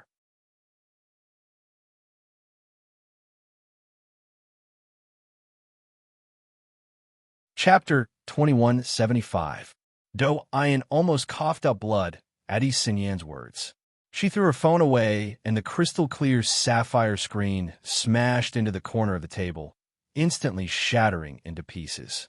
She couldn't care less about her phone and howled at the sky in an attempt to vent the anger in her heart. Xinyan's situation was no better than hers. She couldn't calm down in her room. She rushed out of the room with the car key and raced on the road outside. Only the speeding car could calm her unbalanced heart. The next day at work, Xinyan had already returned to her usual calm demeanor as a witch. She was in her office preparing the documents for today's meeting. After a busy morning, she came out of her office to get a cup of coffee from the staff kitchen. However, as soon as she entered, she saw the young female staff surrounding the TV in groups of 2s and 3s, pointing at it enviously. Xinyan glanced at it and saw it was another advertisement for Gunyinji and Hua Xiaoheng's wedding. No matter how calm she was, she couldn't help frowning.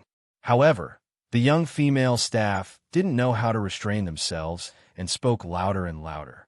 Oh, Chief Gu is such a winner in life. Exactly. I've never seen a woman as happy as Chief Gu.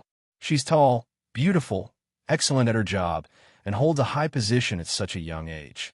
She even has a fiancé who's also in a high position. TSK. This fiancé's good looks, even a celebrity can't compare. I knew it.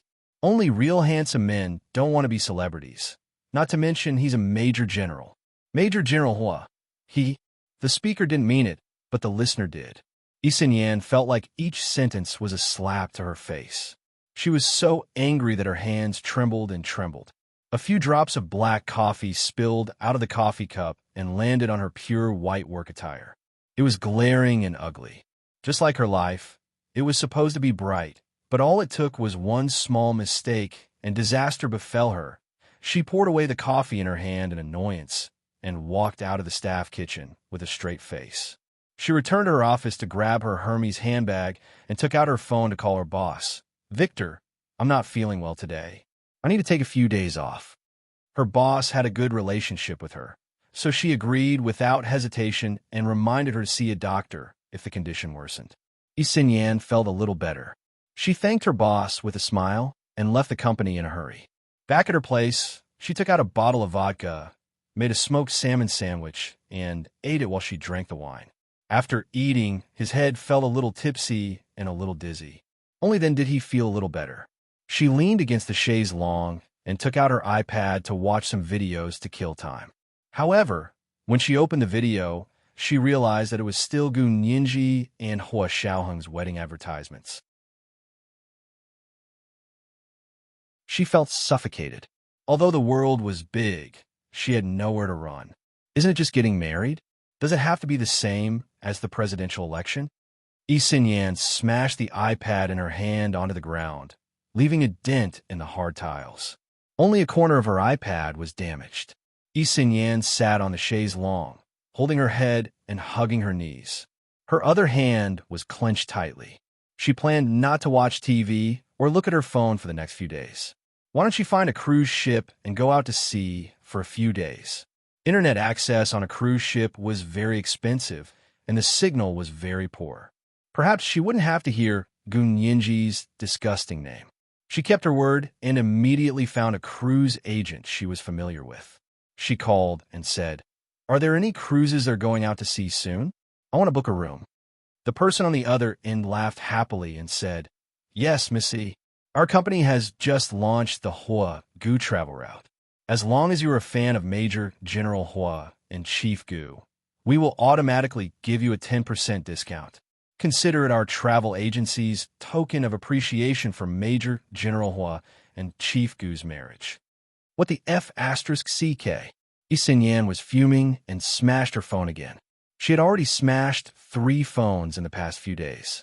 She was extremely frustrated and didn't want to go out. She went to her bedroom to find sleeping pills, took one, and had a good night's sleep. The publicity for Gun Yinji and Hua Xiaoheng's wedding was really all-encompassing. Gun Yinji herself was too embarrassed to go to work.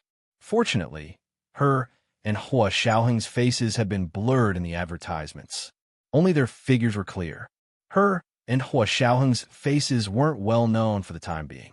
When they walked outside, people who weren't acquaintances wouldn't be able to recognize her and Hua Xiaoheng. However, it was precisely because they were acquaintances that they knew each other that she felt even more awkward. When she came back from work that night, she saw Lu Jin sitting in the dining room with a box of yogurt in his arms.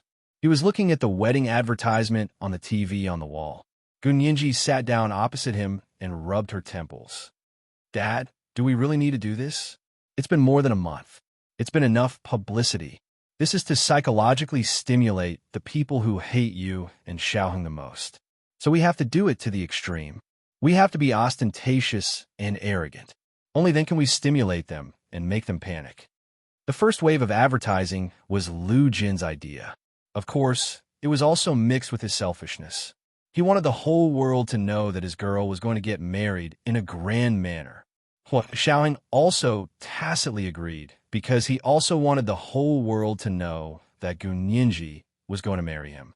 If anyone dared to have any ideas about her, they would have to think about Hua Xiaoheng behind her first. During dinner, Hua Xiaoheng's grandmother's CF family also called from France to congratulate the two of them. At the same time, they asked when their invitations would arrive. Hua Xiaoheng had prepared an invitation, but he hadn't sent it to the CF family yet. He didn't expect them to take the initiative to ask for it. Hua Xiaoheng smiled and said, "I was about to send it. Are you sending it to France?" The person who called was Hua Xiaoheng's uncle, Xie Beichen. He smiled and said, "Send it to New York in the United States. Our family is on vacation in New York. We plan to go straight to your place after our vacation and wait for the wedding." Before he hung up the phone, he said, "Our family can't leave for the time being. We'll give you a big gift abroad first." Gun Yinji and Hua Xiaoheng didn't know what was going on at first, but a day later, Hua Xiaoheng's field agent in New York sent him a message saying that his and Gun Yinji's wedding advertisement had been placed in New York's Times Square. Of course, the male and female leads in the wedding advertisement that was placed abroad weren't Gun Yinji and Hua Xiaoheng at all. They were just 2 professional actors with similar figures, and their faces had been blurred. Therefore, the CF family bought 4 months of advertising time on the LCD screens around Times Square in New York City until the day of the couple's wedding. Not far from Times Square, there was a newly built high-rise residential area. In the penthouse of a building in the middle, a woman in a nightgown stood in front of the floor-to-ceiling window. She frowned as she looked at a large LCD screen facing her. "What's going on over there? Is it Gun Yinji and Hua Xiaoheng's wedding advertisement?" A middle-aged servant bowed and said respectfully, "Yes, madam. Go to the management of the building over there and tell them that I don't want to see that advertisement. How much money will it take to remove it?" The middle-aged servant quickly went to make the call. After a while, she came back with a slightly surprised expression and said, Madam, the management said that someone else bought the advertising time and paid a high price for 4 months. If you want to take it down, you have to pay double the fine. The madam's face was livid. She snorted coldly and said, "What a big show. Do you really think I don't exist?" This is the first chapter for today. Chapter 2161. Do you think I don't exist? It's 2 o'clock today. The second update, Alliance Master, 9 p.m. P.S. Thank you to Zeb602 for tipping me 10,000 starter coins yesterday.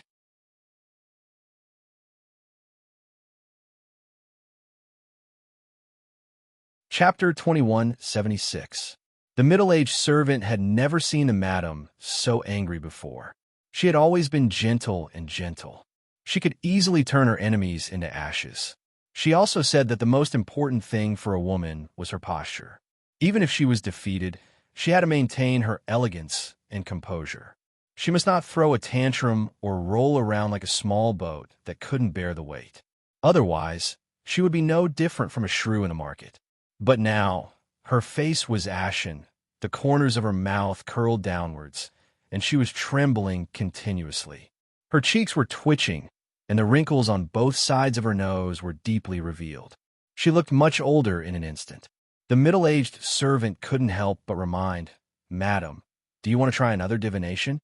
The lady regained her senses and raised her eyes to look at the mirrors hanging everywhere in the house. When she saw her own ferocious face, she was shocked. She touched her face with her hands and gently patted it. After a long time, she said softly, "The Book of Changes cannot be used too frequently. I had just started a month ago, which was beneficial to me. I cannot start it again within half a year. Even if I were to start it again, it would be useless." "Oh, I see. Then, would Madam like to have some snacks and take a nap?" the middle-aged servant said attentively. The madam thought for a moment and nodded. "All right. Make me your best glutinous rice balls. Make them bigger. Make 2. The middle-aged servant bowed in response and hurriedly went to the kitchen. The lady sat back on the sofa and thought for a while. She got up and went to her room to pick up the VR helmet and glasses. She put them on and entered the large-scale game, The Life You Want. Life. She hadn't been here for a long time. She looked around. There weren't many pieces of equipment, but they were all of high quality. It was definitely different from when she first started the game. She was in a better mood and randomly picked a scene. She just wanted to go in and watch as a passerby to relax. When they entered, they saw the system broadcast on the window above their heads. Full member. Hello, everyone. This game is meant to give you a real-life experience. Please don't use cheats. Please don't use cheats. Please don't use cheats. When this broadcast came out, the players were dumbfounded. Playing a daily life game with a cheat code? It's not like it's a PUBG game. Is there a need to be like this? The lady was also speechless. This kind of game was more about life. So what if there was a cheat? It wasn't like the system would let you earn a single cent more. The system didn't have such a setting.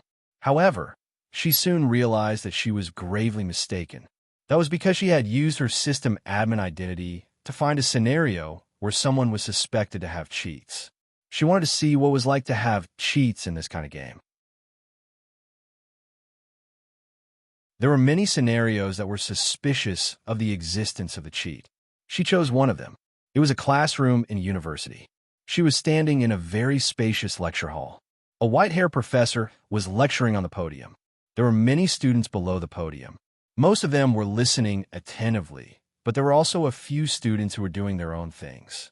This was also a common sight in ordinary universities. Even Harvard University, the world's #1 Ivy League university, had students who didn't listen in class. The lady sat down disapprovingly, intending to listen to a lesson to relax her nerves. After listening for a while, she realized that the professor was talking about biological and genetic science. On the blackboard was the gene editing diagram of the fruit fly. Right at this moment, a tall and handsome Asian man stood up and asked, "Professor Smith, may I ask if congenital genetic defects can be cured through gene editing?" The white-haired professor was wearing reading glasses. He lowered his head slightly and looked at the boy who was asking the question below the podium. He said, "It's possible in theory, but remember, it's only possible in theory. As far as gene editing is concerned to cure congenital genetic defects, it's possible in theory, but it's worlds apart from reality. From the current stage, the possibility is almost zero. Why? We all know that theory guides practice. From practice, we can summarize theory. Since it's already possible in theory, then it's possible in reality as long as we find the right method. For example, the man revealed a charming smile. I know that you're a data person created by the system. As long as I can find your data, I can make a copy of you. This is much easier than gene editing. Isn't that right, Professor Smith? The white-haired professor didn't seem to realize that someone would ask this question. He was stunned and stood on the podium. After a while, he said, "I'm not a data person." There were NPCs and ordinary players among the students listening to the lecture. When they heard this, they all raised their heads and looked at the boy who stood up in surprise. Some of the busybodies had already started hitting the tables and benches. They even stuck their hands into their mouths and whistled. It was very lively. The white-haired professor was still seriously refuting that person. "I'm not a data person. I'm a biology professor." However, he had only said a few words when the boy who stood up suddenly reached out and tapped in the air a few times. Real players could see that he had brought up the control panel on the VR mirror and was selecting the conditions.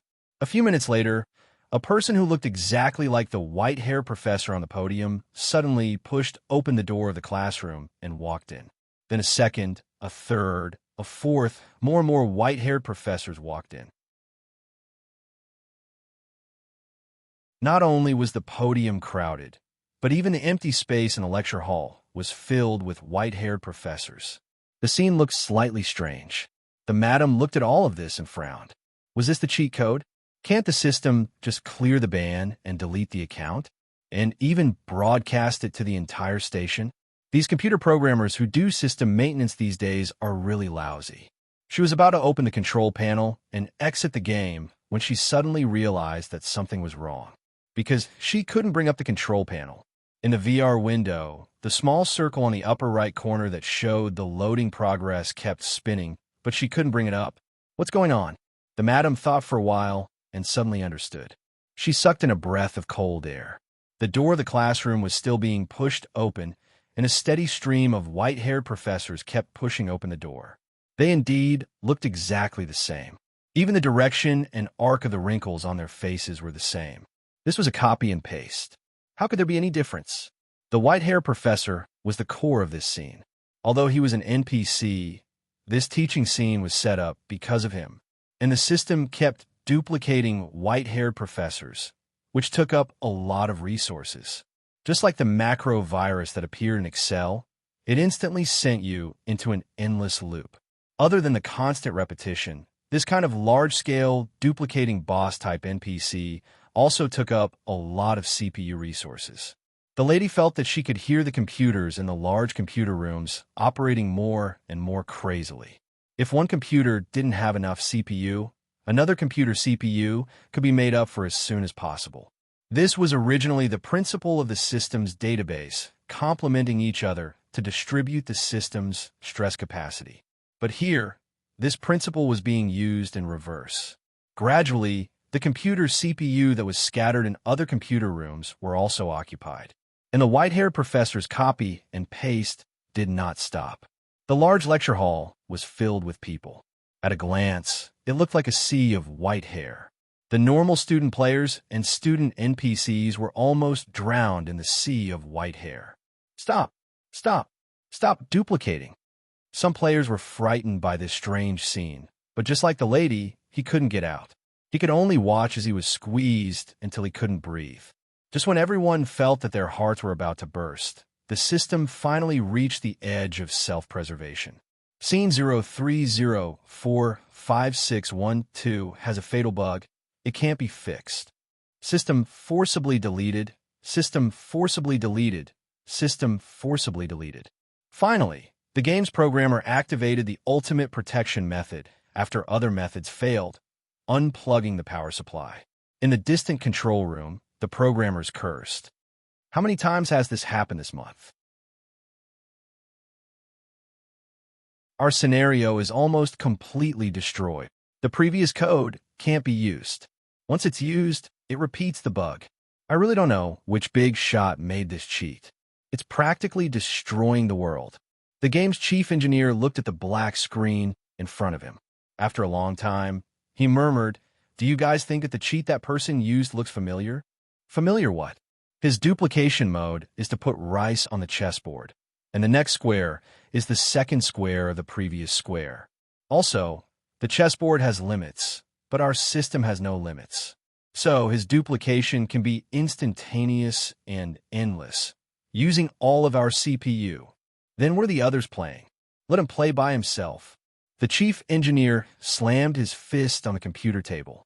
The youngsters around him looked at each other and suddenly felt a little excited. "Boss, could it be that person?" "Who?" The middle-aged chief engineer, who was in his 40s, shouted. "Tell me clearly, who?" "Pink Piggy." Pink bubbles almost popped out of the young programmer's eyes. This year is the year of the pig. Is the Pink Piggy making a comeback? This was the second major chapter of the day, Alliance Masters Additional Update. Chapter 2162, Please Don't Use Cheats. It's 2 o'clock today. He sent a message to Frost Iron Grace, the big boss of the main guild, October Deduct Red again, to promote him to a guild leader. Genius 1, second remember site, address. Mobile version, am.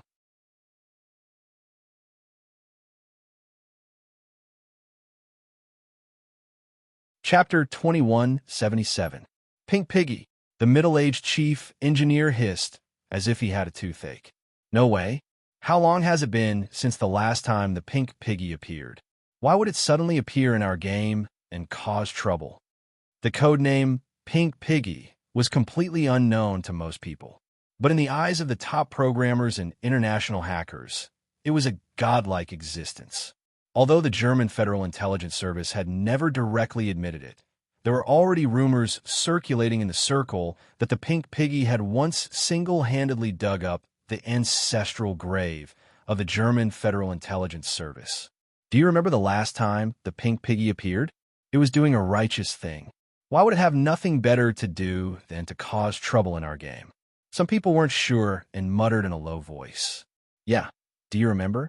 The last time the Pink Piggy made a public appearance was 2 years ago when our country was engaged in a cyber war with the United States. It suddenly appeared and led the hackers of China who brought their own food to fight a beautiful turnaround battle with the United States. Why would such a Pink Piggy make life difficult for us? It brought us huge economic losses. If we can catch this troublemaker, we can go to court and sue him." Someone said indignantly. No one could feel good watching their blood, sweat, and tears being broken down and eaten away at a geometrical speed. Thinking about it this way, it didn't seem like it was the Pink Piggy's doing. But other than it, who else could be so powerful? The young programmer who had just called it the Pink Piggy refused to give up on his intuition. He pointed at the computer screen and said, "Look at it yourself. Among the top programmers and hackers you know, who has this kind of ability? What's the difference between this and when it single-handedly destroyed the intranet of the German Federal Intelligence Service? Even the logic used is the same. The person sitting next to him was used to bickering with him. Chessboard theory isn't some profound theory. Everyone just knows it. The difficult part is how to apply it to a program.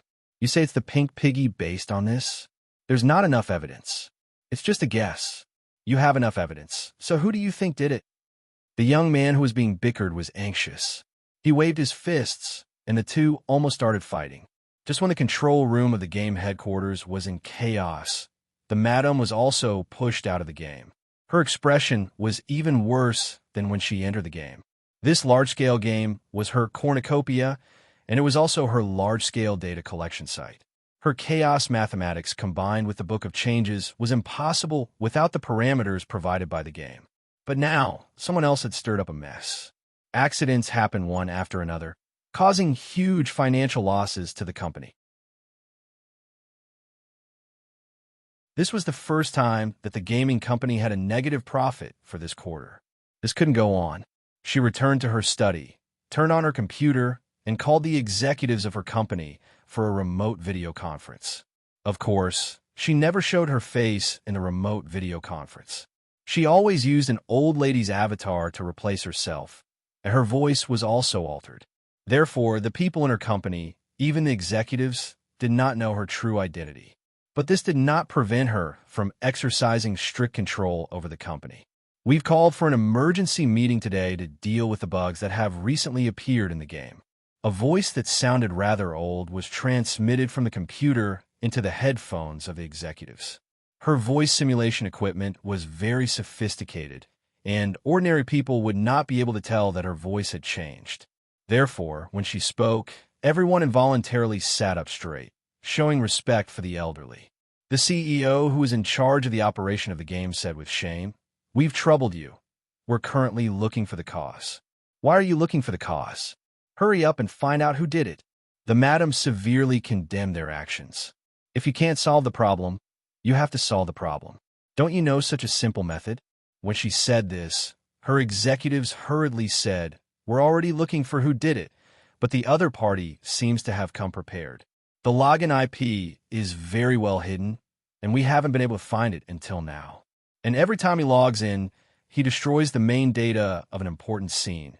So even if his login IP isn't hidden, we can't find out what his login IP is." That good? The madam frowned. There aren't many programmers or network hackers with this kind of ability in the world, right? If you use the exhaustive method to investigate one by one, there should be results in more than 2 months, right?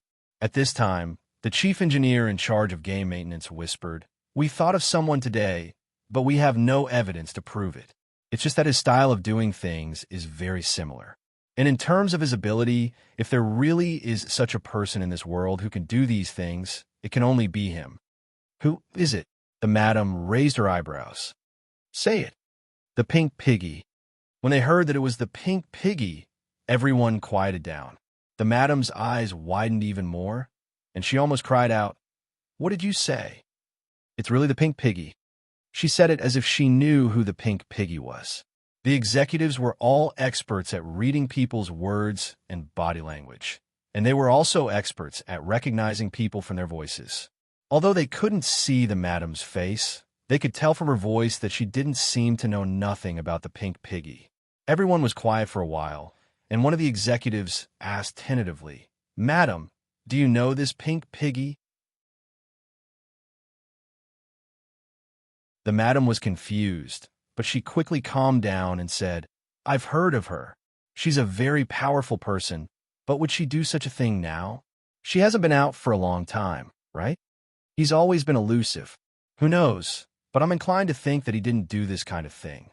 Because the pink piggy seems to be quite righteous, it's hard to imagine that he would do such a thing that harms the interests of others." As a game company, they had signed various contracts with players, which clearly stated that using cheats was against the game's rules. But the problem was that even if you caught a player using cheats, the only punishment was to delete his account. There was no precedent for taking it to court. And if the other party was powerful, they would directly say that there was a bug in the game program and it had nothing to do with cheats. The madam quietly listened to everyone's lively discussion and finally said, "You still have to strengthen the surveillance. You have to react immediately if there's a problem. I hope that at the next meeting, you can tell me who the perpetrator is in reality." The remote video conference ended. The madam turned off the computer screen and sat alone in the dark. She thought with a blank expression, could it really be the pink piggy? But wasn't she busy getting married now?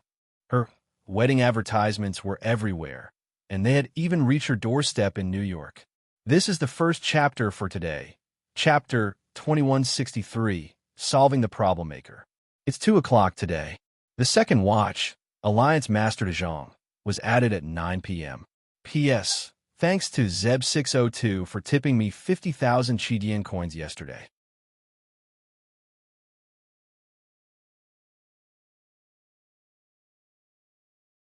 Chapter 2178.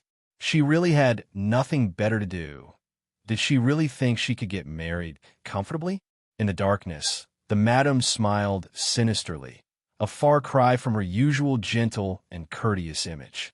Her fingers gripped her phone tightly, thinking that even if Gunyinji got married in secret, she wouldn't let her off easily, let alone publicly. The only thing they had in common was whether Gun Yinji wanted to suffer in private or in front of the whole world. She stood up and walked to the balcony. Lighting a lady's cigarette, she took a long drag and blew out white smoke rings. Narrowing her eyes, she planned her next move. After a while, she swiped open her phone and called the staff she had left in the Huaxiao Empire. The moment the call connected, her expression and tone had quickly changed. She was no longer gentle and kind, but cheerful with a hint of boldness. She was like a chivalrous woman from ancient times who enforced justice on behalf of the heavens, making people feel a sense of submission. She smiled and said, "Little E, how's the company? I'm going to the Huaxiao Empire tomorrow. Send someone to pick me up." It was Yi Xinyan who answered the phone. Yi Xinyan was overjoyed when she realized that the madam was calling her personally.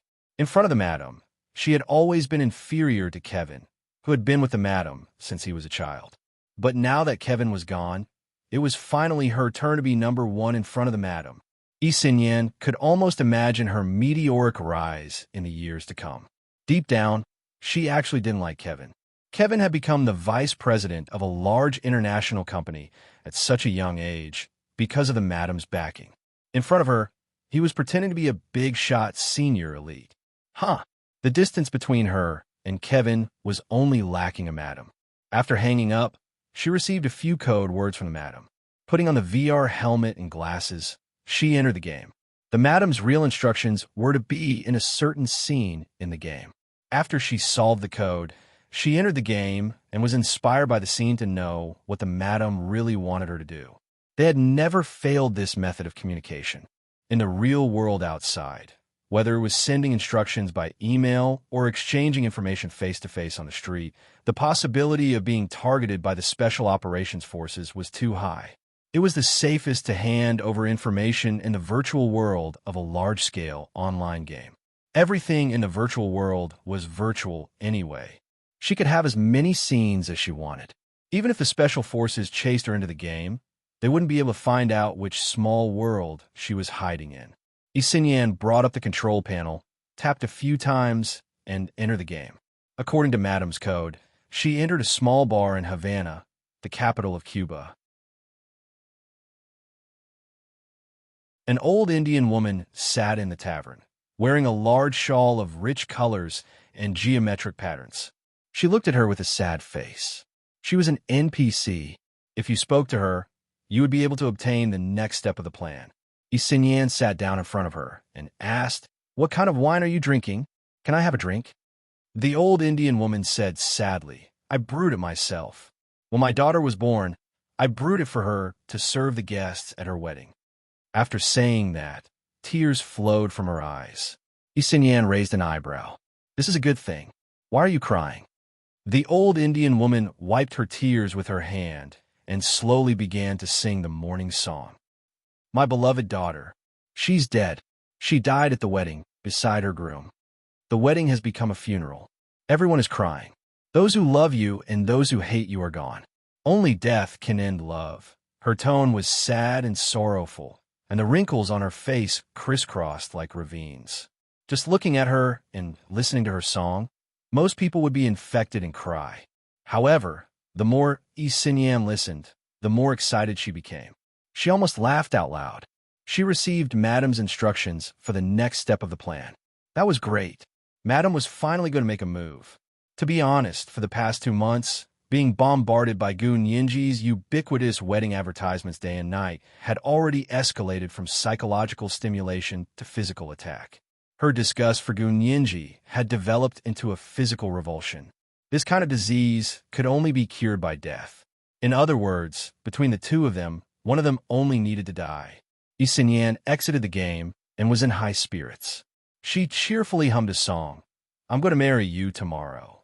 She danced briskly into the kitchen and poured herself a glass of red wine. Holding it up to the empty kitchen, she smiled and said, "Happy wedding." She winked, not hiding her malice at all. The evening lights were first lit, and the imperial capital was shrouded in a faint layer of twilight. Standing on the steps of the Senate building and looking over, there was a sense of blurriness in the world of mortals. Gun Yinji only took a glance before looking away. She looked at the tall and handsome man standing at the bottom of the steps, leaning against the car door with both hands in his trouser pockets. Hua Xiao took a minute out of his busy schedule to pick me up. I'm really flattered. Gu Nianji flew down like a little bird and threw herself into Hua Xiaoheng's arms. Hua Xiaoheng gently patted her waist. You're my concubine. I'm not the emperor. Aren't you worried that I'll be jealous? As he spoke, he opened the car door and held her head to get her in. Gu Nianji smiled. Why would I? You're the emperor. You're my emperor alone. She put his hand on the steering wheel. Hurry up and drive. I'm hungry. Hua Xiaoheng was speechless. Do you think I'm the emperor? Do you think I'm a chef? He stepped on the gas, and the black SUV roared as it sped away. That's not contradictory. My emperor is my chef, and my chef is my emperor. It fully reflects the simple class mentality that food is the most important thing for the people. Hua Xiao, don't look down on the emperor and the chef. You're so difficult to deal with, and you won't be able to get a wife. Gu Nianji said seriously, but her eyes flashed with a teasing light. Hua Xiaoheng smiled and rubbed her head. You're getting more and more eloquent. Putting you in the Senate is like catching a mouse in a rice jar, right? Nonsense. I'm clearly a cat. A cat. You know, I'm intimidating the rats in the Senate. Gu Nianji waved her little fist in protest. Hua Xiaoheng chuckled. Okay, little kitten. When he leaned over to fasten her seatbelt, he kissed her on the cheek. Gu Nianji kissed him back and went home with him. The person behind them, who was watching them with a high-powered remote camera, chuckled. Damn it, what a newlywed couple. Even driving a car can be so sweet. That's right. I'm sick of it. I don't know what they talked about, but if that woman smiled at me like that, I would give my life to her. I'll kill whoever want her life. The person beside him put away the high-powered remote camera and said expressionlessly, You're the one who wants her life. Do you not want to live anymore? The person who was mocked chuckled and rubbed his chin. I'm just saying, it's just an example. Don't mind the details. This was the second chapter for today. Chapter 2164, Physiological Disgust. It's 2 o'clock today. It's a little urgent in the morning, so I'll write a big chapter tomorrow. Genius 1 second remember site address. Mobile version M.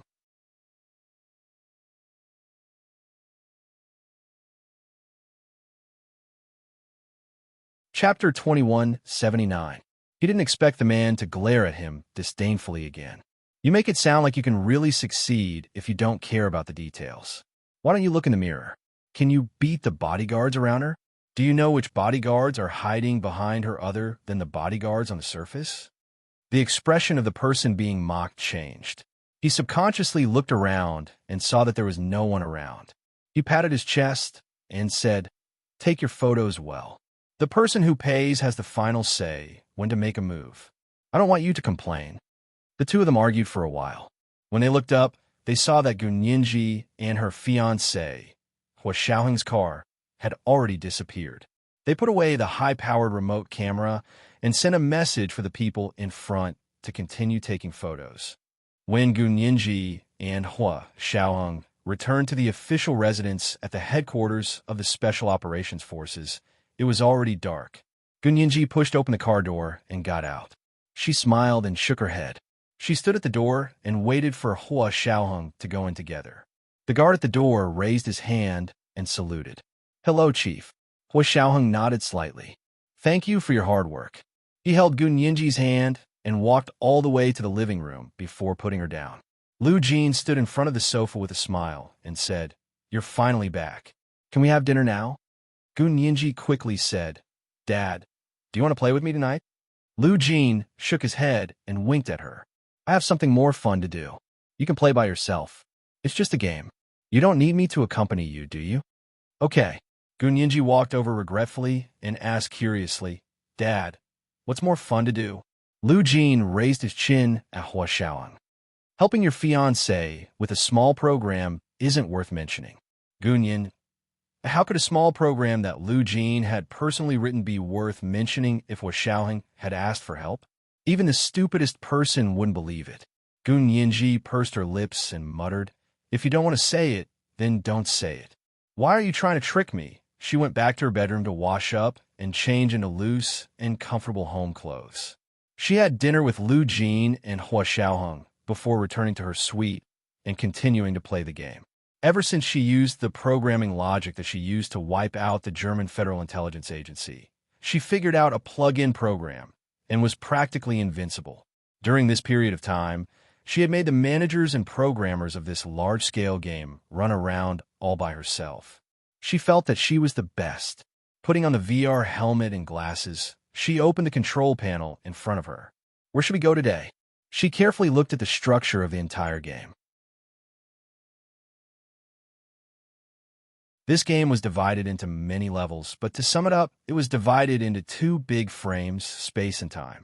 Zhuangzi said, "The four directions form the universe, from ancient times until now, form the universe." In other words, the universe was the structure of space, and the Yin was the structure of time. You constructed the space and time of the entire game at the same time. Every time Gun Yinji saw the core structure of the game, she would silently complain to herself. How ambitious. He wanted to be tolerant of all living things. But it was this ambition that inspired her to apply the chessboard theory again. And it was different from the last time she was in the German Federal Intelligence Agency. This time, she was playing bigger. Why? Because the other party had given her a bigger framework. How widely her chessboard theory could be used depended entirely on the size of the space provided by the other party. That was truly how big the world was, as big as the heart. Since the other party was so arrogant as to use you as the game's framework, then when she turned on the plug-in, the speed and scale of replication would immediately be endless. To a single scene, it would be completely devastating.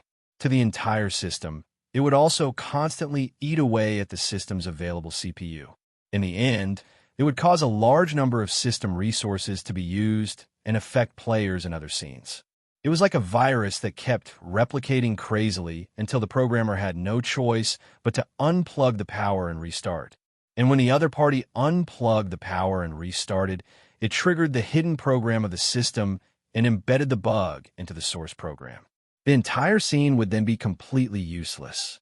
Just like that, Gun Yinji destroyed the existing settings in the game one by one. Of course, there were many scenes in the game, so Gun Yinji couldn't destroy them all at once. The scenes she destroyed were all the core parts of the game, and also the scenes with the most players. And when an online game malfunctioned every day and couldn't be accessed, even the best game would make players tired. The loss of players day by day was what truly shook the foundation of the game. Without players, how are they going to make money? It wasn't a charity, so how could they possibly spend astronomical maintenance fees to keep the game running? Although Gun Yinji hadn't seen the company's accounts, according to her big data estimates, the company should have turned profits into losses in the past month. She was in a great mood and smiled as she opened a scene. This time, she chose a university in Sea City. 4 years ago, she was released from the Special Operations Forces in Sea City by Hua Xiaoheng. She passed the special entrance exam and directly skipped a year to enter Sea University's Faculty of Law as a junior and began her undergraduate career. There, she met her first group of good friends outside of the Special Operations Forces. Gun Yinji smiled as she looked at the simulated Sea University dormitory.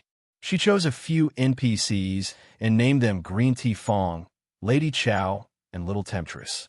These three were her undergraduate roommates and took great care of her. After graduating, they didn't keep in contact much. It wasn't that they didn't want to contact Gun Yinji, but Gun Yinji had too many unspeakable secrets, so they gradually drifted apart. Now that the issue of her identity had been resolved, it was time to get closer to her undergrad classmates.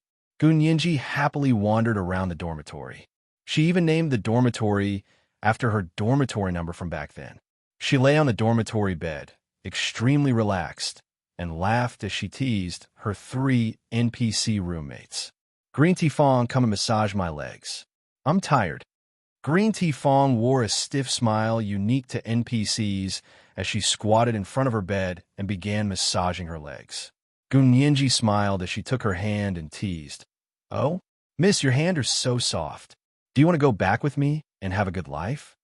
The Green Tea Fong NPC didn't know how to respond to her conversation outside of the setting. She only repeated mechanically, "Hello, classmate. Classmate, do you need help? Classmate, have you eaten? Classmate, do you need to study at night?" Gunyinji teased her for a long time, but the NPC still repeated the same few words. "Umph. Trash game, ruining my youth." Gunyinji muttered as she kicked the NPC. "All right, get up and kneel." She then crooked her finger at the NPC Lady Chow. "Come, Lady Chow, we haven't seen each other in a long time. How have you been?" Although the three NPCs' responses were all irrelevant, she was still having a good time playing by herself. What she didn't know was that Hua Xiaoheng and Lu Jin had also logged into the setting. However, they had chosen to watch from the sidelines, so Gunyinji couldn't see the two of them. When he found her playing by herself in the dormitory, Lu Jin's eyes couldn't help turning red. He clenched his fists and said to Hua Xiaoheng, "Did my girl play by herself? Didn't any of you accompany her?" Hua Xiaoheng, he wanted to say that this was a game, and they weren't babysitters, but in the face of a father who loved his daughter dearly, he couldn't bring himself to say it. Lu Jin snorted. Just as he was about to cancel his spectator mode and walk into play with Gunyinji, he suddenly saw a person walking over from the corridor at the entrance of the dormitory that Gunyinji had set up. This was a very ordinary-looking girl. Lu Jin could tell at a glance that this person was not an NPC, but a player. This is today's first chapter, Chapter 2165, Trashy Games Ruin My Youth. It's 2 o'clock today. At 9 o'clock in the evening the next day. P.S. Thank you to Enigma Yangxi for tipping me 10,000 Chidian coins yesterday.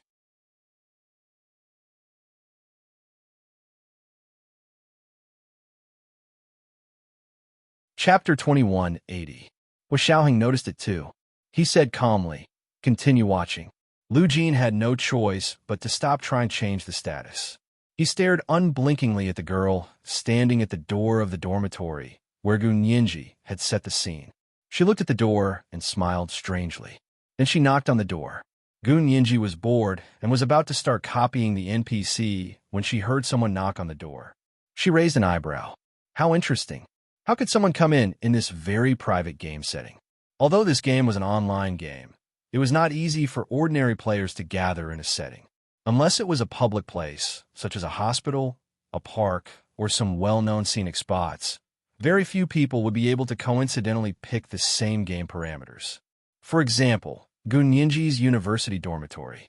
Unless it was someone who was also very familiar with this dormitory, how could an ordinary person barge in? It was even more impossible for an NPC.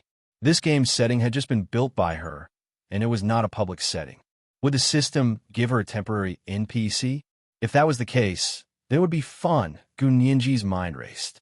She didn't pull out the plug-in to copy the core NPC, nor did she get up to open the door. Instead, she mischievously walked to the NPC Little Temptress's bed and switched positions with her.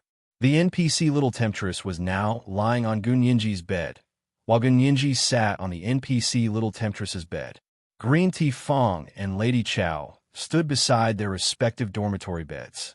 The girl at the door waited for a while. Seeing that no one opened the door, she hesitantly pushed it open.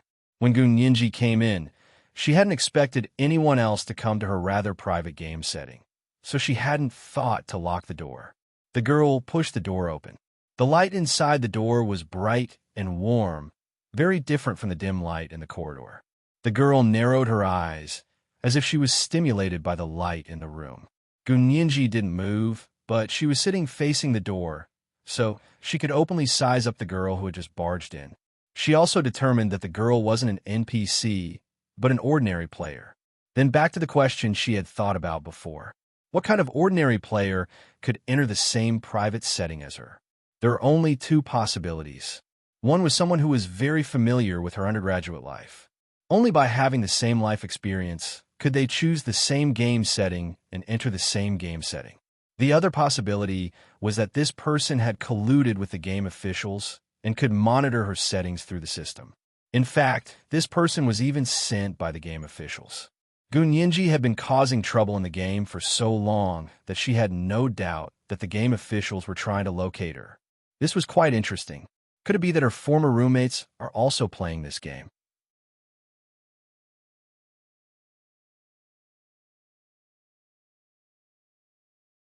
She glared at the NPC in front of her and instinctively asked, "What did you say? What's your name?" Passerby A. What's your name? The NPC Lady Chow was Gun Yinji's creation. She could even control the conversation.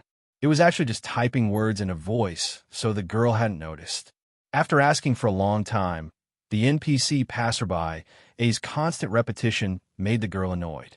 She walked past her and stood by Gun Yinji's bed. The NPC Little Temptress slowly sat up. Gun Yinji hid her hands behind her back and continued to secretly control the NPC Little Temptress. The girl laughed and asked, "What's your name? Do you want me to guess?" Gun Yinji tapped her fingers lightly and controlled the NPC to type a few words blindly. "Sure, guess." The NPC sounded like a normal player when she said it. The girl's eyes lit up. She thought to herself, "This is definitely not an NPC. I finally caught you," she said excitedly. "Is your surname Gu?" The NPC Little Temptress shook her head. "Why will my surname be Gu? My surname is Wong. What about you? What's your name?" This was the second update of the day. Chapter 2166. Guess who the NPC is? There were 2 updates today. Mwah mwah mwah mwah mwah mwah mwah.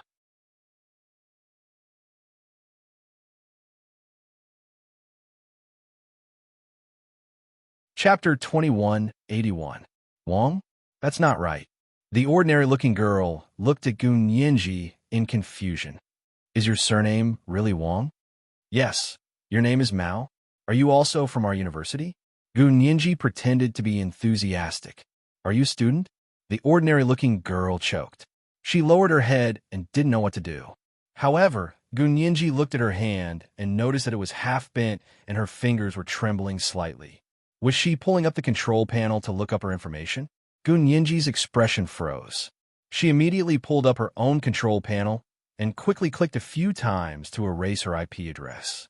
Then she turned on the plug-in to see who the stranger was who had intruded in her game setting was.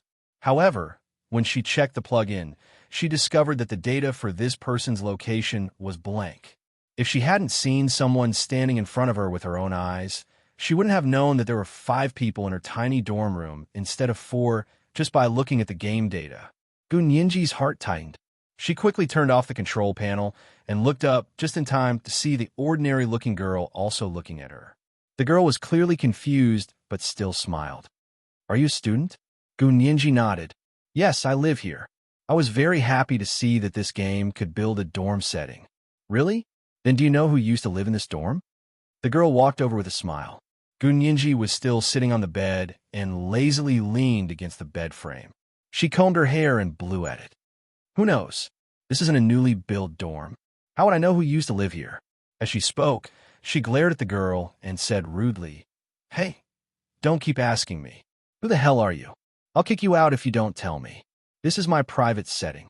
I have the authority to kick out people I don't like." The girl pouted and glanced around the room. Seeing that there was no place to hide, she didn't want to waste any more time. She still didn't say who she was and only turned to walk towards the door. Gun Yinji dragged out her voice behind her. "Remember to close the door.